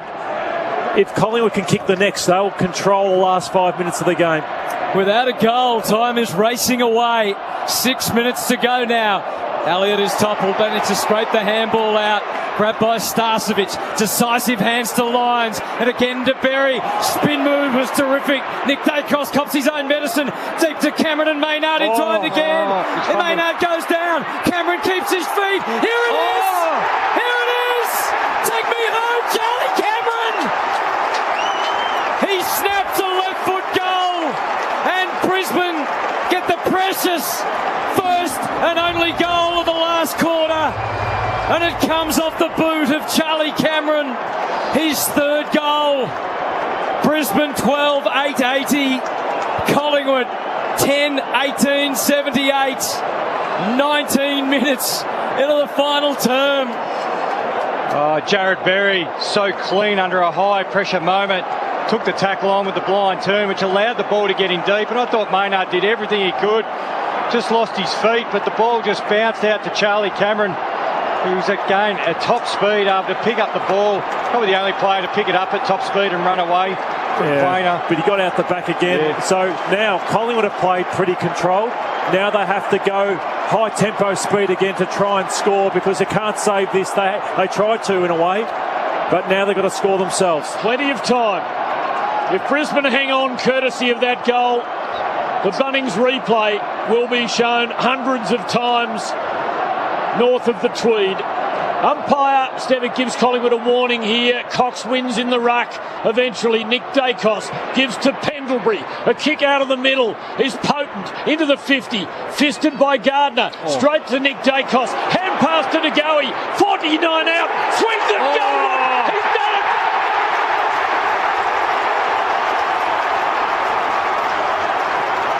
The Magpies are back in front. They are the masters of these tight situations. It took nearly 20 minutes for the drought to break either way. It fell Brisbane's way, and Collingwood answer in about 15 seconds. Collingwood 11-18-84. Brisbane 12-8-80 on the Colorbond Steel scoreboard. Brisbane centre bounce crew, where were you? It was all of Collingwood's centre bounce numbers. Pendlebury kicks it forward. They're looking on the replay. They just got to front and square. They were still standing in the middle of the ground. Dacos, who's out of the centre bounce, first back. Degoe out of the centre bounce, handball received. What a great spectacle this is. 5 minutes and 10 seconds left in the season. Collingwood leads by 4. What's it going to be from here? Cox gets the tap out of the middle. Wilmot has the audacity to kick it out of the air. It pitches it left half forward, but it favoured Quainer, who controls the kick to Steele's side bottom. Still 50. Trying to own that. Well, it's 50. Jared Berry overstepped the mark on the follow through. He held on just a moment too long, and Steele's side bottom with 50 metres in his favour will be marched to almost within range. Jared Berry, in disappointment, stands where he's told. He is right on the 50. Hutto, smart player, side bottom. What's he got up his sleeve here? Will he try and just drop one and get that easier shot, or will he take it? They get another mark. They can drag another 30 seconds off the clock here. 4 minutes 40. Steel side bottom is standing 60 metres out. He'll kick from 55. Over 300 games of experience. He gives it the lot. He gives it the lot. And it's a goal. A golden goal for Steel side bottom. Absolutely nerveless. And the Collingwood chant is imminent around the MCG. What a kick. The Pies, 12-18-90. The gauntlet is handed down to the Lions, 12-8-80. Hey, but it is a dangerous position to be in because Brisbane just go all out here. 2 goals in 4 minutes is nothing. It's absolutely nothing. We've seen it in previous finals with Carlton coming back against Melbourne. So let's see how this plays out. Brisbane will have to go hard, and Collingwood could be back within 3 points within seconds, or 4 points within seconds. That would be a twist in the tail, almost too great to get your mind around after this magnificent contest. Ball up will be recalled. Just slewed off the line, and umpire Meredith decides this is a moment for an absolutely fair ruck contest. He throws it up. Cox the better of it too when Nick Dacos couldn't collect. The Lions swarm and force another ball up. They're after a clean takeaway. Tim, this is what Collingwood do then. They didn't want to even let that bubble out, so they just let seconds pour away by not letting the ball get out. Cox a good win, knocking it forward. McCreary in traffic, got it onto his boot, kicked it backwards. Taken by McInerney, he was smothered. Nick Dacos to Josh, kick forward. Oh, stolen brilliantly by Harris Andrews. It looked to be Frampton's ball. Andrews just read the drop, and Frampton without confidence now. Andrews kicks to a leading McCarthy. Brisbane with no time to waste. They need 2 goals. A bold kick into midfield. McCluggage couldn't quite hang on under pressure. Spillage with Josh Dacos. Quick kick. No advantage for Collingwood. There'll be a ball up. Collingwood side of the centre circle. Their army now in full cry as the premiership is within touching distance. They lead by 10 points. Bounces back to side bottom again. Kicks it deep. This time the bounce favours Andrews. Does he keep it in? He's trailed by Frampton, and that suits Collingwood just fine. It's deep in the heart of their forward territory. They lead on the Collarbone scoreboard, 12-18-90. Brisbane at 12-8-80. 3 minutes 23 remaining. Brisbane have twice got to get the ball through the big sticks. It's a long way away now. Tapped down by Cox. Lipinski. It comes out of his hands. Grabbed by McKenna. Rush ball back to halfback. Collingwood have got the answers. Jack Crisp is going to lap this up. A career that started at Brisbane, but has maxed out at Collingwood. He has been an incredible acquisition. He had all that drama and trauma to deal with. Yep, here they go. But he's going to just keep it in Collingwood in friendly hands. He takes it across to Howe. The onus is not on them to score right now. It's possession footy. Their experienced players stand up. Howe to side bottom. His bald head gleaming sweat, the beads of sweat coming off as he kicks in towards the pocket. Can Brisbane get it away? Big tackle, Lipinski's done his job. Locked it away with 2 minutes 30 to go. Collingwood 90, lead Brisbane 80. It's a free kick though, plucked Played out. high. And it's high, and it goes to Coleman. Who goes straight down the middle. Can Danaher snare this? Can't quite hang on. Again, there's a swarm of black and white. And Brisbane can advance no further. The ball is Collingwood's side of the centre. The quarter 26 and a half minutes old. Time ebbing away. Cox, another brilliant piece of ruck work. Stolen though by Neal. A little hand pass to McCluggage, surrounded. Hand pass straight to Cox, not expecting it. Zorko helped it towards Free kick Rayner. to Neal. Cox grabbed him. It's coming back. Cox behind the centre. The Lions can build. Myercheck stands the mark. Neal drives it long to within 40 of goal. Huge pack. Where's Leo Barry? It falls to Hipwood. Got a hand pass out. Gave McKenna half a chance. McCluggage paddles to Lyon. Hand pass to McCluggage, who kept the ball in play in the Wayne Harms pocket. Centering kick. Finds Danaher, who plays on and goes. He goes. And the margin is 4 points. There is time. Collingwood 12-18-90. Brisbane 13-8-86 on the Colorbond Steel scoreboard. Who has the nerves of steel now? Oh. You don't know what to say. Was play on called? He just decided himself. He just decided himself, and that's the thing about it. It's a long time to try and hold on, and 2 goals isn't a lot in 4 minutes, and 90 seconds will feel like a lifetime for these players. So this clearance is critical. Both teams will get a chance to score here, but who can get the ball locked in their front 50 is critical from this clearance. A minute 33 on the clock. The umpire said it's going to be thrown up in the middle. 666 warning, perhaps. Collingwood leads by 4. Just over 90 seconds of mayhem to go. The tap from Cox. Jared Berry with stealth. Out of the middle. It's not a great kick. It's loose. Hoskin Elliott challenged by Neal. Half full for Brisbane. Big tackle Zorko. Neal terrific hands. Bailey screws it back. The danger grows. Danaher. Darcy Moore. This captain knocks it to Dacos. What a kick that was. Under all sorts of strain and stress. He gave it beautifully across to Hoskin Elliott, played it back to Mitchell. Umpire calls play on, down to the last minute. Brisbane have got to win it back. Dunkley reaches, can't mark, Andrews can, plays on, gotta go son! He goes deep to half forward, they're outnumbered. All the forwards are back for Collingwood. Myercheck full-bodied attack on the footy. And we will have a ball up. There is 44 seconds remaining.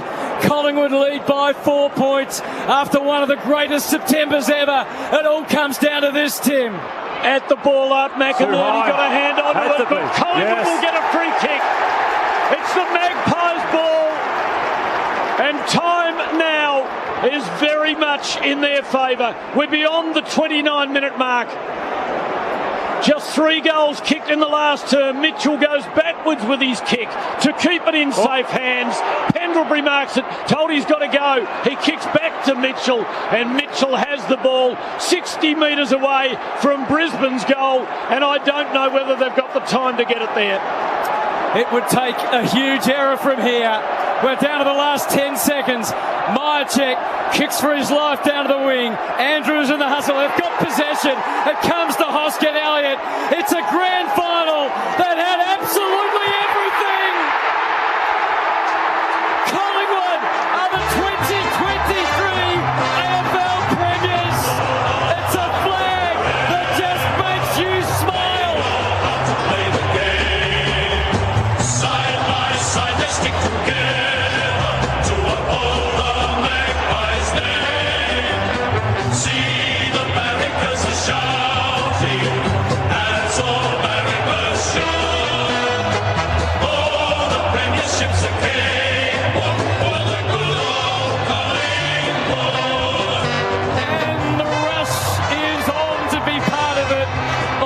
Didn't take part come charging out to share the joy. Craig McRae has done the near impossible, not just winning a flag in his second season, but he's made Collingwood not likeable but lovable. How did that ever happen? They know how to play the game, Lloydie and Jimmy. We have just seen a classic exhibition of football. We have, Hutto.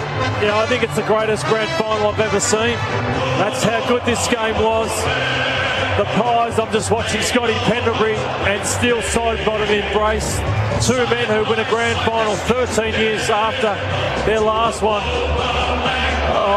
The ebbs and flows of this game. Brisbane are shell-shocked. They hit the lead. And then Collingwood, as they do, find a way to play out the last quarter. Pendlebury's last quarter was one of the great quarters of grand final football. Steele side-bottom goes back and does what he does, Hutto. The big players stood up for the Collingwood Football Club late. their 16th premiership to join Essendon and Carlton. Here's one. Look at the embrace between Darcy Moore and his father, Peter. It's amazing scenes here at the MCG. And look at that embrace, a big bear hug out on the wing between father and son. It's the sort of stuff that makes you recall Teddy Whitten with Teddy Whitten Jr., different circumstances, but that same emotion. A 4-point win in a totally absorbing game of football. Tim, I wonder if you've called any better games, better grand finals than that. Well, Hutto, I'm just reflecting, after so many decades of heartbreak for Collingwood fans, all those near misses, 4 points in 64, 1 point in 66, the Carlton comeback in 1970, the drawn grand final of 1977, the Wayne Harms knock into play in 1979. It is an extraordinary litany. This is the first time Collingwood have won a grand final by a kick since 1903, when they defeated, guess who, Fitzroy, by 2 points. Well, this is Collingwood under Craig McRae. They just win the close ones. The attention to detail. They just nailed all the big moments. They didn't lose their head when Brisbane were coming at them, especially in that second quarter. And then they just controlled the game. And Lloydie touched on it, led by the champion of the Collingwood Football Club in Scott Pendlebury. They knew exactly where to be. They were all on beat with each other. They knew where to be, the short kicks, the marks, even with a minute to go under the pump. They had options to go to. They played the final 5 minutes of each quarter remarkably better than Brisbane. If you had the rest of the game on par, but it's the time on period, I'll go down to the last 2 minutes of each quarter, when we all expected Brisbane are used to the heat and all that sort of story going on. Collingwood kept their head. They were calm and they executed the fundamentals better than Brisbane in the big moments. You can't do this by accident, can you? They've won 3 finals by 7 points, 1 point, and now 4 points in the grand final. 3 games, 12-point aggregate. Discipline, playing your team role. Lloydie highlighted with the forwards who keep their width, and that allowed Bobby Hill to thrive. But even when it came to the stoppages in the last quarter, and the last quarter was a grind. It was stoppage contest down the line. But they just structured up really well, and it took a couple of individual brilliant moments from the Lions pretty much in the second half. You think about a 50-metre penalty, the play down the wing here, and then it was Danaher and Cameron ducking out the back. Collingwood probably just owned the game and with the footy smarts. I thought when they went down, like they had a surge goal, so they just hacked the footy forward, fisting it. DeGoey launches it within seconds to get back in front. It did have 14 more entries. So I think the right team got there in the end. Brisbane would have been worthy grand winners as well, but the right team got there in the end, I think. Gee, they had a scare though, didn't they? It looked like they had control of the scoreboard. Side bottom kicks the goal there. 10 points ahead, and then unexpectedly, really, it got down the other end, and so Brisbane got their shot and just couldn't quite capitalise. And I thought he panicked a bit, Hoskin Elliott. He went too fast. He could have just gone back behind his mark, and he kicked it to a player that it wasn't the full meterage. But unbelievable scenes out there. They are such a united group, passionate group, and they're so even too, Lloydie. Like from top to bottom. Like I know the stars that we all talk about, the Dacos boys, Pendlebury's still a star, and then you even DeGoey. But they all had their moments throughout the game. It was such an even contest. Bobby Hill was brilliant today, but Chris worked his way through the game. Pendlebury last quarter, Howe down back. Just everyone played their role magnificently well for the Pies. I'd like to see Bobby win it. I hope he does win it, Bobby Hill, for his performance. Even like not kicking goals late, some of his chase down tackles and pressure was just off the charts. With he must be so fit to keep doing what he did. Your man, who you predicted, Jack Crisp, he shouldn't be too far behind with the game he played as well. Yeah, I'd be leaning towards the way you're going, Lloydie. He's 4 goals himself. He's had a direct hand in another couple, and then just the pressure in the big moments in the last quarter as well. Other Indigenous players that have won the Norm Smith medals: Cyril Rioli, Morris Rioli, Andrew McLeod, Byron Pickett, Peter Matera, and Michael Long. McLeod saluting twice. Looks as though the Wags are on the ground now, and Collingwood have captured some magic which we've never really seen. I suppose it's a bit more overt, but do they have, in greater measure than anyone else, what used to be simply known as team spirit? Yeah, now Peter Dacos is out there, Tim, embracing his son Nick, who was outstanding. Nick will be in the top 3 now. There's Josh as well. You want to hear a fun fact? Yeah. Nick kicks the first goal of the grand final. Guess who kicked the first goal in the 1990 grand final? It was a freak goal too by Pete back in the day, wasn't it? Freak goal for Collingwood, of course. But you're right, Tim. I think Craig Kelly's out there. Congratulations to him as well. Darcy Moore, the way he captains the club and is so rounded as a person. Oleg Markov, what a story he is. Delisted by the Gold Coast. Trains with Collingwood, then moves to Carlton for a session, then gets listed by Collingwood, and he's a premiership player holding out Johnny Noble. And Billy Frampton called into the team. I wonder how Dan McStay's feeling about it now. There's always hard luck stories, isn't there? Mason Cox is now a premiership player, gets a big hug from Cement Head, Ned Kelly down there. And, it's just those scenes and the contrast between pleasure and pain. We all know them well, even if you can't see the screen right now. You know the contrast, the feelings, the emotions that are running through the Collingwood players and all those that have played a part compared to the Lions who have to stay out there. Jimmy, you've experienced that. I mean, you've experienced the other side multiple times. But it's going to be harder for the Lions because when the margin is this close, each individual player will be doing their what-ifs. What if I, pushed up onto that direct opponent? What if I just hit the target there? Or you'd be playing it over and over and over in your head. And because when you go down by 4 points, you think it's only moments in the game. Like, they weren't blown off the park. When sides get blown off the park, you go, look, we got torched by a very good side. We're never in it. But they were in it to the last minute and 35 seconds. Taylor Adams out there too. Oh, yeah. He's out there with Peter Dacos. Peter giving him a big embrace. Has a father ever done a lap of honour? No. I think Dacos was on his way there. Can you imagine the cashies for Pete? Wow.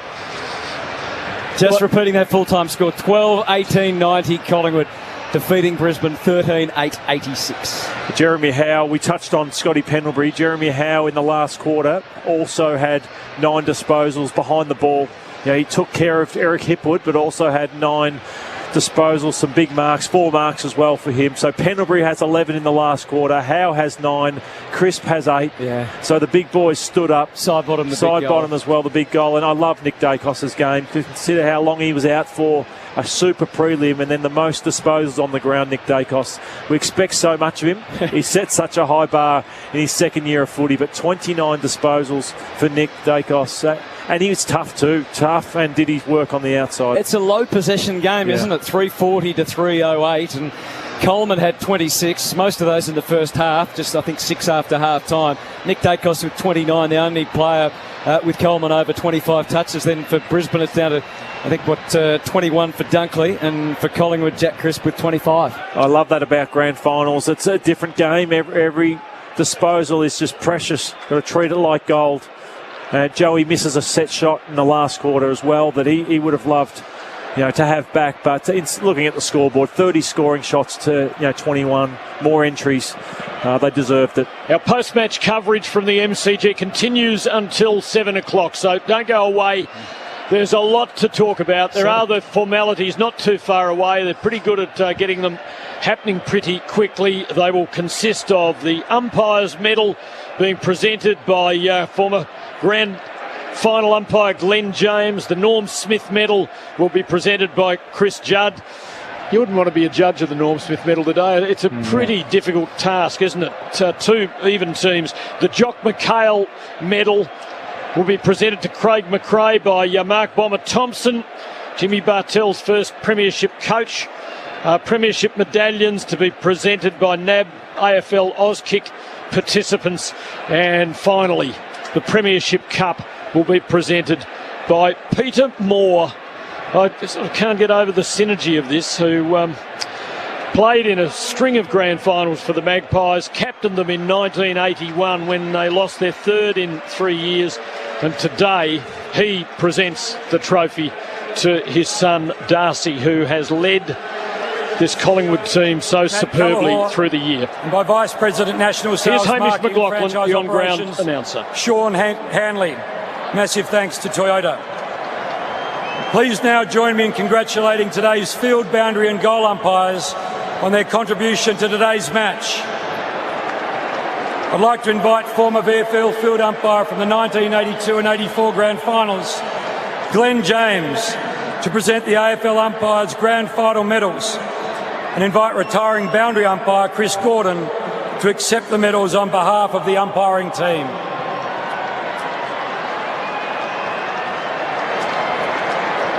Glenn James, a much loved umpire, 82 and 84, a couple of good ones there.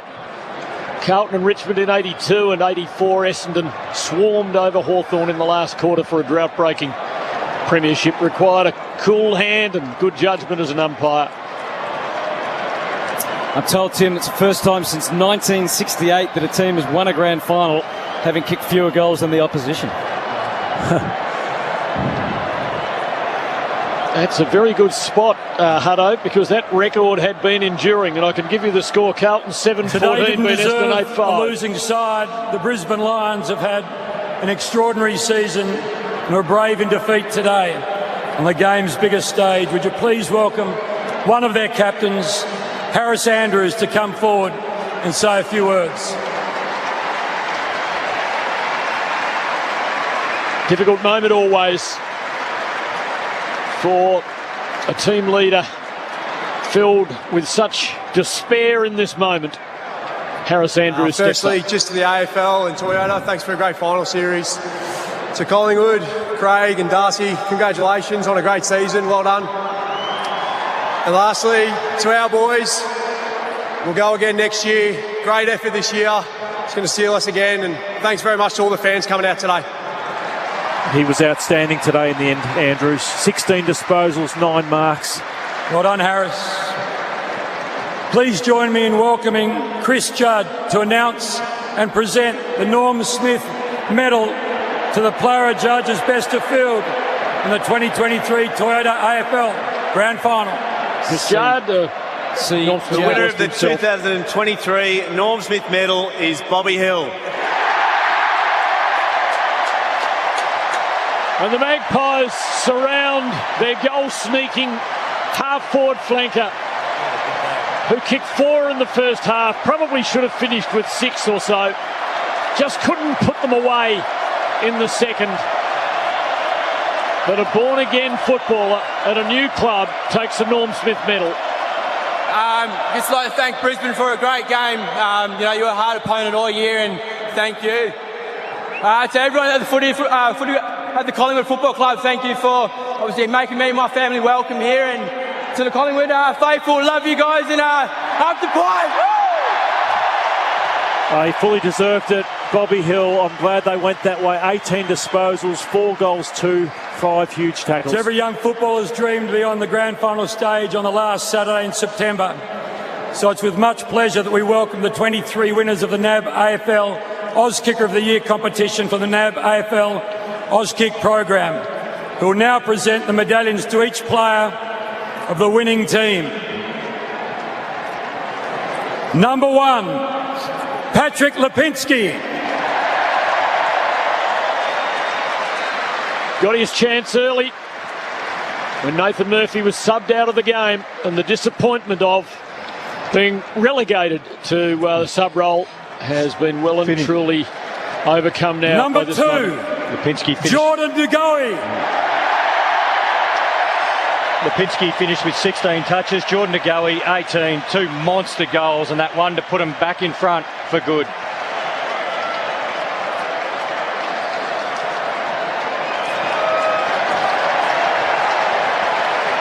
Number 3, Isaac Quainer.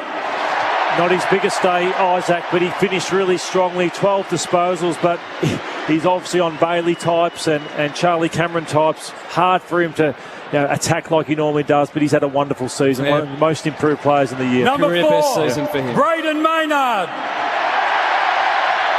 Fan favourite of the Collingwood fans, the hard man. 13 touches. It's tough in the clinches. Well, he kicked a nice goal, just hit the post late. And very happy to be there. He was on the mark when Don Number Shee 5, kicked that goal in 2018. Jamie Elliott. Ended up with 14 disposals, Jamie, but didn't hit the scoreboard, just the one behind. But they were fortunate they found so many goals elsewhere, with Bobby, the Norm Smith medalist, kicking for. A career with so much injury. In the end, Number he becomes 6, a premiership player. Tom Mitchell. He's just had one of those games, Tom Mitchell, where it's just gone under the radar. He took Lockie Neal as a direct matchup. He's had 24 touches, 7 clearances and 13 tackles. Played in a losing grand final in 2016 with the Swans. He's now a premiership Number 7, Josh Dacos. Josh Dacos, 17 disposals, didn't waste one. Really had metres gained. Heaps of it. He was a solid contributor today, Josh. All-Australian this year as well. Here's a big one. Number 10, Scott Pendlebury. As we said, Jim, that last quarter was one of the great quarters by an individual in a grand final. It's not like kicking 5 like an Ablett or anything like that. Here he is, so he should enjoy it. Game 383 joins Robert Harvey on position number 6, all-time games Number played. 14, 24 and a goal. Darcy Cameron. Big fella, combining with Mason Cox in the ruck. Eventually wore down Big Oscar. They nullified him as much as they could. Had 12 touches himself, Darcy Cameron. One game at the Swans, Darcy Cameron, now a premiership player for Collingwood. Number 17, Billy Frampton.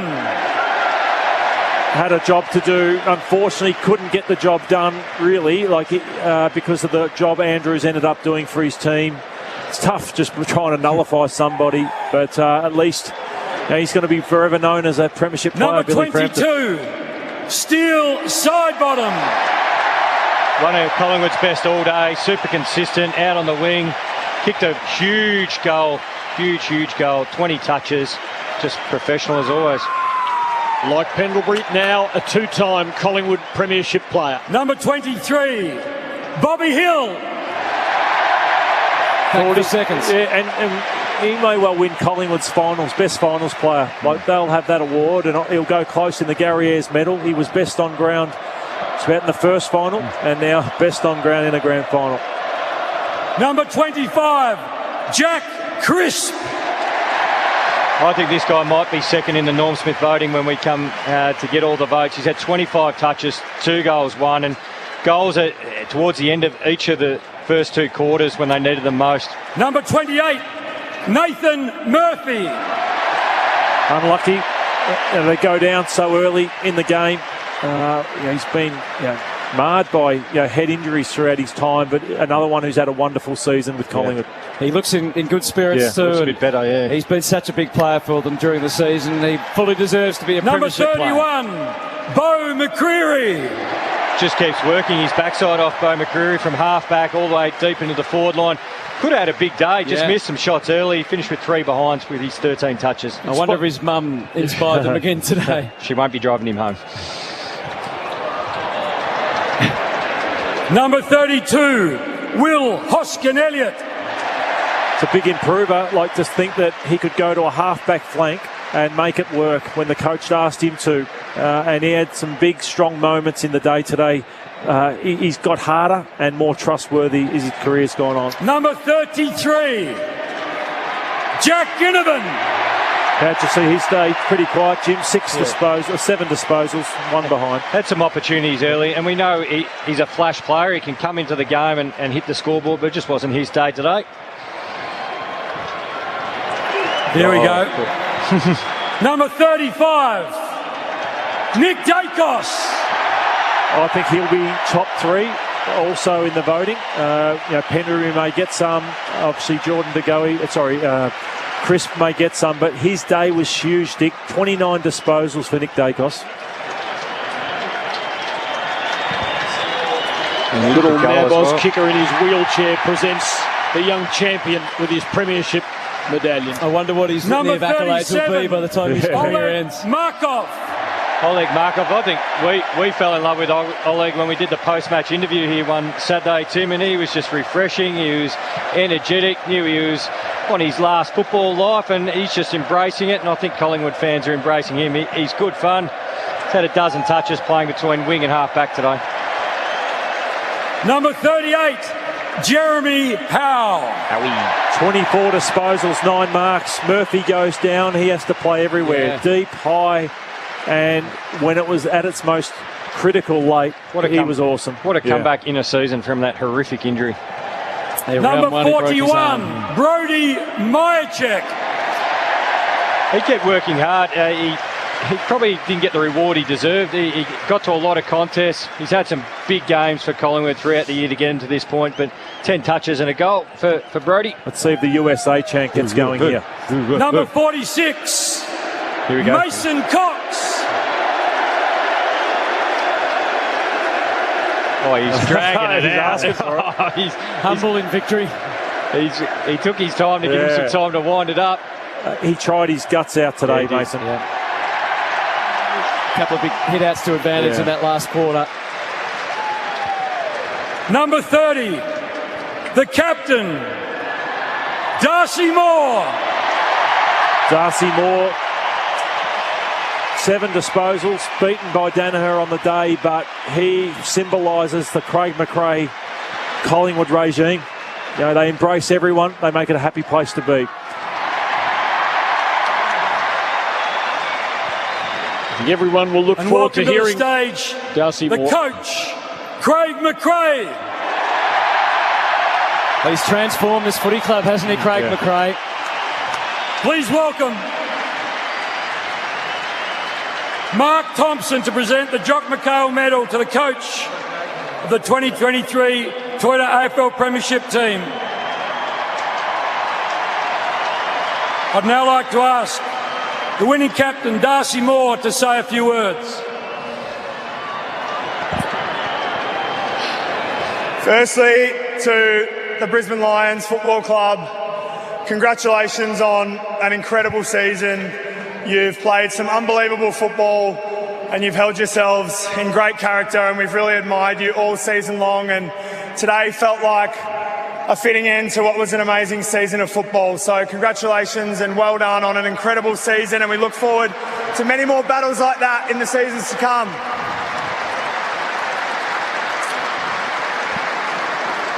To the AFL's premier partner, Toyota, thank you for your support. Without your support, today is just not possible. To our club partners, the Emirates Airline, Latrobe Financial, KFC, Nike, AIA Health and CUB and Asahi Beverages. Again, running our club as smoothly as we do is not possible without your support, so thank you.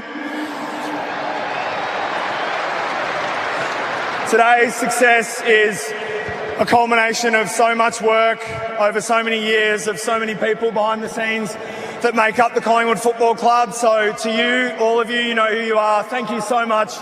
You guys make it possible for us to live our dream out here today as players.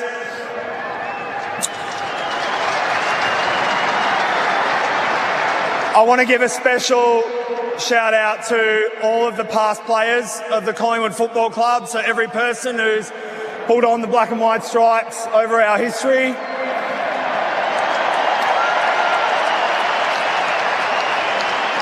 It is not lost on us, the 23 that run out here today and every week, that we represent you and we represent your years of dedication and hard work, and we do everything we can to make you proud. So today is a culmination of a lot of that hard work, and we hope that by bringing this thing home, we've made you proud to be a Collingwood past player.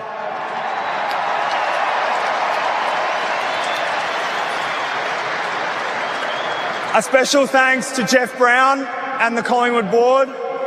Jeff, your leadership has been extraordinary and again allowed us to live out our dreams, and you've left an incredible mark on the whole playing group this season. So thank you so much to you, and again, we hope we made you proud today. And last, but most certainly not least, our 19th man out there in the stands and watching at home, the Magpie Army.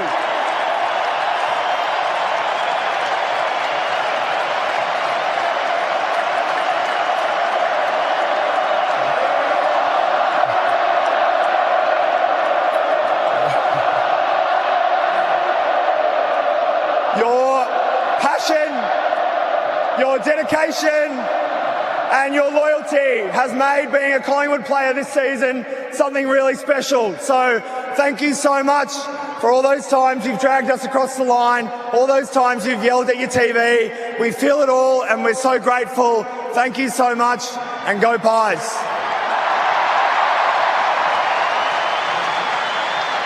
It's a great story, and who can begrudge it?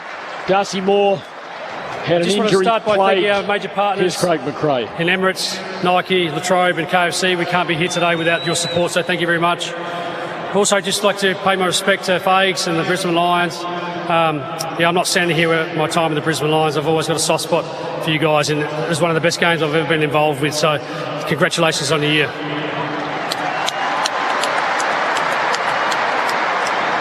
I always thought this group was a real special one. I could see little things happening throughout our training, and we just kept getting better every day, and now they're premiership team, so congratulations. We love you very much. 2 years ago, we started our journey, this campaign. One of the major focuses was to bring the fans along for the journey. It's been a hell of a ride. Thank you to the Magpie Army. We love you very much. You're incredible. You drive us every week to win those close games. You inspire us. This one's for you.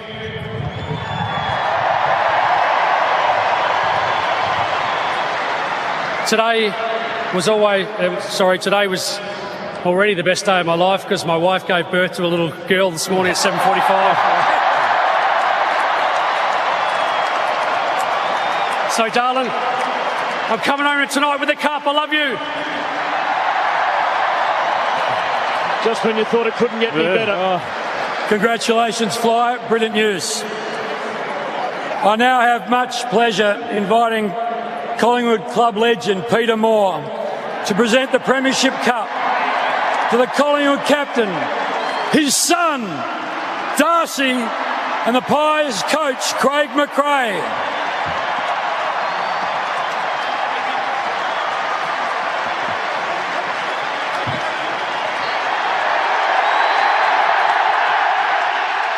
Peter Moore hands over the silverware. It is exultantly raised to the heavens by the coach and the captain, and the dais is invaded by the rest of the black and white playing army. Collingwood are premiers, 4-point winners, 12-18-90 to Brisbane 13-8-86. Let's hear it one more time.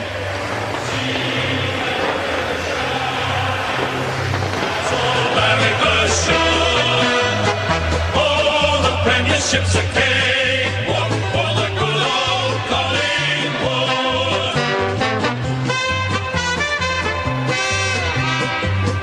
It wasn't won easily. In fact, it wasn't won until the last 30 seconds or so of the contest. But Collingwood, after losing 6 straight to Brisbane, none of them at the MCG, have reversed all of that, and this is the one that will be remembered. Collingwood winning a 16th premiership and getting a foot back on the top rung of the premiership ladder. Collingwood forever, they know how to play the game. Side by side they stick together. We'll pause for a break on 3AW Grand Final football. Back with more after this, but the Magpies have won the flag, and you've heard it here, brought to you by Macca's. Premiership's a cakewalk for the good old Collingwood. 5AA is proud to present Australian music icon John Williamson. This year, John's celebrating his 53rd year in the entertainment industry. I've been around the world a couple of times, or maybe more. 5AA wants to get you along to experience the legend as he performs some of his biggest hits from his career, accompanied by his full band. Make sure you keep it on 5AA for your chance to win tickets. Don't miss John Williamson, True Blue himself, at Her Majesty's Theatre on Saturday, October 14. Book now at Ticketek.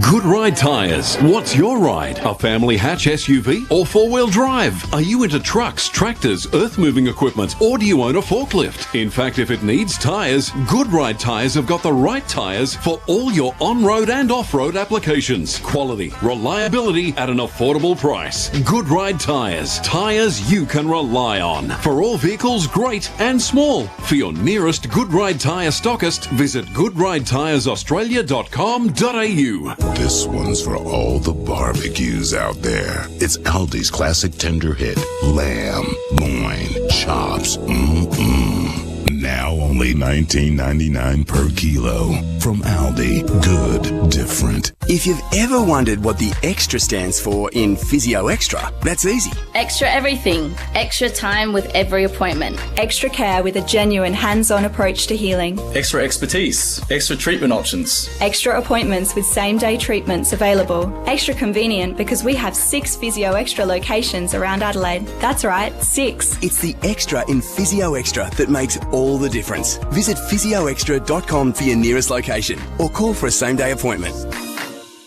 It's a great time of the year to be out and about in the garden, but the place to be in first is Vidoulis Garden Centre. Right now you'll find a huge range of pots in all shapes and styles, fresh from the Orient. Outdoor pots for any garden, plus thousands of indoor styles to suit your home. Vidoulis has a huge range, but the prices are staying small. Pick up or delivery available. Vidoulis Garden Centre, Main North Road, Gawler, opposite the racecourse. Vidoulis Garden Centre. It's closer than you think. For nearly 40 years, no one has done certified used cars quite like Steinborner Automotive, with dedicated yards including SA's best range of commercials loaded and ready to go, including SA's only dedicated small car and SUV centre, and SA's only large SUV and 4x4 centre suited for any lifestyle. Steinborner still also has the best range of Commodores, from ZBs to the collectibles. View all late model used vehicles at steinborner.com.au. Steinborner Automotive. It's well worth the trip. Choosing appliances is a big call, so at Adelaide Appliance Gallery we do all the little things to make your big decision easier. Whether it's calling the manufacturer to answer tricky questions or arranging a demo so you know it's the one, we've got you.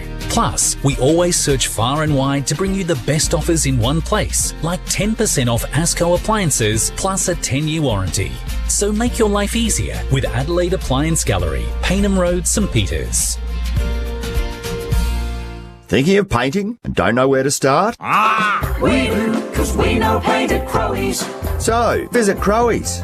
And while you're there, join Crowe's Club to get 10% off everything. We know paint at Crowe's. 5AA's coverage of the 2023 AFL Final Series. 3AW congratulates the 2023 AFL Premiers, the Collingwood Football Club. Worthy winners, magnificent winners, but the losers also deserve the most sincere accolades, because Brisbane made this a superlative contest and in the end fell a kick short. Collingwood 12-18-90, Brisbane 13-8-86.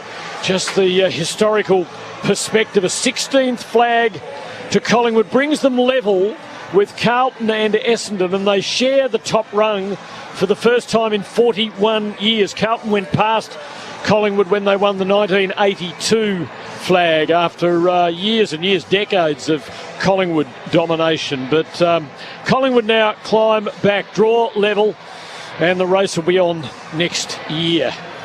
This could be a very slow lap, yeah. Tim. They haven't got too far yet. The Army are down at the city end, and you take as long as possible, because it is seriously, it's the hardest thing to describe. And Lloydie, you've been there as well, but it's the biggest, best moment. You get this rush of energy, and then you go, I just played 2 hours of the most intense football out in the sun, but I've got all this energy, I could go again. And it just, you're seeing people everywhere. You finally clock your family and friends and mates, and you wish it just could last forever. Nick Dacos, just a big group hug there with Graham Wright and Brendan Bolton.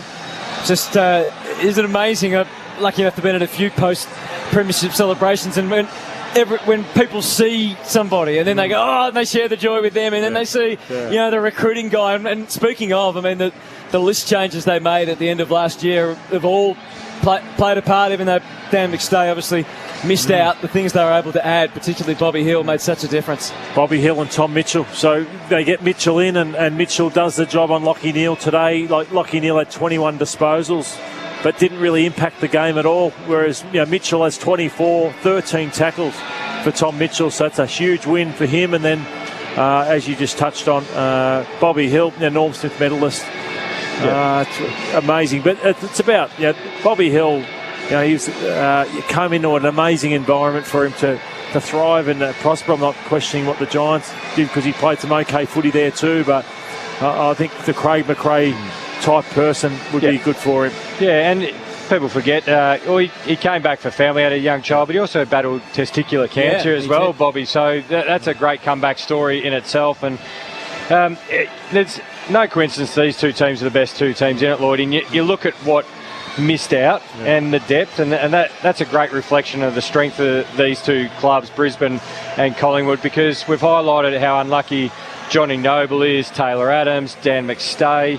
The fact that you can fill those players, and really effectively, of course, for Collingwood. But then you flip over to Brisbane, Gunston doesn't get up, Payne doesn't get up, Rich has been moved out of the side by younger half-backs, and then Ashcroft, who did his knee, would be in this best 22, 23 side. So the depth of both of these clubs, a strong 28 players. We're about to bid farewell to our audience through 4BC in Brisbane. We're sorry we couldn't bring you better tidings, but in the end, Collingwood were just too good. Thanks for being with us, and we look forward to you joining us in one way or another for more AFL football in 2024. Meanwhile, we continue, and the Nick Theodosi open line is there for you, 133693. Love to hear your reactions. We were talking about this at halftime as being as good a grand final as we'd seen. Its character changed in the second half, which in a sense only makes it better, I think, because we saw the other side of the modern game. Goals became very difficult to come by. So, want to hear your thoughts. 133693. Cookie, you're a regular. What's on your mind? Yeah, no, when are we going to make the actual umpires accountable? Who do you barrack for, Cookie, first? I barrack for Geelong. I love Jimmy. I barrack for Geelong. Well, what upset you the most today, Cookie? Was there something in particular? Was there not enough free kicks or too many free kicks? No, the inconsistency. Like, you've got rules. The rules aren't hard to abide by. There's a book there that says about the rules. Why are we abiding by what the rules say? Cookie, I'm disappointed. This is such a great game. I reckon it's for another day. I know you call in and you want to talk about umpiring, but it was just such a great game.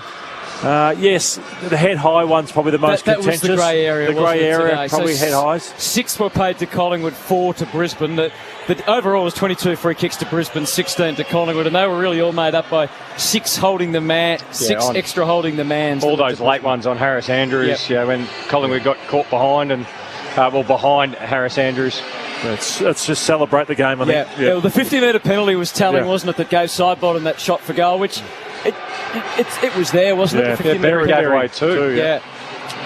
Okay, Cookie, you've got the ball rolling, but in controversial manner. Peter, he's not happy. No, I've enjoyed the game too much to talk free kicks. Peter, go ahead.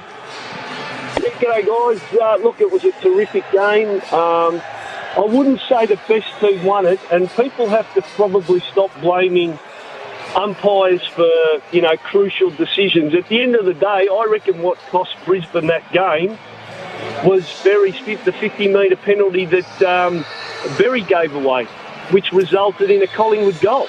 Markov gave away one too, though. Markov gave away a 50... Yeah, he did. McCluggage kicked the goal from a Markov 50-metre penalty, so it all evens out. This was just a game of moments. It was flip of a coin stuff. That's how tight it was from start to finish, Peter. So, it just could have gone either way.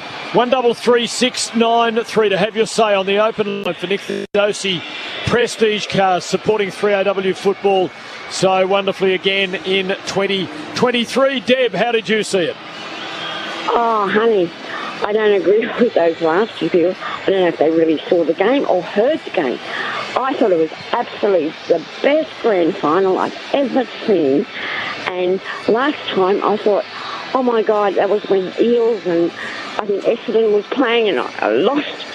But look, I'm from Brisbane here, and I'm a Lions supporter.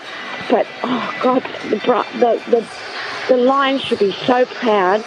The defence in the third and the fourth, brilliant. And you know what, guys?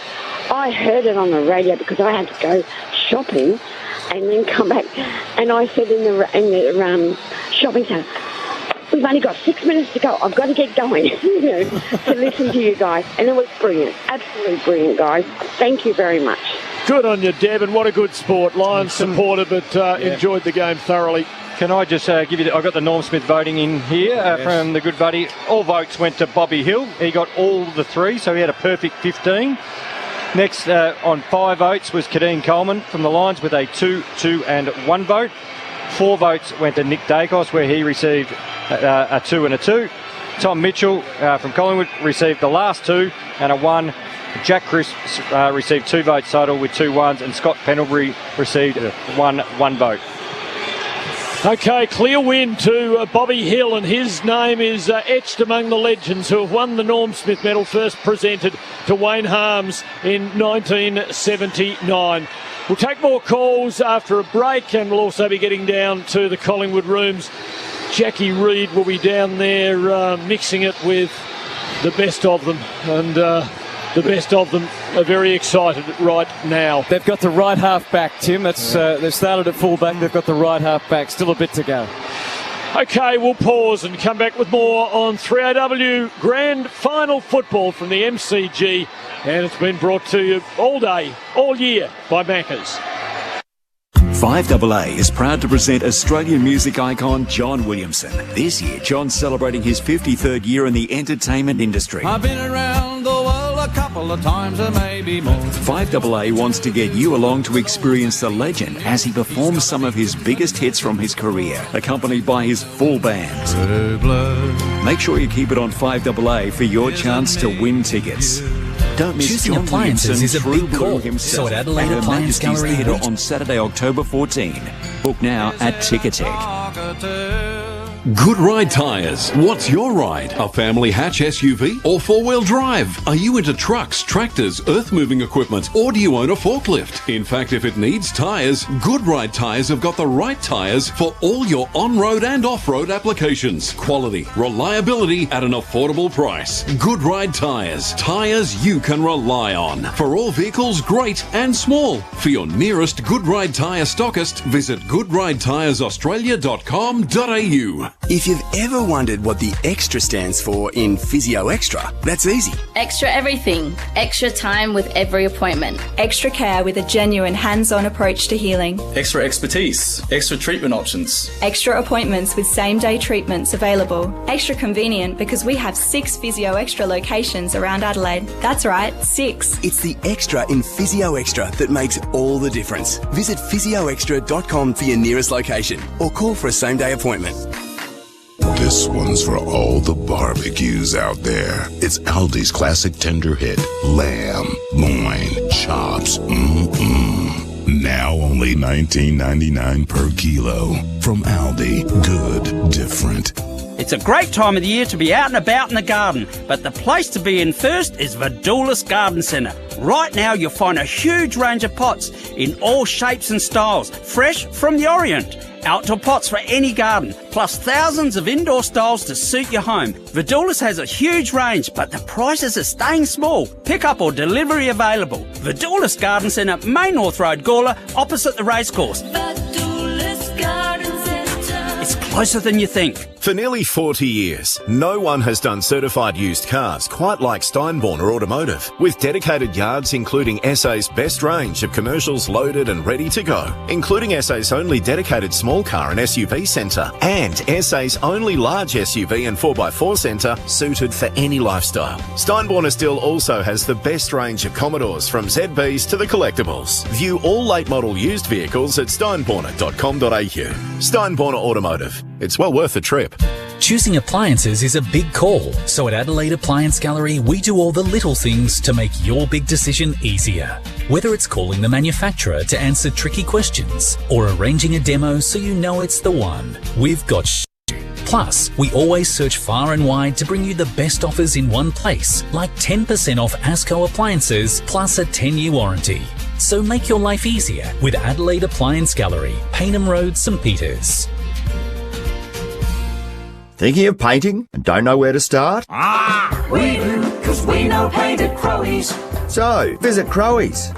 And while you're there, join Crowies Club to get 10% off everything. We know paint at Crowies. 5AA's coverage of the 2023 AFL Finals Series. This is 3AW's post-match coverage of the 2023 Toyota AFL Grand Final between Collingwood and the Brisbane Lions from the MCG. And we are chewing it over at the MCG through until 7 o'clock. Good to have you with us. We're taking your calls on the open line thanks to Nick Theodosi, Prestige Cars. 133 693. We would love to hear you have your say on what I think is generally considered to have been a magnificent grand final, the like of which we haven't seen too often over the years and indeed the decades. 133 693. Adrian, you can lead us away. Yeah, thanks, Tim. Thanks for taking the call. Richmond supporter, family neutral, but so you got to give Collingwood credit. 3 finals, a total of 12 points. Yeah. The qualifying, the prelim and the granny, they've won the whole lot by a total of 12 points, cumulative total. You've got to give them credit, really.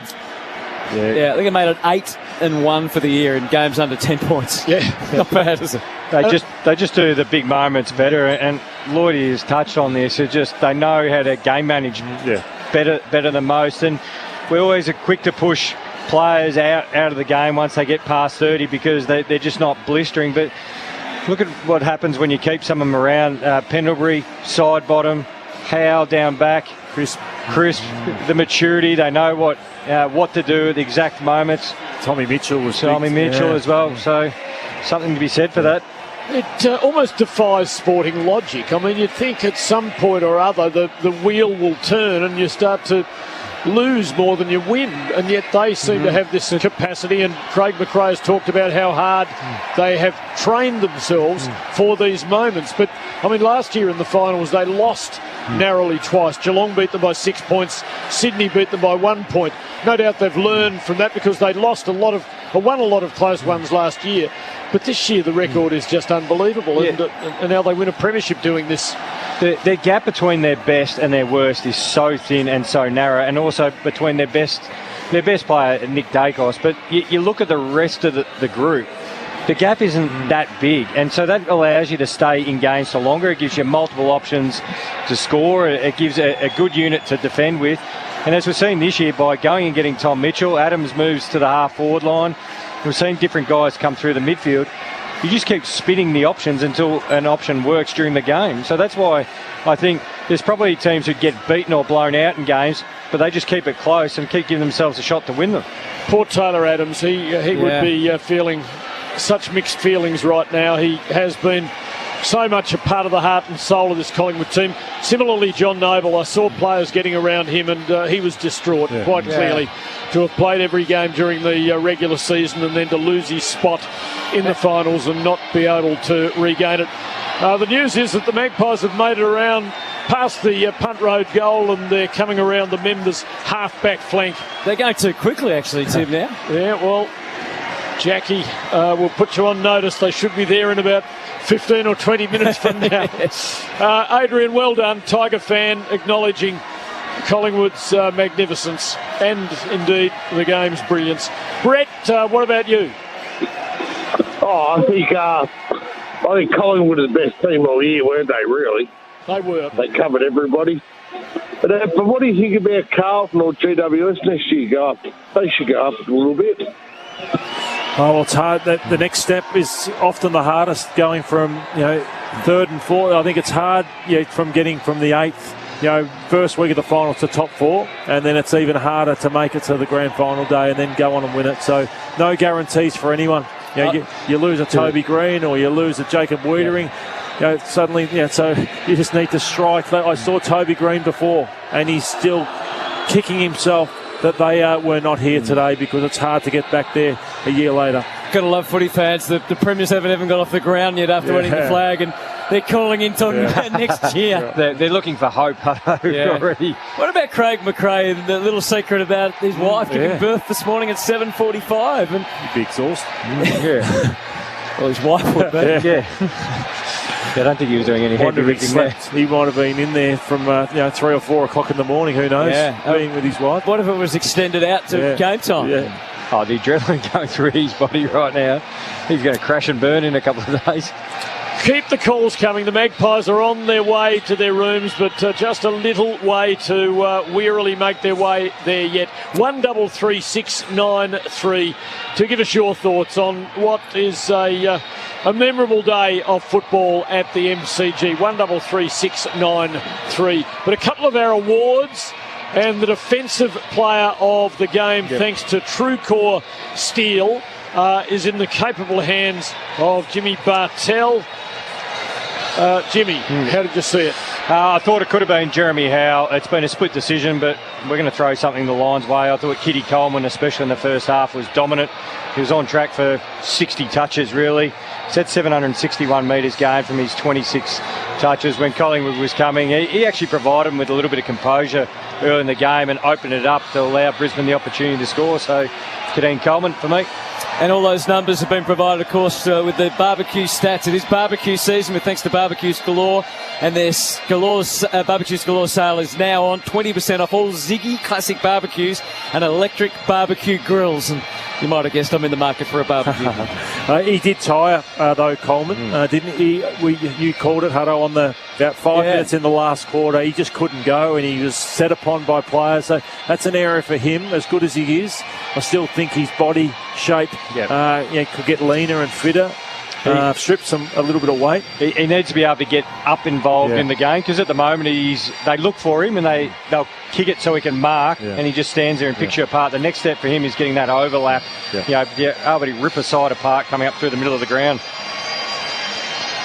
Speaking of defensive efforts, and I mean, team defence is just so central to successful performance these days. Collingwood led at halftime 9-9 to 9-3, which means that in the second half, Brisbane actually outscored them 4-5 to 3-9 by 2 points. So they pulled it back from 6 points to 4 points. And yet, I reckon those sort of half-by-half outcomes almost fly in the face of the way in which the game was being played. I'd have thought Brisbane might have deserved to have been in front at half-time, and they coughed up a goal or two very late in the first half. And Collingwood looked as though they were going to overrun Brisbane for long periods of the second half, but didn't ever quite manage to do it, and were indeed outscored. Yeah, footy's a game of momentum, and it just kept swinging back and forth. When Lincoln McCarthy kicked that amazing goal, I thought, they could blow this game away. But what a catalogue of goals from that second term to look back on. I mean, some amazing goals. The angles that they were able to negotiate to kick those goals, and a lot of those Brisbane players will probably never watch them back. No, Zach Bailey, I thought, went quiet after half-time. Like, he was huge in the first half.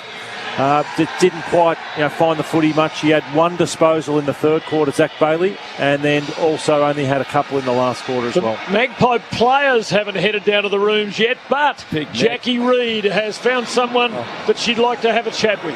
I've got Craig Kelly here. Congratulations on the win. What a game that was. Amazing, Jack, and obviously we're filling time until the players get in here, so we'll grab me, but it's pretty special. I was standing out in the middle with Righty, myself and Dates, and so it wasn't bad. A fair while ago we were here, and it felt as good. So obviously, being part of it, being lucky enough to come back, the leadership of Jeff and what we were able to pull together, it's a special club, and I think there's a lot of great things to come. So, humble and proud of all the supporters and the way the players and everyone handled themselves. So it's good. Hey, Ned Lloydie here. Congratulations. Hello, Lloydie. Hello, buddy. Congratulations. Hey, thanks, so it's up there with being player this premiership for you, yeah? Yeah, I mean, it's a bit like Harlebury, mate, isn't it? Yeah. Sort of, wherever you win them, they're pretty special. But when you're out the front of that many people, 100,000 people who turn up, and the wonderful fans that are over in our Oval AA Vitality Centre today, Lloydie, it's very emotional. So looking forward to. I think the lunatics are coming around to my house on Sunday, so that's a bit scary. So I'm not quite sure I've done the right thing there, Lloydie. But anyway, we'll see how you go. And Ned, your coach, unbelievable. And that surprise, we didn't know, of course, but his wife had a baby at 7:45. But what he's done to the club, and I know it's a lot of people involved in that, but he really has made the club likeable, and that's Collingwood we're talking about. Yeah, no, and everyone says Fly, and Fly would want me to say this. It's not just that Fly. It's about Righty with Lepper, with Skippy, with Selwoods, with all the footy program. There's a genuine want to engage and bring people in and not be all too precious. And the highs we don't want to have. We've got an amazing high today, but highs and lows of Collingwood for a long time have been really high and then really low. And what we're trying to do is be just a bit more even and let's get on with the job. But I'll be celebrating the next. I reckon the boys will struggle next few days, mate. So they may not see me at work. If anyone's ringing me at work, good luck with that. Craig, Jimmy Bartel here. Congratulations to you and the whole club. I reckon your first couple of beers might be a couple of relaxers. Yeah. Where were you in the last 2 minutes? Because you couldn't leave your seat. No, you want to be down. Well, I was really good because I had Craig Drummond. I said to Drummo, they thought obviously you guys last year had smashed it, so you sort of go down, and I'm going, I don't know when to leave, so I didn't want to lose it. So here they come, they're coming in a sec. So, you're right. I'm sitting there. Do we go up or do we go? Scotty boy, how good is that? Let's go. Baby. Let's go. So that's little Scotty Selwood here. The best Selwood, eh? Anyway, sorry, boys. Ned, we'll let you get away. Enjoy. I've got to go and just have a bit more yelling, mate. So leave it to you. Well done, Ned. Well done. And just got through. Little Maggie is the name of Craig McRae's little daughter. It's just come through. Thought it might have been Bobby. I thought Bobby would be nice, and Bobby might get a run as the second name. Hutto, maybe. And you'll love this too. The stage, which is now empty. Some of the kids, presuming the players' kids are just pretending, and very young kids too, getting up on the stage with all the confetti and just lapping it all up. It's just those great minutes, just want this to last forever, I imagine, Jimmy. Yeah, once you go down the rooms and all your family and friends, and then some people who you've never met before have managed to get into the rooms, as we all know. But you're throwing out hugs and kisses, and you're telling everyone you love them.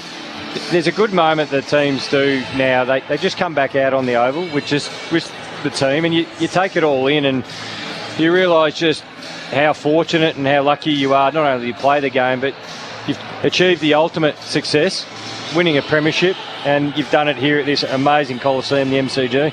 Yeah, and Ned came in and he made some hard calls, I think, and obviously they're losing the netball side and investing more in footy. He was interesting about making it more even, not get riding the highs. And I think that was. I mean, he was the manager, long-time manager of Nathan Buckley, and I think Bucks, that was something that he couldn't do much about. Eddie was the president, and it was all about being big, and that was Collingwood. And I think it was a frustration to Nathan at times. And we're going to streak it. Now you got smashed. And I think that's something that Ned and Jeff Brown and obviously Craig McRae, by his nature, that's what they've turned Collingwood into. Let's get down to Jackie. You'll be barely audible in about 30 seconds' time, Jackie, but you've got another guest. We'll keep this quick then. Paul the Courier, congratulations watching on today. That must have been pretty special. As a past player, you got the shout-out as well. Yeah, it was. Thank you for that. Look, it was just awesome for us. I know how hard the guys and the team have worked behind the scenes, so to be able to, and congratulations to Fly, and to be able to turn around in 2 years and win a premiership has been awesome for us. And they're in the winning rooms. They actually might be walking down the race, so we might have to cut that short. So thanks so much for your time, Paul, and have a good night tonight. And stay there, Jack, but the winning rooms, of course, with thanks to Tobin Brothers, heading to the winning rooms, the premiership rooms, to celebrate the win, with thanks to Tobin Brothers Funerals, celebrating lives. Well, thanks very much, Hutto. Yeah, you're right. They're making their way into the rooms, and it's going to be pretty hard to hear me in a minute, but Craig Kelly's just leading them in. He's gone out there, he's come back in. The Premiership Cup's being held up by Braden Maynard and Darcy Moore. It's red hot in here now, guys. There's plenty of people crammed in, lots of media too, so I'll try to get as close as I can for the team song. Darcy's wearing a Collingwood flag as a cape. Pretty fitting being a superhero defender that he's become. And the players are walking in. Bobby Hill, the player of the day, walking in with Jack Ginnivan, bringing up the back there with Beau McCreary too. We've been in the rooms here a lot this year, and we've gotten very much used to the second or minute of silence before they launch into the song. It's a pretty fun thing to watch. It's going to be pretty hard to keep the crowd quiet to do that today, though, I'd imagine. Going to be a while, Jack. I think it might be, yeah. We've still got some players out on the ground, do we? Yeah, Mason Cox has almost refused to come in, and now eventually some Collingwood people said, you might want to head down, bud. Well, we've got the Gatorade esky as the stand for the Premiership Cup, which will go in the middle of the circle there. So all the photographers are getting pictures of that, and Darcy's just looking around the room, just in a bit of awe at what's going on, just nervously laughing because the fans here, everyone's got their mobile phones out, everyone's filming, so lots of eyeballs on the players at the minute. I think a few more might still be out on the ground. Billy Frampton is pretty popular in the crowd over there, getting lots of pictures, lapping it up over there. I think they're all on their way in now, Jackie. They're heading down the race and along the hallway towards the Collingwood rooms. Mason Cox is bringing up the rear with the Star-Spangled Banner tied around his neck and hanging down his back. If you've got it flaunted, I think is Mason's motto in life. I think it's going to be one heck of a party tonight, guys, going by this, and so it should be. What a magnificent season. I can see now Tom Mitchell is coming in. I haven't got eyes yet on Mason Cox. I think he is the last one at the minute. No visual on him, and I don't imagine I miss him given he's the tallest guy in the room most of the time. You can see Nathan Murphy having a lot of hugs with his family. Pretty emotional day for him, not how he would have wanted that one to go. Will Hoskin-Elliott coming in with his little daughter on her shoulders. I'd imagine there'll be a lot of kids again in the song. We've got Bobby Hill has his kid with him as well. They're walking in. I reckon we've got Jack Crisp here with his daughter. All the guys are just I actually think that by accident the media have made up half of the circle, so we're going to have to walk out a little bit to make room for some of the players. But Oleg Markov, our favourite 3AW's own, is in front of us now, just joining the circle. And again, we're waiting on Big Mason, who I have eyes on now. He's walking in pretty slowly, just fixing his hat, taking a deep breath, adjusting the USA flag. Kids are being pushed into the circle here to get in, and I don't think we'll be far off here now, guys. And an even deeper silence than normal will be commanded, no doubt, before they burst into song, Jackie. No doubt. I think we're ready to go, guys. So the Magpies complete their circle.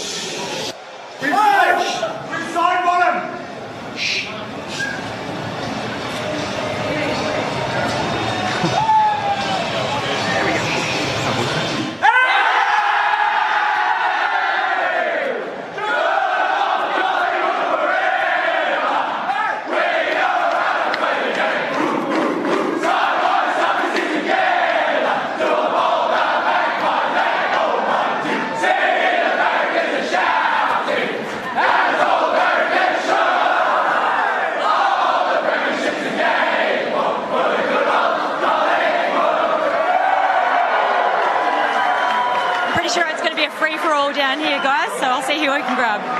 Good on you, Jackie. It'll be quite an experience to be surrounded by that. Collingwood premierships haven't come along at regular intervals in recent decades, but maybe they're about to become more plentiful. They broke a 32-year drought in 1990, another 20 years and a drawn game before they clinched the title in 2010, and now 13 years later they win it again.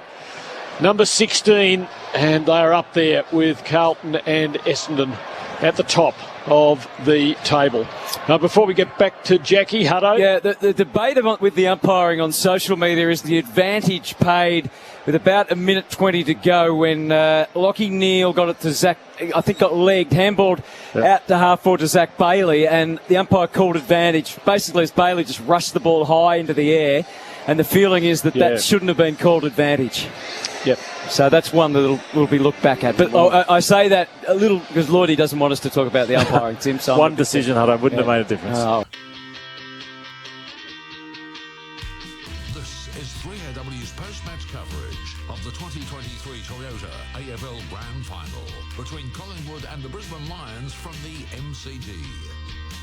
All coming from the 3AW commentary box right now, but we're going to be spending a lot of time down in the Magpie rooms in the next little while, and we're going right away to Jackie Reid. Well, thanks very much. I've got Darcy Cameron with me. Darcy, congratulations. What does it feel like to be a premiership player? Oh, I honestly can't put it into words. I still feel like I'm dreaming.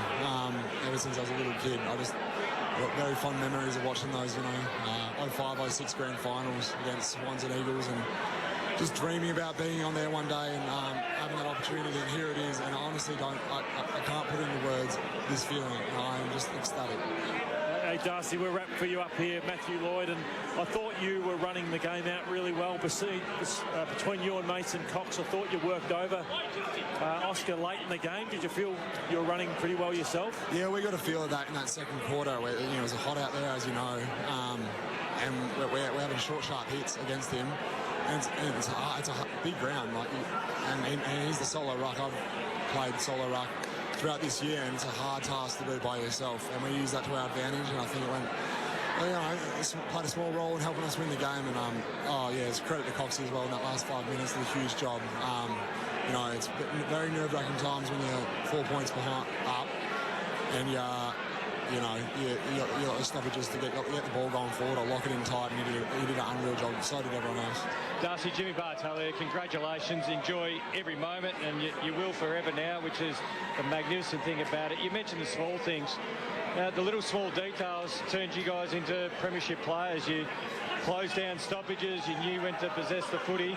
How much effort and training did you guys put into that, particularly over the last 12 months? Oh, so much for the last 2 years, not just 12 months. This has been a 2-year journey since I got here. We've managed the minutes better than any other team has, and we pride ourselves on that. We're just we had a lot of practice doing it. I wouldn't mind by a few more goals, to be honest, but we've become good at doing that, and it came into fruition tonight, and I'm so grateful.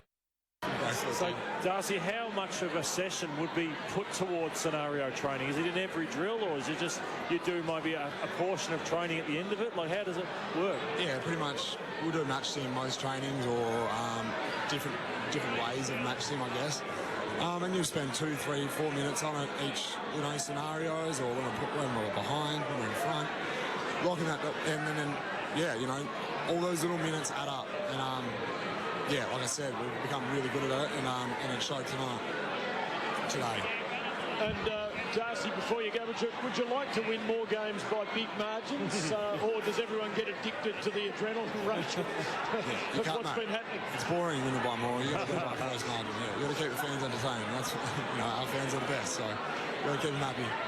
It's good to hear you say you still get terribly nervous in those moments, because you wouldn't be human, and the game would lose something if it wasn't like that. Jimmy's got a last one for you. Hey, Darcy, the next few days are going to be pretty enormous. Who are you going to give a wide berth out of your teammates, and who are you going to tuck under the wing and look after? I reckon Howie, he might have broken 3 ribs tonight, but I don't reckon he'll sleep for the next 3 days either.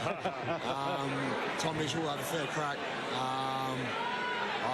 To be honest, I'm really looking forward to those 3 days. What about Ginnivan? Ginnivan? I reckon he'll be playing it pretty safe.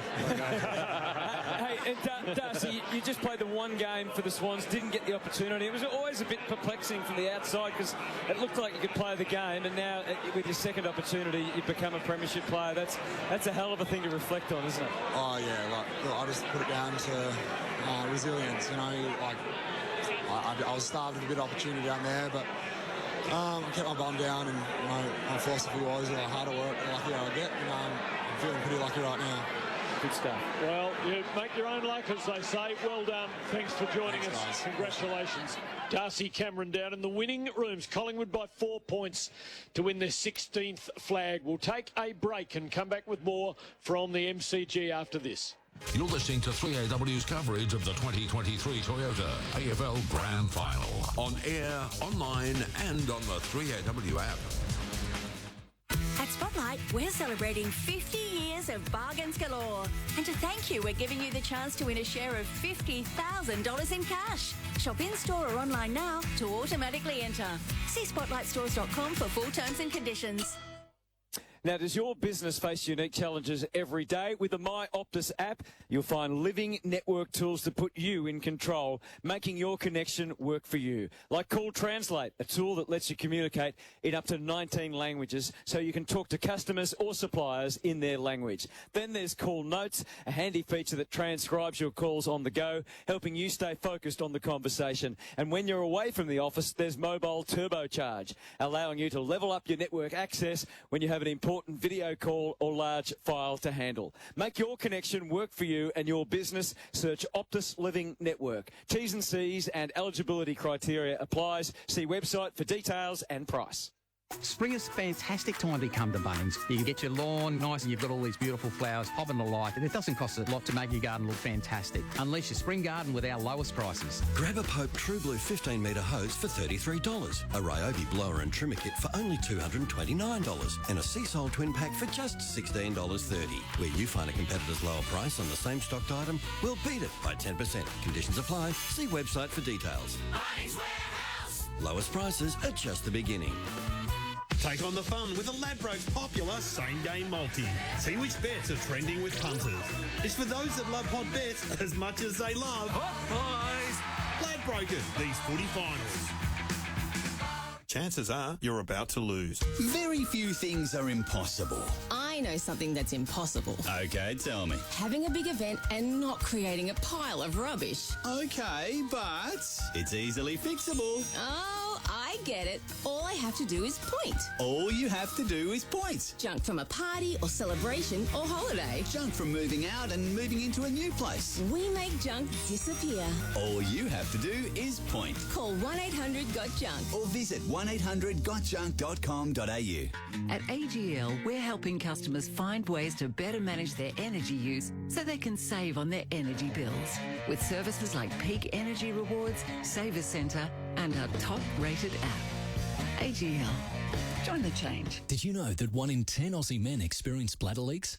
New Depend Men Advanced Protection Washable Underwear are absorbent briefs for blokes with up to 12 hours protection. Depend Men Washable Underwear. Available at selected Woolworths and Chemist Warehouse stores. Honda Izzion battery lawnmower? Check. Honda battery blower? Check. Honda battery brush cutter and battery hedge trimmer? Check. Honda universal battery system? Charged up, locked and loaded. Right. Let's mow. Get your garden on with Honda's commercial battery range. With the performance, durability, quality and reliability that Honda enthusiasts love. Check it out at your local Honda dealer or visit honda.com.au. Spring at Bunnings means springing into action. It's about unleashing your garden, unleashing the mower, unleashing the trimmer, and getting it all done. So drop into your local warehouse and grab what you need for your spring projects. Bunnings Warehouse.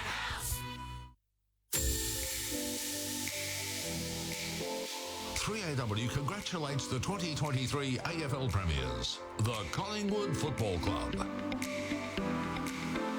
Now, as you've no doubt heard, Bobby Hill's 4 goals won him the Norm Smith Medal for 2023.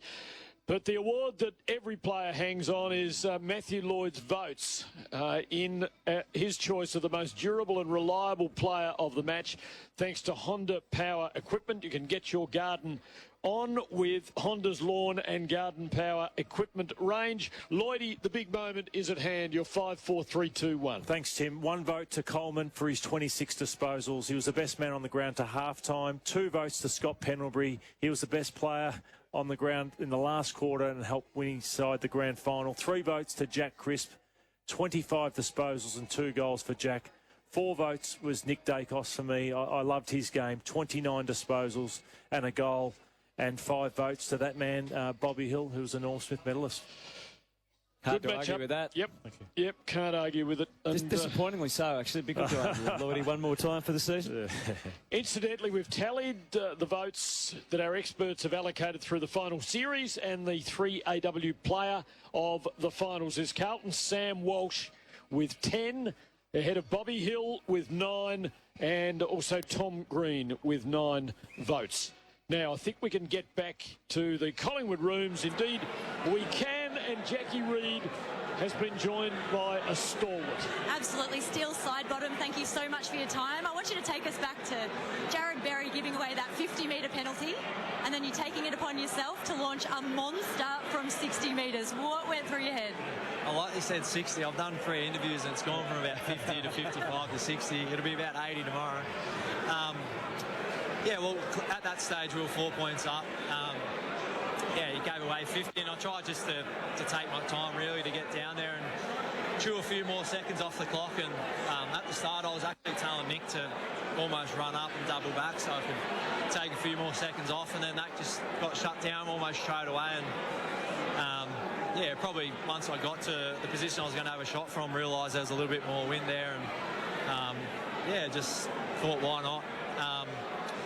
And yeah, I think just, you know, I had a few errors probably today as well, and it's not always going to be your day, but I think when your moment pops up, it's important that, you know, definitely your senior players really stand up, and I'm glad I was able to convert that goal. Still, Jimmy Bartel here. Congratulations. 2-time premiership player. That's pretty awesome. How different is it from 13 years ago? Oh, to be honest, Jimmy, you would know I was very young, and probably already had about 4 or 5 beers by now. But it's unbelievable, to be honest. I've really enjoyed this whole month. You know, the parade and stuff yesterday was, you know, something that I'll remember for the rest of my life. I was fortunate enough to have my daughter come along with me, and she was able to experience it. But yeah, I think what the footy club have done this, not the last month, but in a whole, it's been so special for not only myself but my family as well. And our supporters are so good. You know, they make all this so much better. Hey, Steele, I love watching the final siren and who goes to embrace who, and I love the moment where you charge towards Scotty Pendlebury. Yeah. Yeah, that must be a moment you'll never forget. Yeah, that's special. Clearly me and Dip have, you know, well, Dip's been here the whole time I've been at the club, and you know, I know how much it means to Dip. You know, I really think Dick stood up in that last quarter as well, and almost wheeled us over the line. And you know, he told me before that he's always dreamt to be a 2-time, and why not dream for 3, eh? How did he get the nickname Dipper? I think he actually got it from his brother when he was younger, but yeah, I don't know what's behind it. I think you would know, Lord O'Ban's sister. Well, they call him Dip, but I've never asked him why. Hopefully he has a dip tonight. Yeah, who will still? You know? Who will have a dip tonight? Yeah. I reckon Maynard will be up there. Zagoe. I don't know. Everyone. Unbelievable, Still. Congratulations. And before you go, Still, just back on that kick, you felt confident you had it in you, and because you just seemed to make perfect contact with it. Yeah, and well, I think there was, as I mentioned, that breeze as well. It was going probably left to right, and my kick usually goes from left to right as well, so almost just put it up in the wind and it brought it back nicely. Hey, Steele, you went behind in the game. You were controlling the game for a while, and then you went behind. Is that when you've trained all those scenarios and you go, OK, we've got to go again? You want a big stoppage and scored straight away? Yeah, well, I think as soon as Charlie kicked that goal too, our board went up to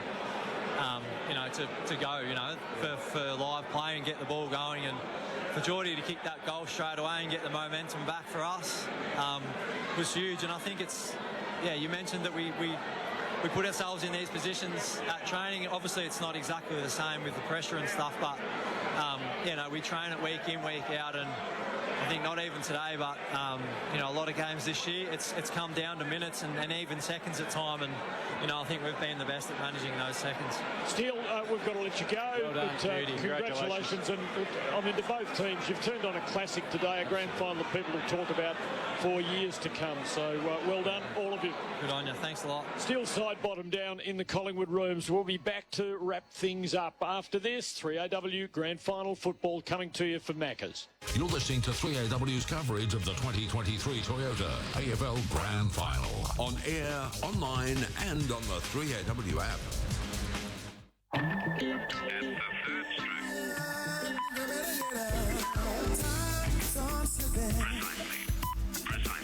Into the future. 3AW reminds you that daylight saving time starts in Victoria this weekend. When you go to bed tonight, put all your clocks forward 1 hour. It's also the perfect time to change the batteries in your smoke detectors. Daylight saving starts this weekend with clocks moving forward 1 hour. Melbourne's own 3AW. Spring at Bunnings means springing into action. It's about unleashing your garden, unleashing the mower, unleashing the trimmer, and getting it all done. So drop into your local warehouse and grab what you need for your spring projects. Bunnings Warehouse! A hybrid future beckons, and the transition is just beginning. But change brings challenges for your engine and for your engine oil. That's why Castrol have defined Castrol High Spec, a new performance standard for hybrids, underpinned by 25 years of development. Castrol High Spec, setting a benchmark for hybrid engine oil. At Spotlight, we're celebrating 50 years of bargains galore. And to thank you, we're giving you the chance to win a share of $50,000 in cash. Shop in-store or online now to automatically enter. See spotlightstores.com for full terms and conditions. Hi, Nicholas Theodosi. It's a big week in footy and a big week at Nick Theodosi Prestige Cars. Check out over 200 Prestige models, all under new car warranty at our 1 acre showroom in Arden Street, North Melbourne. Everybody should own a Prestige car at least once in a lifetime. LMCT 8350. Ah, the smell of freshly cut grass. Ah, where's it coming from? Oh, next door. They've been out there mowing, trimming, edging, blowing all morning. Quite the power couple with their new Honda lawn and garden equipment. Oh, wish we had a lawn. Yeah, wish we had a Honda.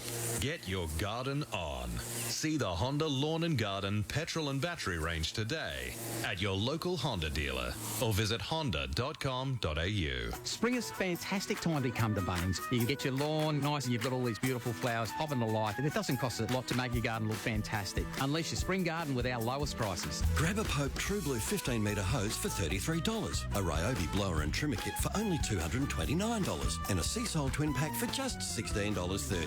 Where you find a competitor's lower price on the same stocked item, we'll beat it by 10%. Conditions apply. See website for details. Bunnings Warehouse! Lowest prices are just the beginning.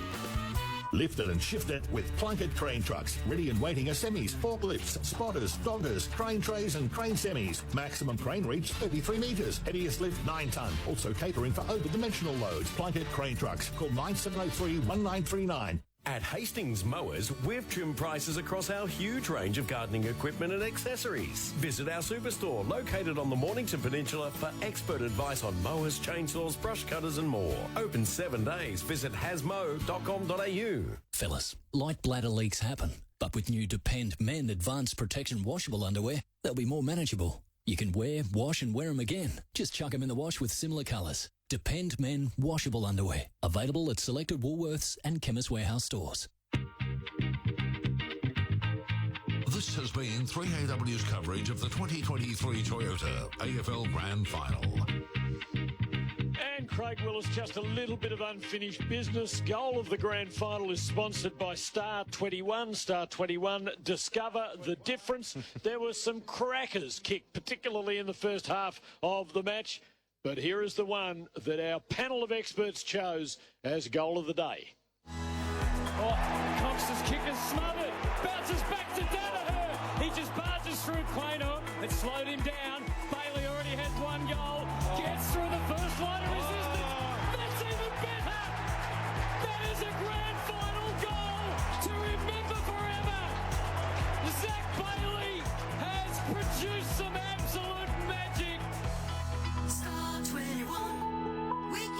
guilty of the goal of the day by the field that it had to beat, and believe me, Zach Bailey's had quite a field to beat.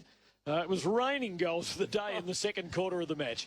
The light and easy tackle of the day, and it was Bobby Hills on Brandon Starcevic in the final term that was rewarded.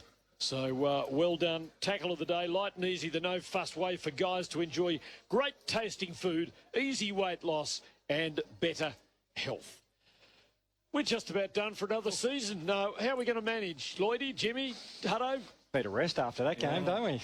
That was something special. One of the best seasons of AFL footy we've ever seen. Yep, right down to the end. Sides were in the finals hunt all the way down to, I think, about 14th or 15th, where we saw two preliminary finals after round 15. We're in 15th and 14th in Carlton and the Giants. But Collingwood and Brisbane were the best two sides all year, and finally we got to see them play off in a grand final. And the exciting thing is the way the teams are playing their football. Yeah. I think the teams who have struggled have go, we've got to aspire to be that and play attacking brands of footy, because both teams today play a brilliant brand of footy. And all wasn't lost for Geelong. They won the grand final sprint today with Max Holmes, Tim. So great day for the Cats. Missed the grand final last year, so he gets some sort of consolation. That'll make him sleep better. Oh, dear. And well, they'll all be trying to somehow get the better of this system of Collingwood's that Jamie Elliott was telling us about, and which just seems impossible. I guess the way to do it is to get goals yourself and make sure you're in front. The trouble is Brisbane did that with a couple of minutes left, and Collingwood immediately got one straight out of the middle, as though that was all just part of the script. Oh, what a year it's been. It always is, bringing you the football on 3AW. A big thanks to everybody who has contributed along the way. On this grand final day, our producers Giulio Di Giorgio, Jimmy Zarbo and Olivia Tan in the studio. Our techs Adam Maloney and Gavin Niebauer, and our panel operator Mark Dosenko. We've had a series of panels. I won't go through them all. You know who they are and they know who they are. It is a pleasure, let me say, to work with all of them. And great delight to share the grand final with you two, Tim and Lloydie and Jimmy. Well done, Luca. Relax, have a drink, mate. Relax. What a season. Has been 3AW Grand Final Football.